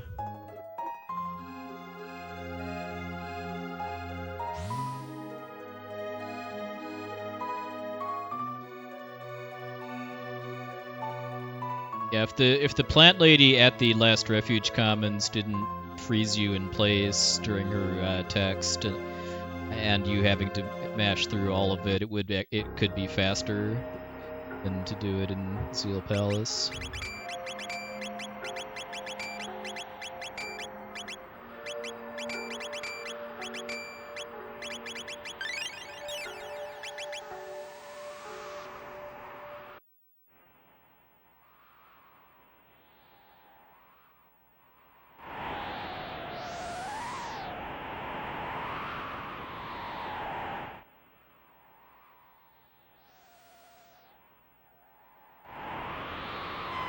Oh, damn it. Should have just skipped the power tab.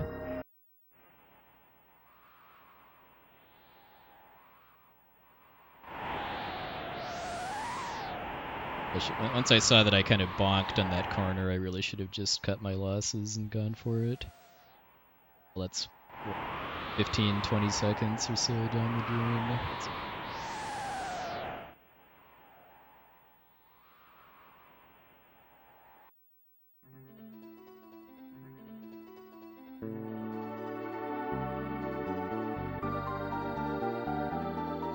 I got a good pattern from those enemies.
Fun fact, Lava Spawn 2 is not marked as a boss, and you can just run away.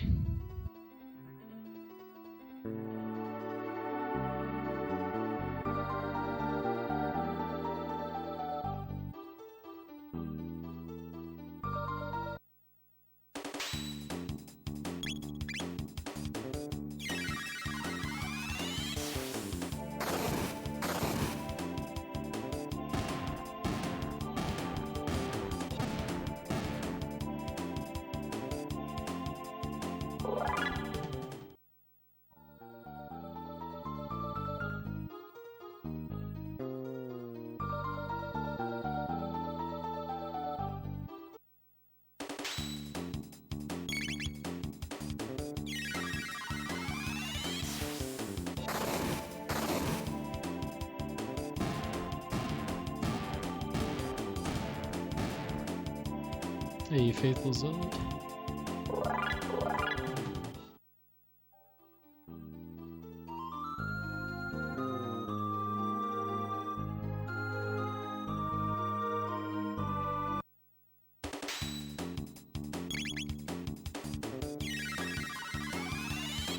Yeah, little ironic that ice is the most effective way of killing these things on an icy mountain, but it works.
Anxiously eyeing that clock to see how much time that pursuit at the start of the mountain is going to cost me.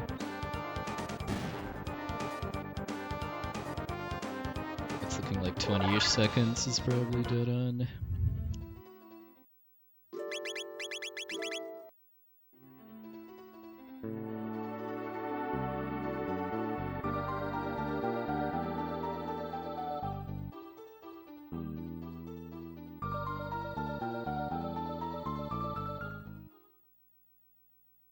Did save a little bit from a slightly faster setup for the cracker grind, but oh well.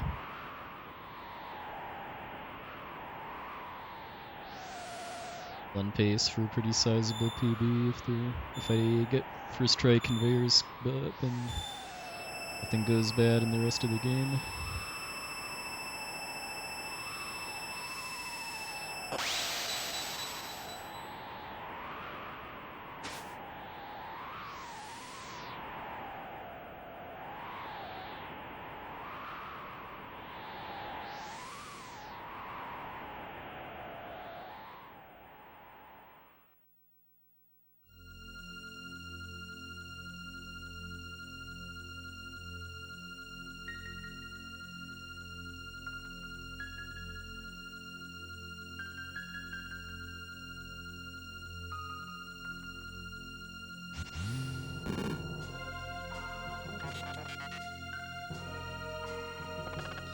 Lulu.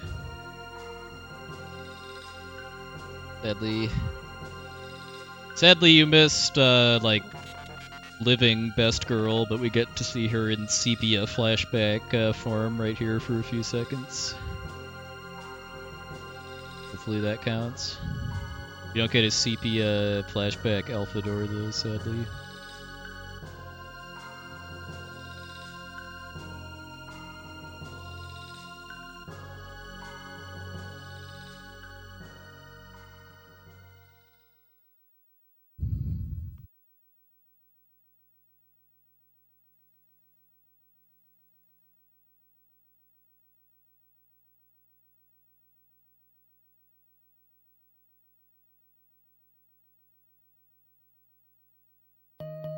Purple cat, best cat.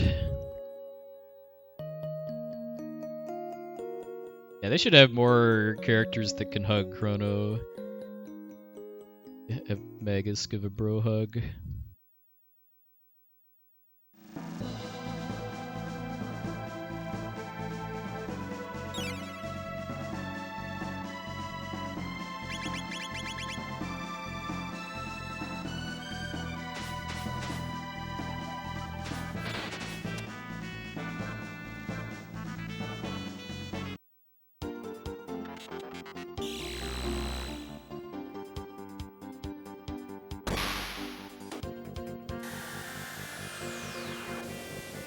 Hey Tina, thanks for the host.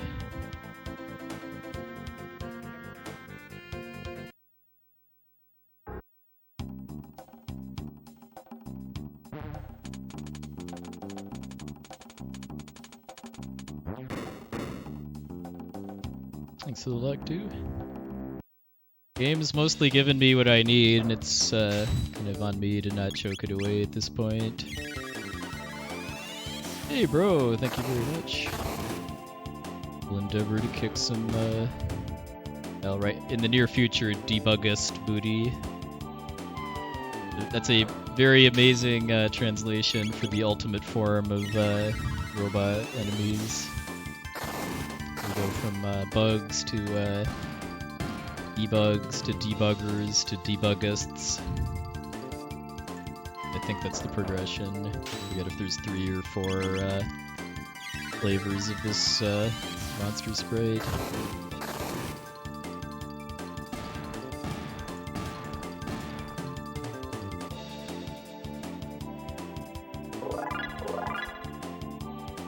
So what is it? So it's what is it? Bug debuggers and debuggists then? Oh, so bugger is the first version.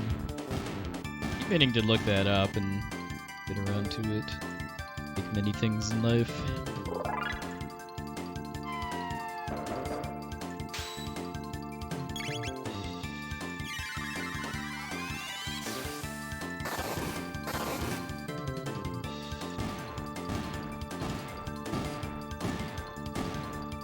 Yeah, I thought the one of the weaker versions was called Bugger instead of Debug.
Be lying if I said my heart wasn't pounding a little bit, given that this skip has been my bane lately. All the practice I've been putting in pays off.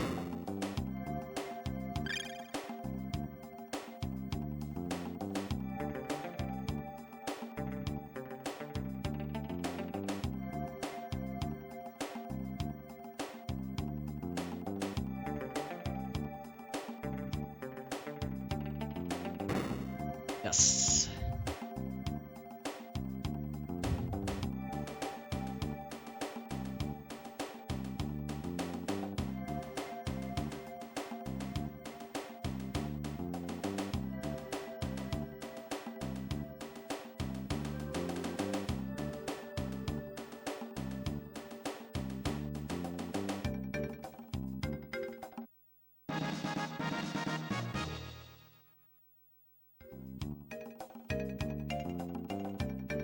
That's a good rope hit.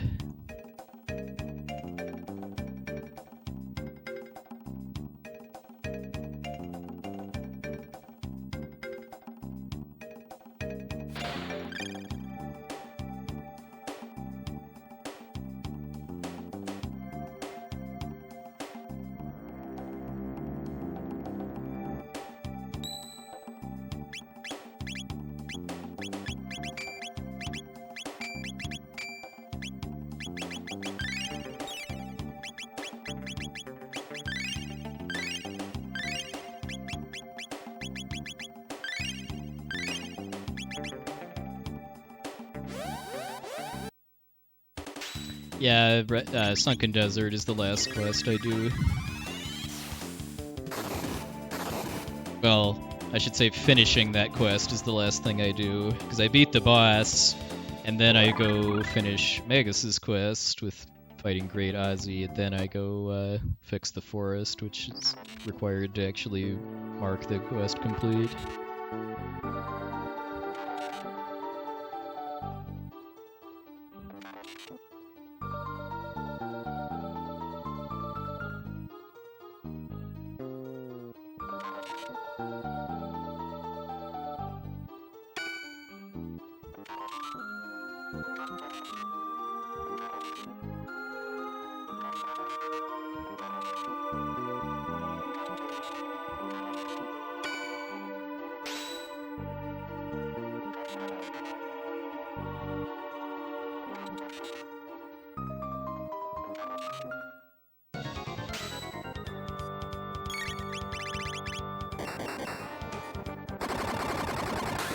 Yeah, any percent categories do that quest to get the Green Dream, which is needed to do an HP overflow glitch that lets you insta-kill the last two bosses.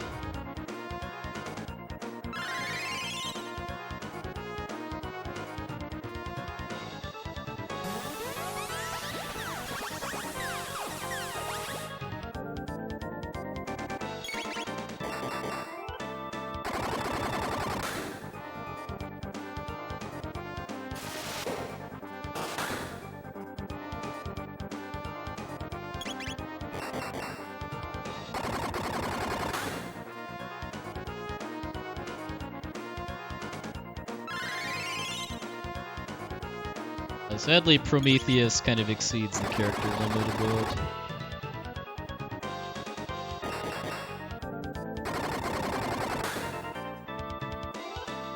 Thanks, Overstorm.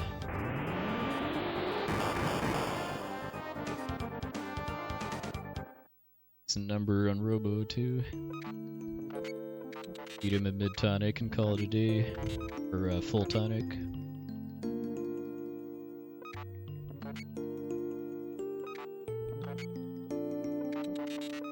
Glad to hear. Oh yeah, thanks. Yeah. Definitely pretty solid showing a Crystallis, I would say. It was kind of really neat to have the Axeman there for perspective on it too.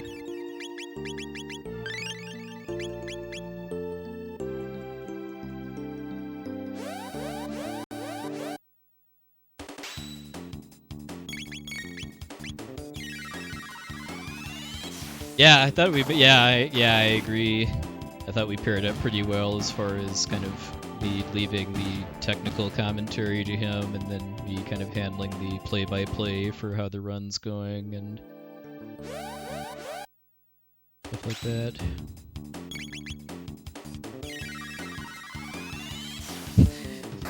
It's certainly funny. Certainly a thing too that you found the teleport spell skip like during the marathon too.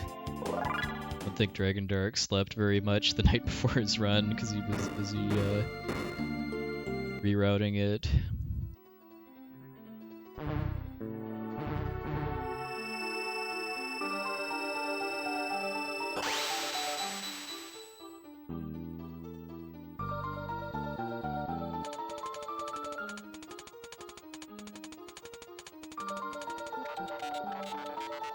So this might be a gold because of me skipping the Mega Elixir.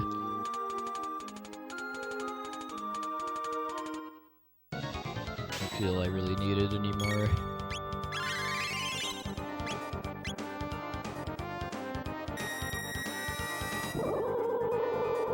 Yeah, I mean, I hear a lot of comparisons to Mother Brain from the Metroid series when we get to this point, but I think this looks a lot more like Mother Brain from Phantasy Star.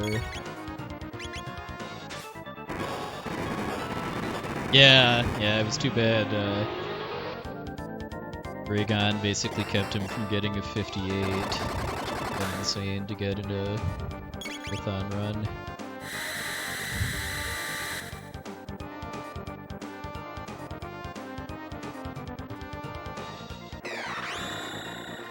I guess this isn't going to be gold. Must have gotten Uzi Punch skip in my PB.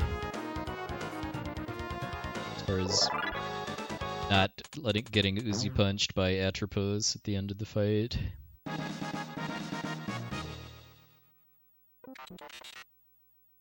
Oh, is it like an actual consistent Dragon manip? Like the way I understood it was that you can improve your odds as far as like manipulating your map coordinates or something when you use the Bow of Truth, but there's still factors outside your control.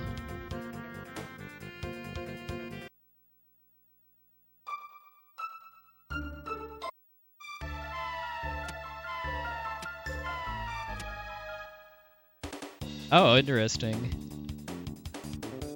Definitely looking forward to learning more about that whenever I get back into the game.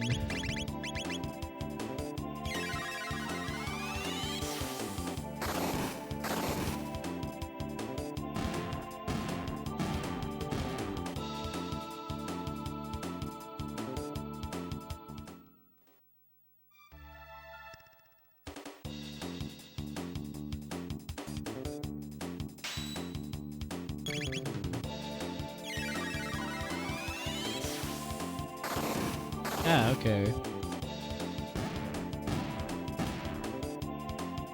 So it's the same setup, basically, only you're also watching what the start of his pattern is.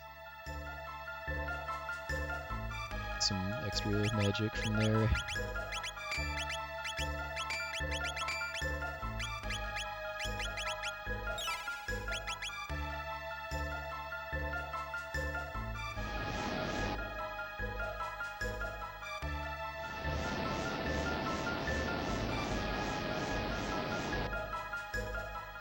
Ah, okay, so just better understanding of when your coordinates matter, I guess, then yeah. Yeah, that makes sense.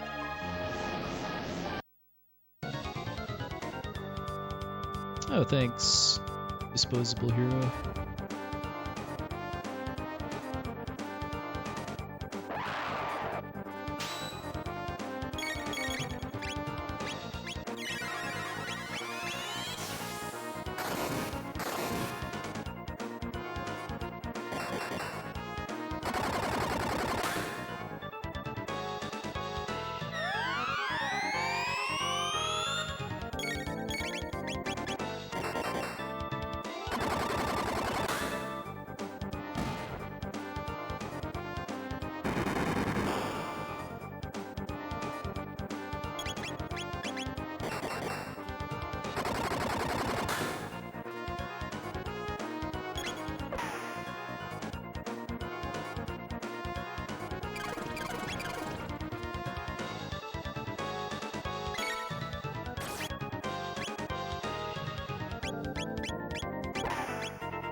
That I couldn't kill the core fast.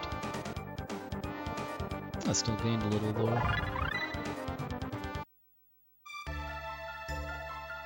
Still believe in the sub 5? Well,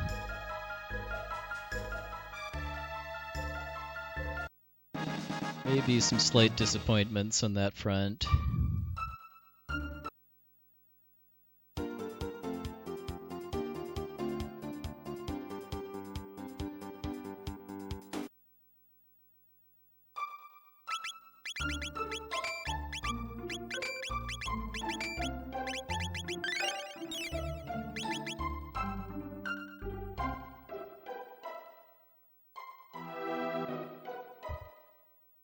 They won't disappoint the heart of the cards.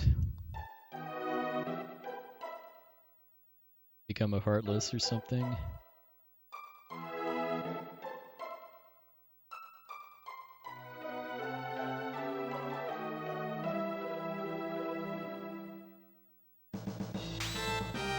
Yeah, we could maybe redefine the rules to be a defeat Giga Mutant RTA or something.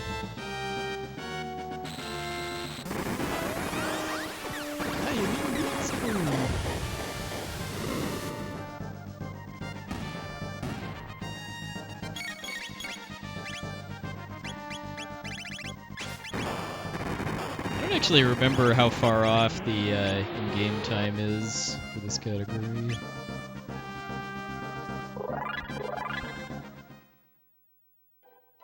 It could very much be possible that it's over half an hour off.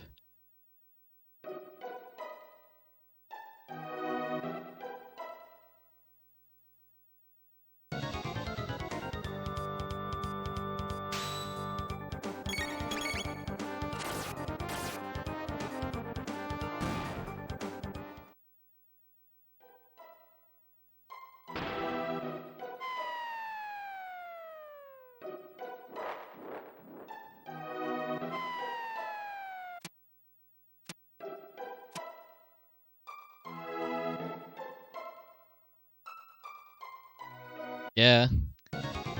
Late SNES era games, particularly RPGs, sure got it right as far as just kind of top of the line pixel artwork. Deus Ex Felina strikes again.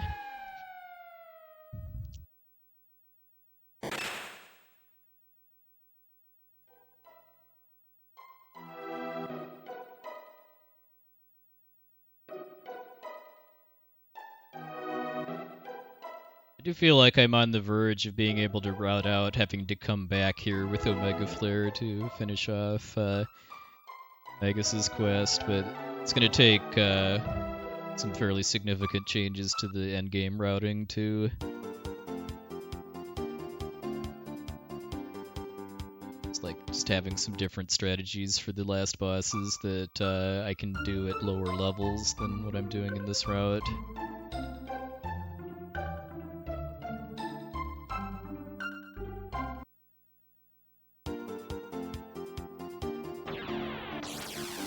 Yeah, exactly. because actually fighting Great Ozzy right after I go there to get Magus's stuff would be about 2 minutes slower than just choosing them with Omega Flare.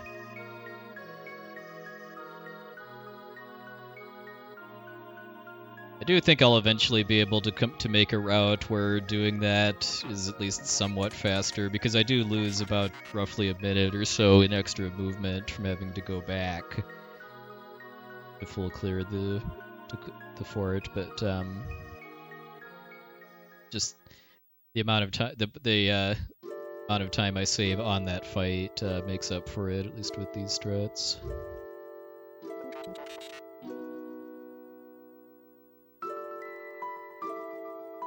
Actually a bit of a bigger time loss from the backtracking than in the Japanese runner's route too, just because since they already have Omega Flare before Mother Brain, you're able to just go to Ozzy's Fort before even starting the Sunken Desert questline. Yeah, that's little robot from Robotrek taking care of business. Hey, Lavos.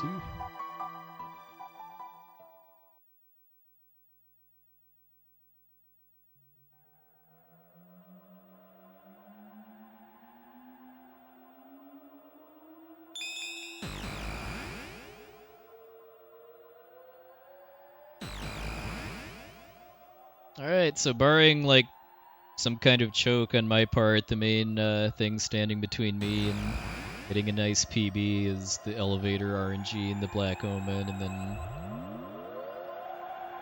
the first turn pattern from Lavos Core. Although Lavos Shell has some RNG to it too.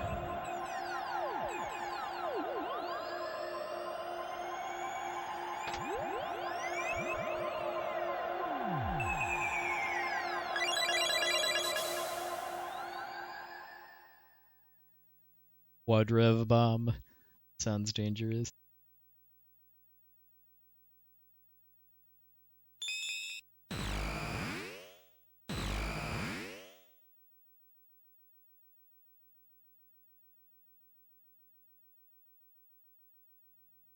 I will say, though, that it's going to take a lot for me to actually lose 2.5 minutes in the rest of the run, though.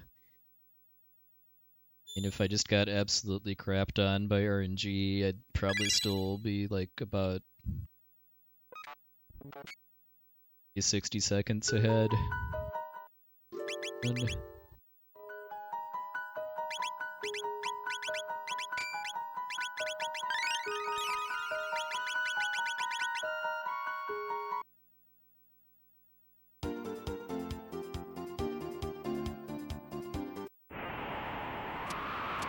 go.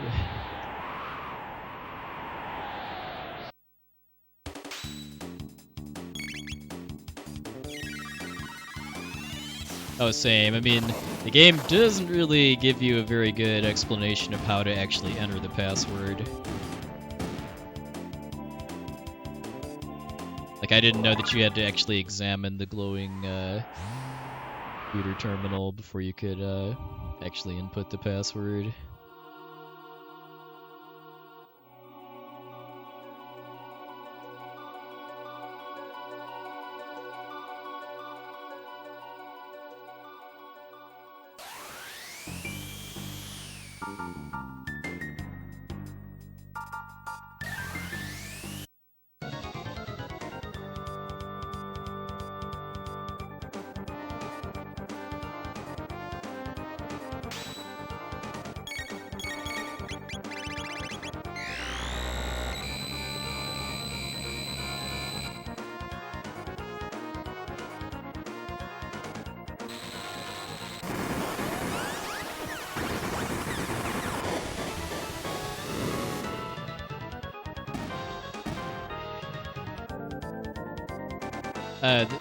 Well, the hint is that it's a note from Tabin saying that the password is the name of his wife,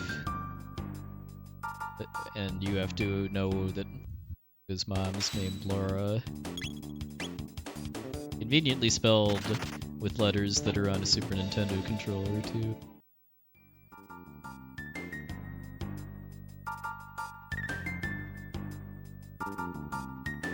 Yeah.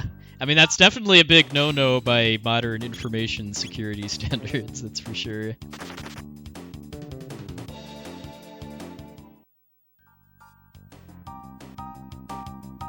That gold earring steal.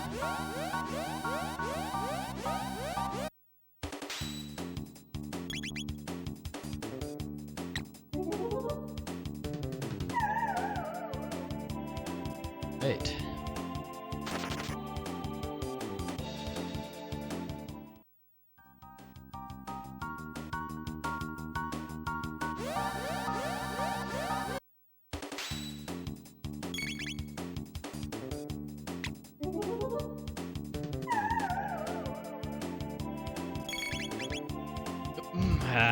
Forgot she was still on Mega Bomb.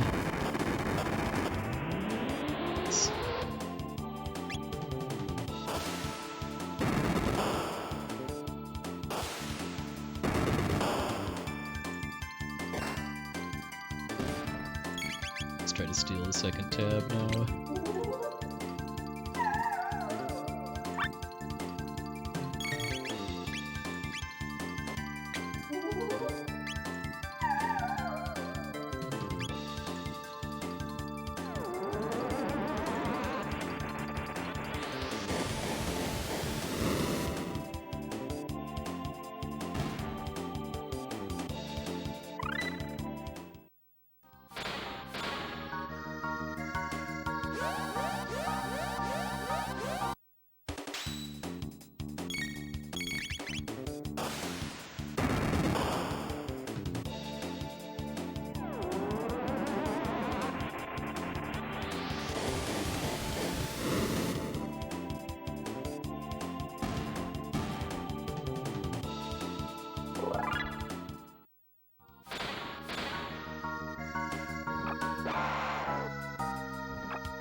Come on. Good. Cameo from the Possessor Eye from the Demon Rush there.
So optimally, I get only one fight on both elevators combined. Gives me all the experience I need for the characters getting to the levels I want them at for the final fights.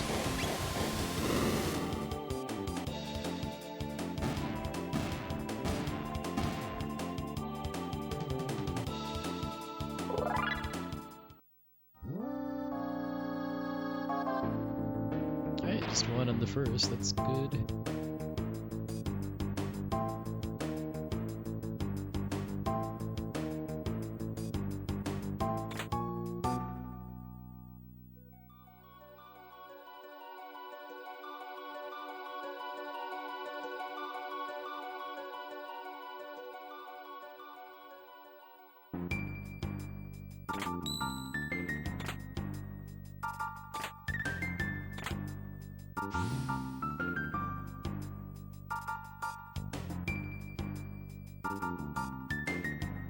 SA9 sounds like a mod chip for a Super Nintendo console or something.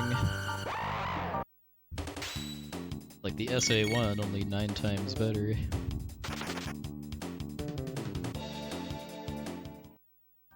Yeah, 3 is, I mean, both elevators have between 0 and 3 battles, which are all unrunnable. It's random based on the in-game timer.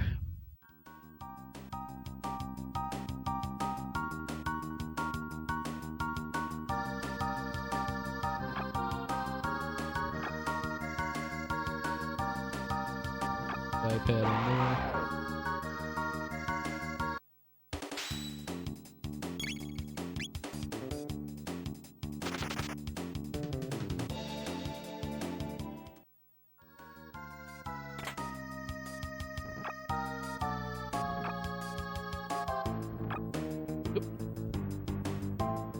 Hold me there.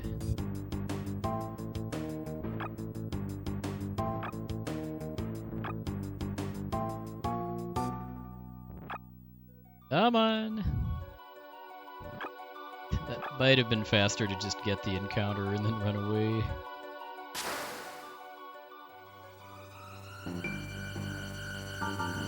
Yeah, just one loop. 100% is basically doing pretty much all the major story content that you can do without touching New Game Plus mode.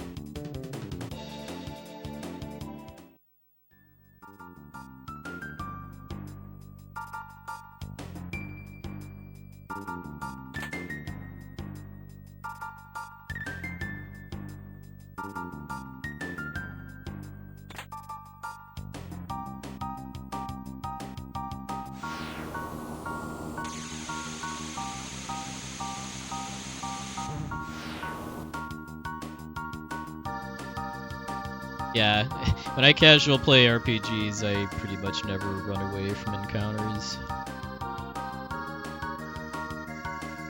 Unless I'm, like, stuck and I'm pretty clearly, kind of wasting my time. Ran into that a few times when I was playing Live Alive, especially in the mecha scenario.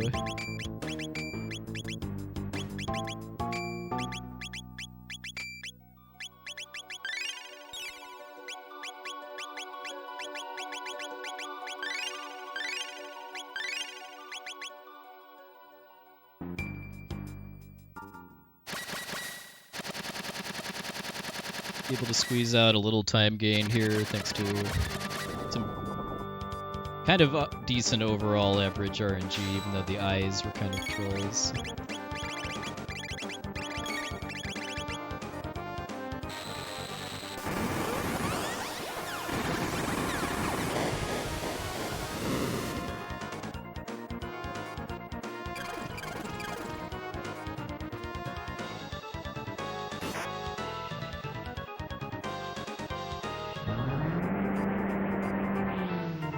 Been a pretty good run. All I can really fault so far is getting blown off of Death Peak once. Being an idiot.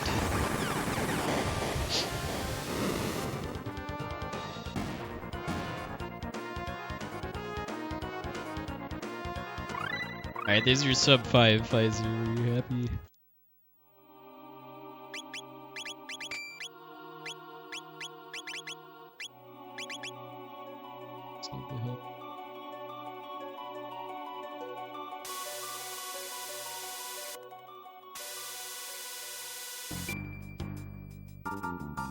Well, biggest remaining hurdle I'd say is just the final boss as far as what pattern I get at the start of Lavos Core. I am up against a pretty bad Lavos Core fight in my splits at least. Well, there's also this elevator, by the way, too. I don't actually need to fight anything else here, so all encounters I fight on here are wasting my time.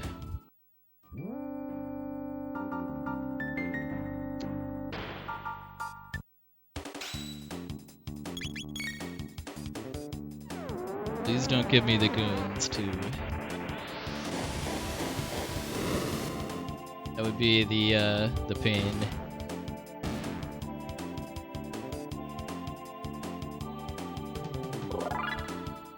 No goons, no goons, no goons. Alright.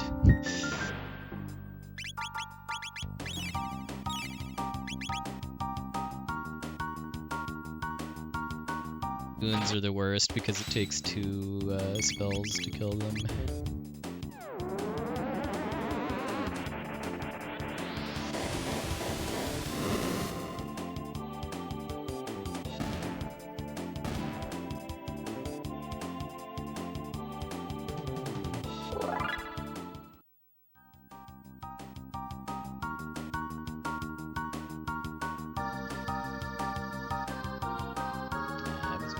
Really cautious with that.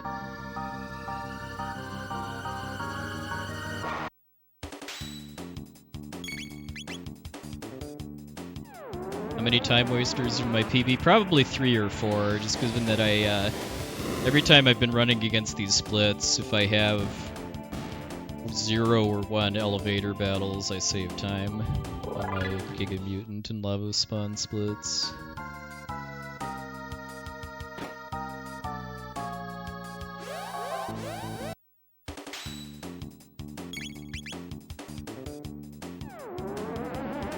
See if I got enough extra experience that I can just run away from the last set of panels.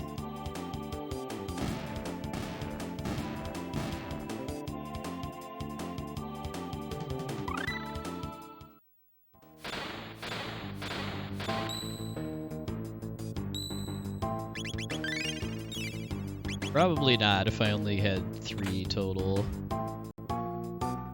Would probably need to be 5 roughly in order to have 4,000 extra experience.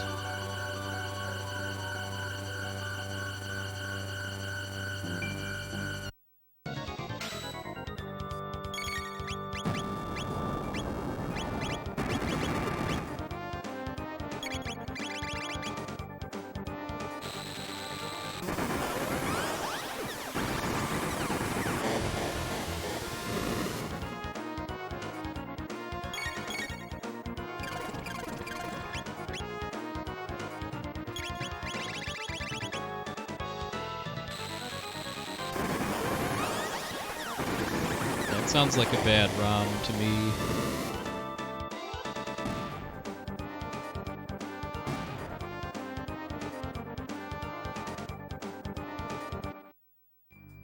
Z-SNES combined with a bad ROM.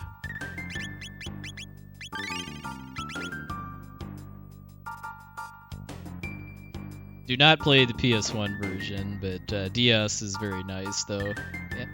PC is worth playing too these days after they patched it.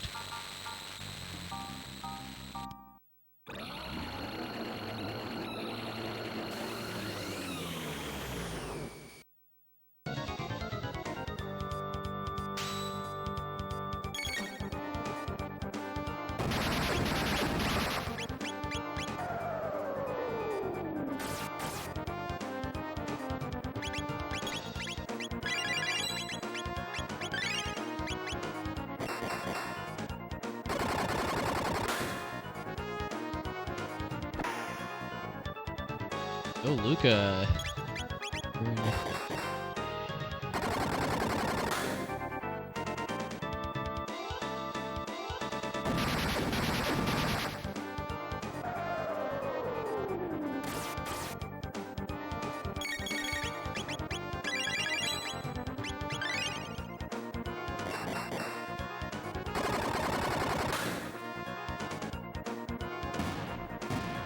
Nice. I think I mostly saved time just because of getting that good Wonder Shot.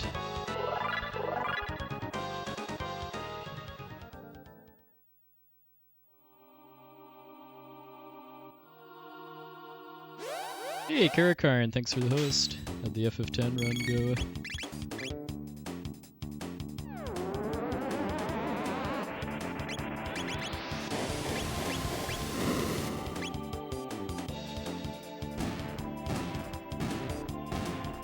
Got a PB, nice.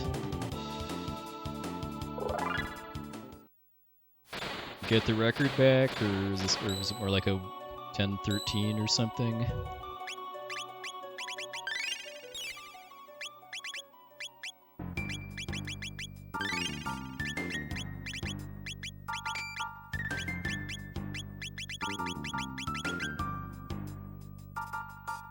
Ah, nice.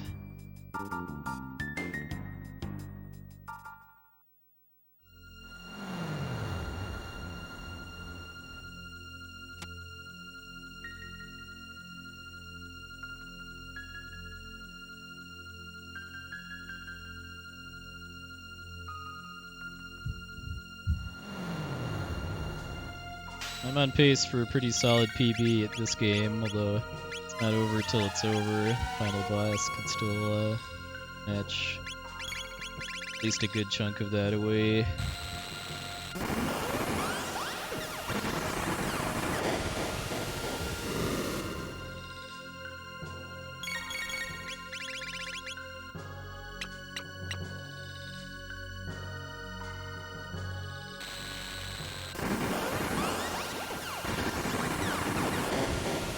Oh wow, so it's a comeback PB too.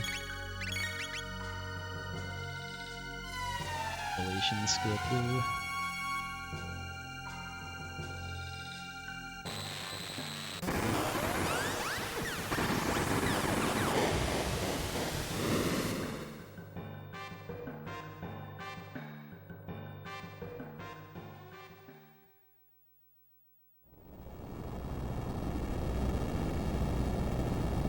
Yeah, I mean, assuming this is a PB, there's going to be some pretty awful splits to run against, like Aerostome especially.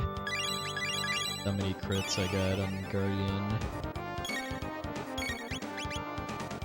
Hey, Sonic, thanks for the luck.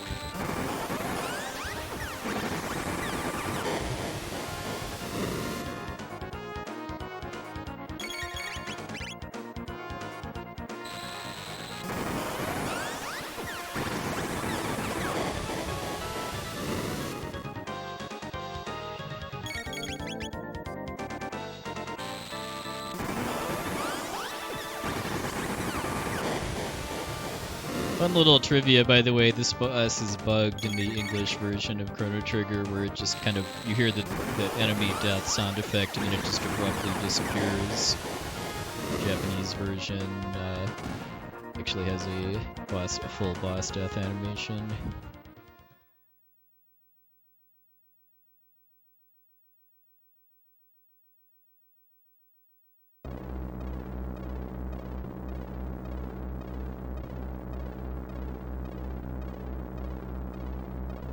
Yo, it has audio glitch. Ooh. Congrats. I still haven't seen the part of the Limit Break FF10 run that included the audio glitch showcase, but I'm sure it's not going to disappoint.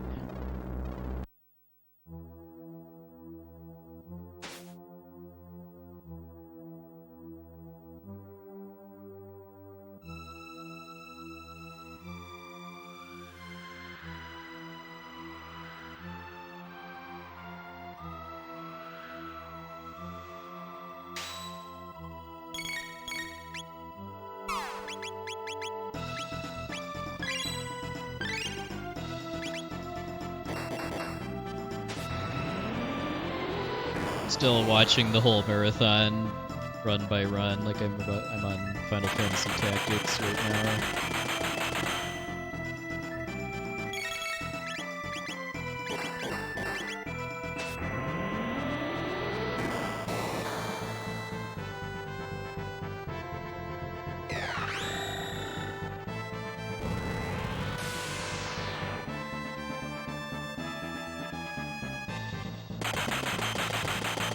Oh, nice, Crazy.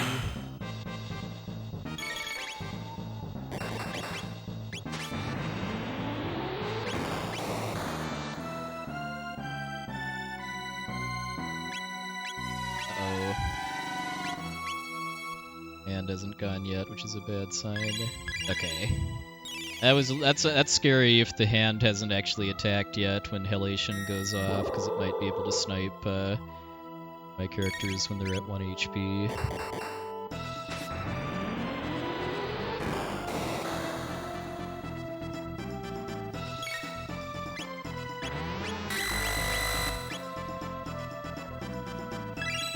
Yeah, go for it, Ghost Duke.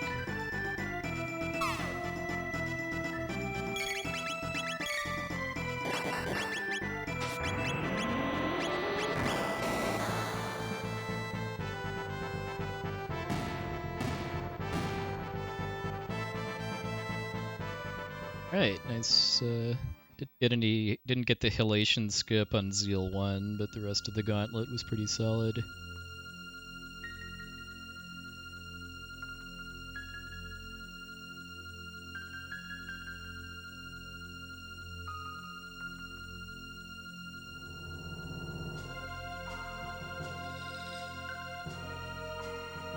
Yeah, I still need to see FF2, but yeah, I've heard the Lamia Queen thing. And I don't want to know why yet until I see it.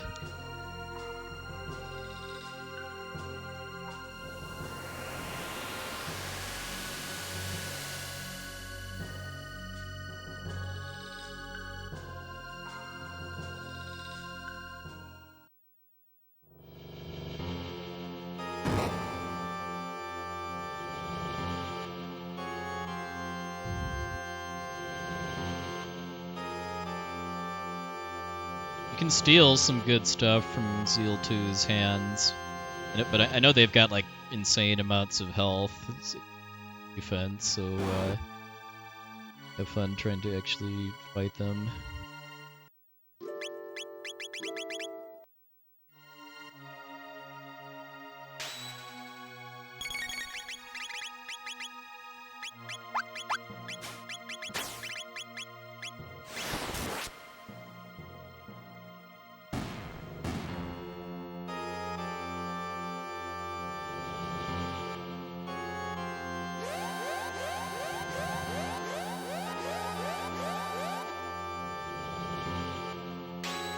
Yeah, that dance she does.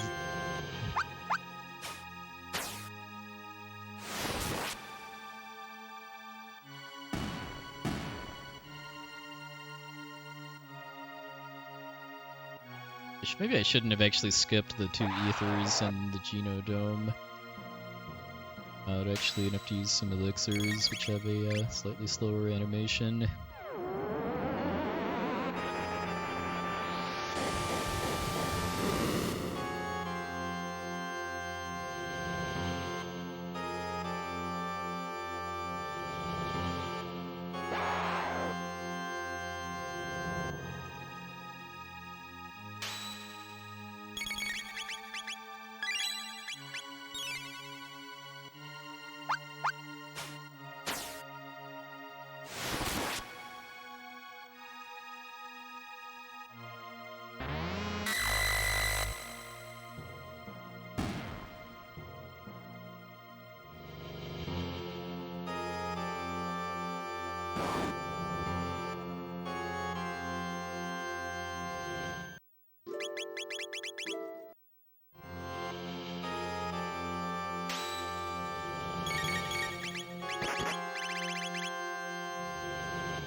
Remember when Kirikaran played this for the first time, he did the Nizbel refight with no Thunder access. That took a while. Got the ability to lower his defense.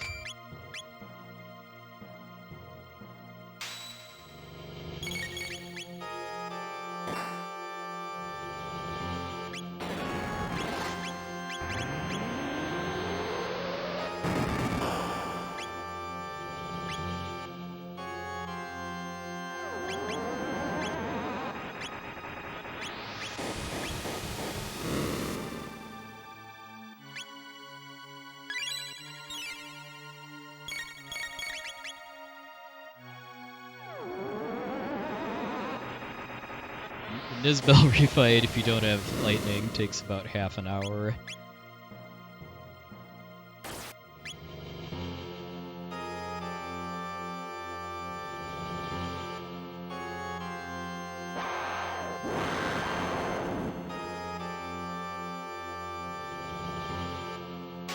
Thanks, Iron Marcus.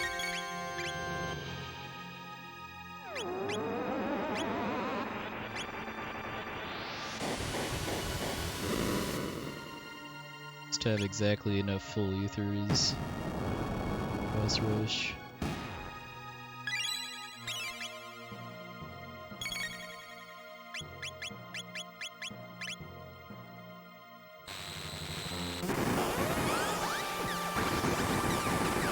How long is an all-ending run? The record is about 8 hours, I want to say.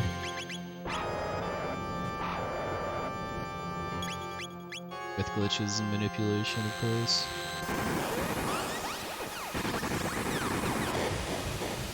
Kind of a neat category because of using some exclusive tech that's not useful anywhere else.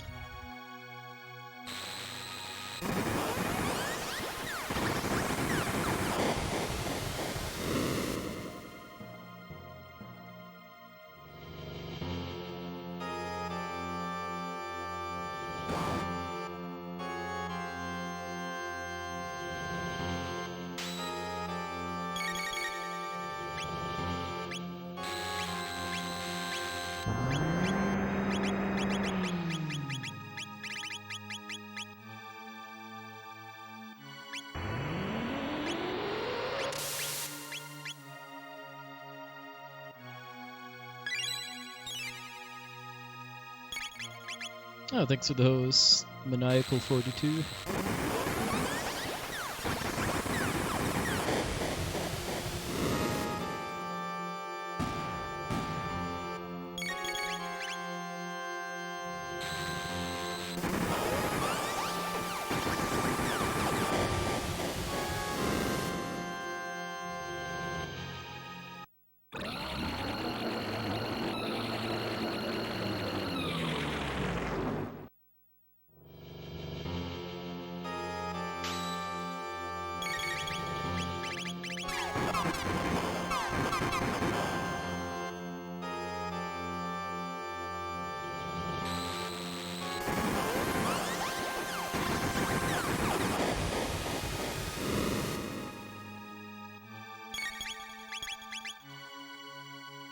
Chaos Wave Skip at least. Chaotic Zone, I think it's called.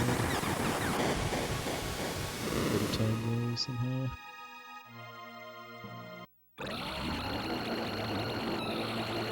Alright. We'll be looking at a 526 with a good last pair of fights.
The music, by the way.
Waiting for obstacle.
perfect Lavos done.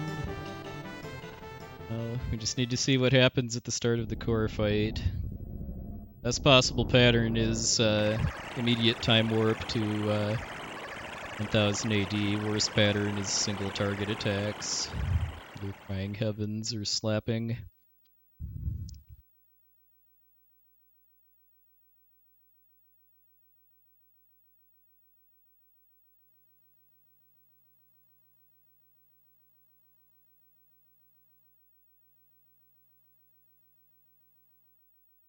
Thanks, the Shooter. Thanks, Sunday.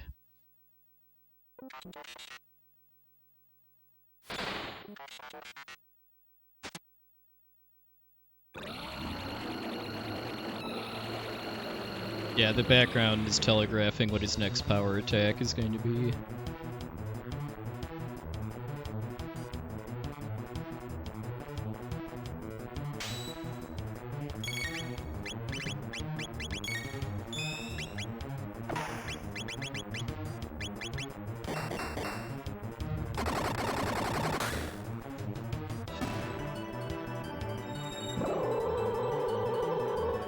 Time warp. Yes!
Yes! 525. 12. And that would have been a 24 if I hadn't gotten blown off Death Peak, but oh, yes! Oh, that feels so good.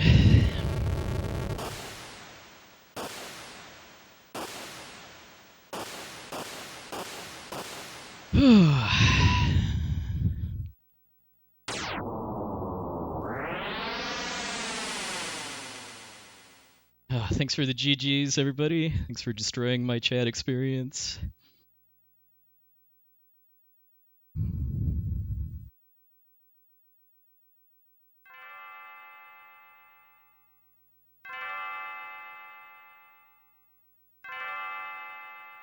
Yeah, I mean, we'll look at the splits once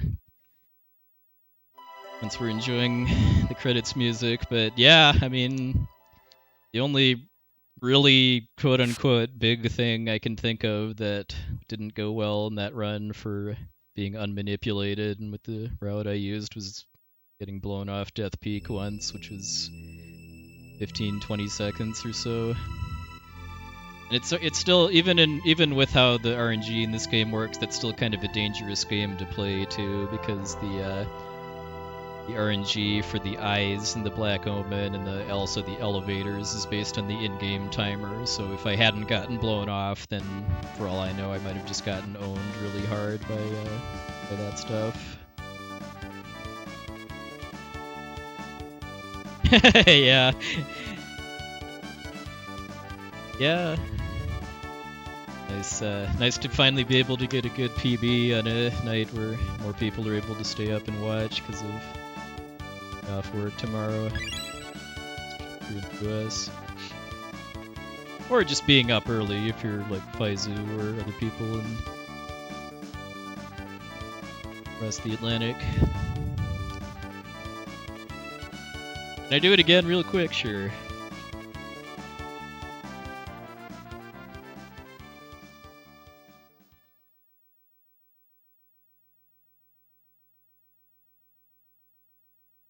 Yeah, yeah, we're gonna whoever I host is gonna. I have some pressure to keep the train rolling after first Karakarn and now me get nice PBs.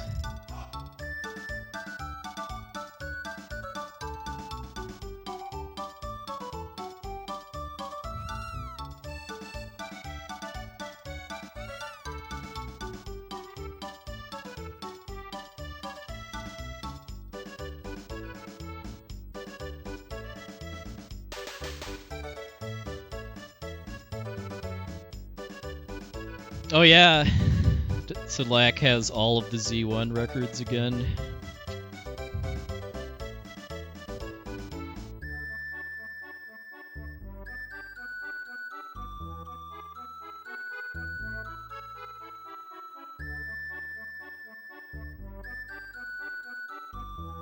Even better too that this is my first PB in quite a while on stream, because when I got my 529, my internet was down.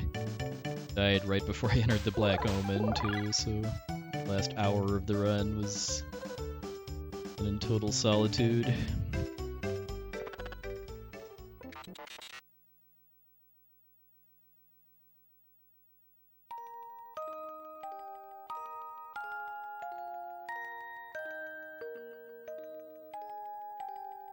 Yeah, it was maybe last April or so. I know it was before Limit Break last year.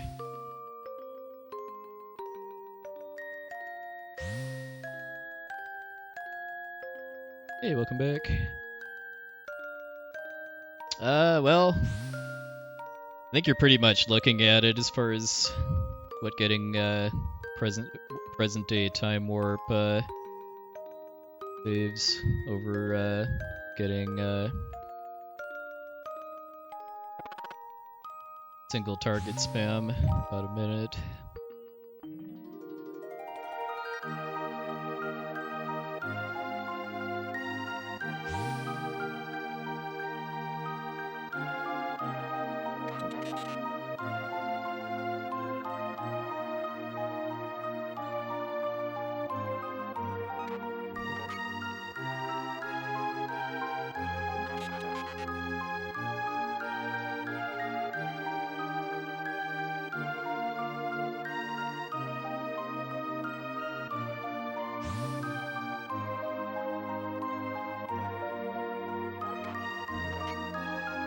Now, 100% doesn't require touching New Game Plus mode. Basically doing all the major content in the game in one file, in one playthrough. Yeah, I really doubt I can beat this time unmanipulated. I mean, I'll look back at the splits, but I mean, I was pretty much just looking for one more like minute plus PB unmanipulated before moving on to something else.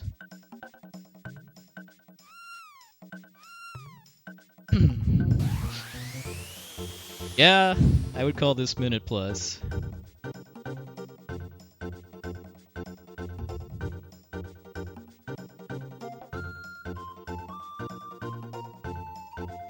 Also, yes, I very much will be continuing to run this for at least the next month or so. I'm running this for SGDQ. And I'd like to at least do a few more runs after that too. I'm sure some people will follow me for this game, and I don't want to just ditch it and play something else immediately. Still haven't totally decided what I'm gonna do next, because as of now I'm not planning to make any more marathon submissions the rest of the year, although plans can always change.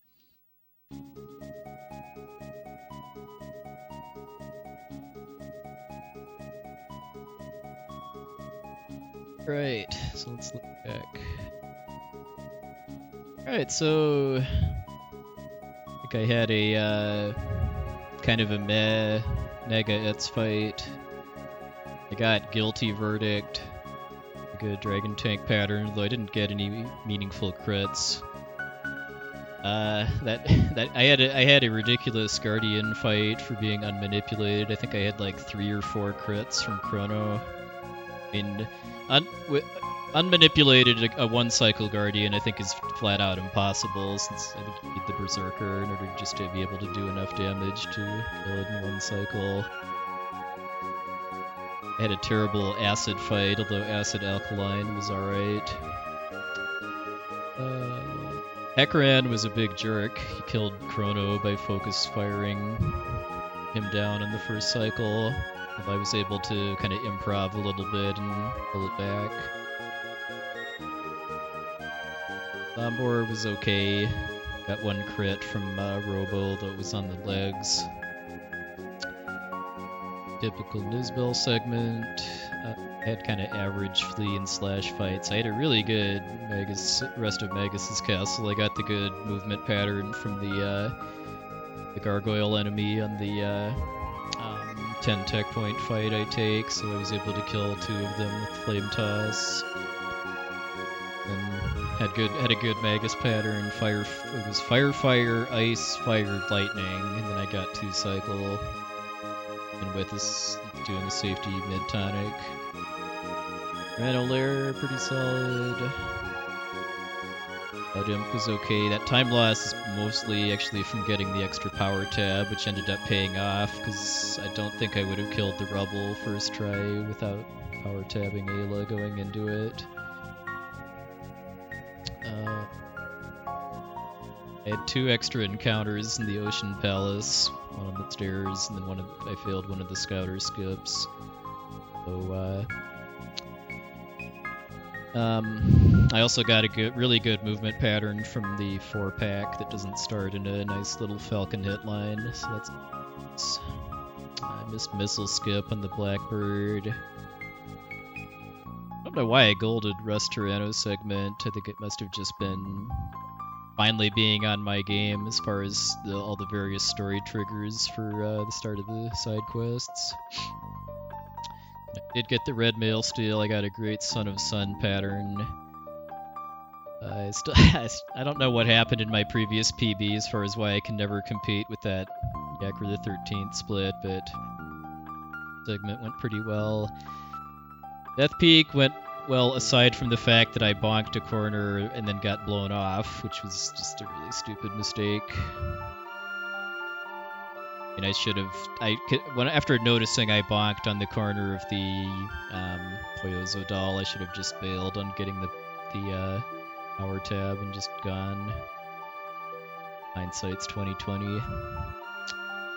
Dome was finally good. Got first try conveyor skip. I got a good crisis arm number immediately after Atropos, so I didn't need to roll for the heal beam. I was just able to feed him a full tonic and go. Had some kind of trolly wonder shot luck on Ret Knight's core. Can't complain otherwise, just because I had a 7 for Robo's 1's digit, so I killed it in 4 punches. Sub 5 win. I'd be kind of skeptical if sub 5 is possible, even with like a super optimized manip route, but I'd be happy to be proven wrong.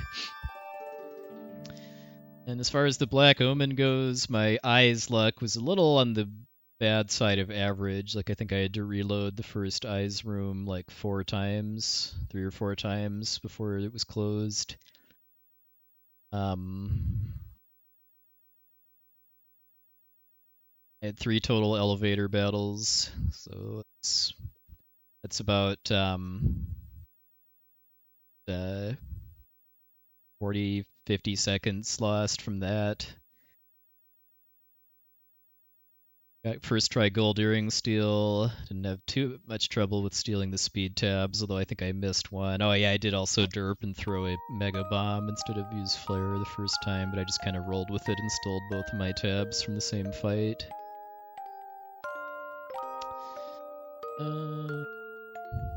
Yeah, and had a little bit of a scare on Zeal too, as far as her potentially sniping somebody at 1 HP, but I was able to squeeze the Mega Elixir off in between. Yeah, really all of the luck on Lavos Shell and the final 2 fights was pretty much right where I needed it. So so yeah, like I said, I mean, I'll be continuing to do runs unmanipulated through SGDQ at least, and then what comes after that. Oh yeah, this time's super easily beatable with Manip. Without Manip, not so much. Like I said, I'm kind of skeptical that I can reasonably beat this time without some major rerouting, and even then it would still be a pretty rough grind, I'd think, unless it's just like a really huge time save. So yeah, I'm definitely happy kind of walking away from unmanipulated Chrono Trigger Hundo with a 525.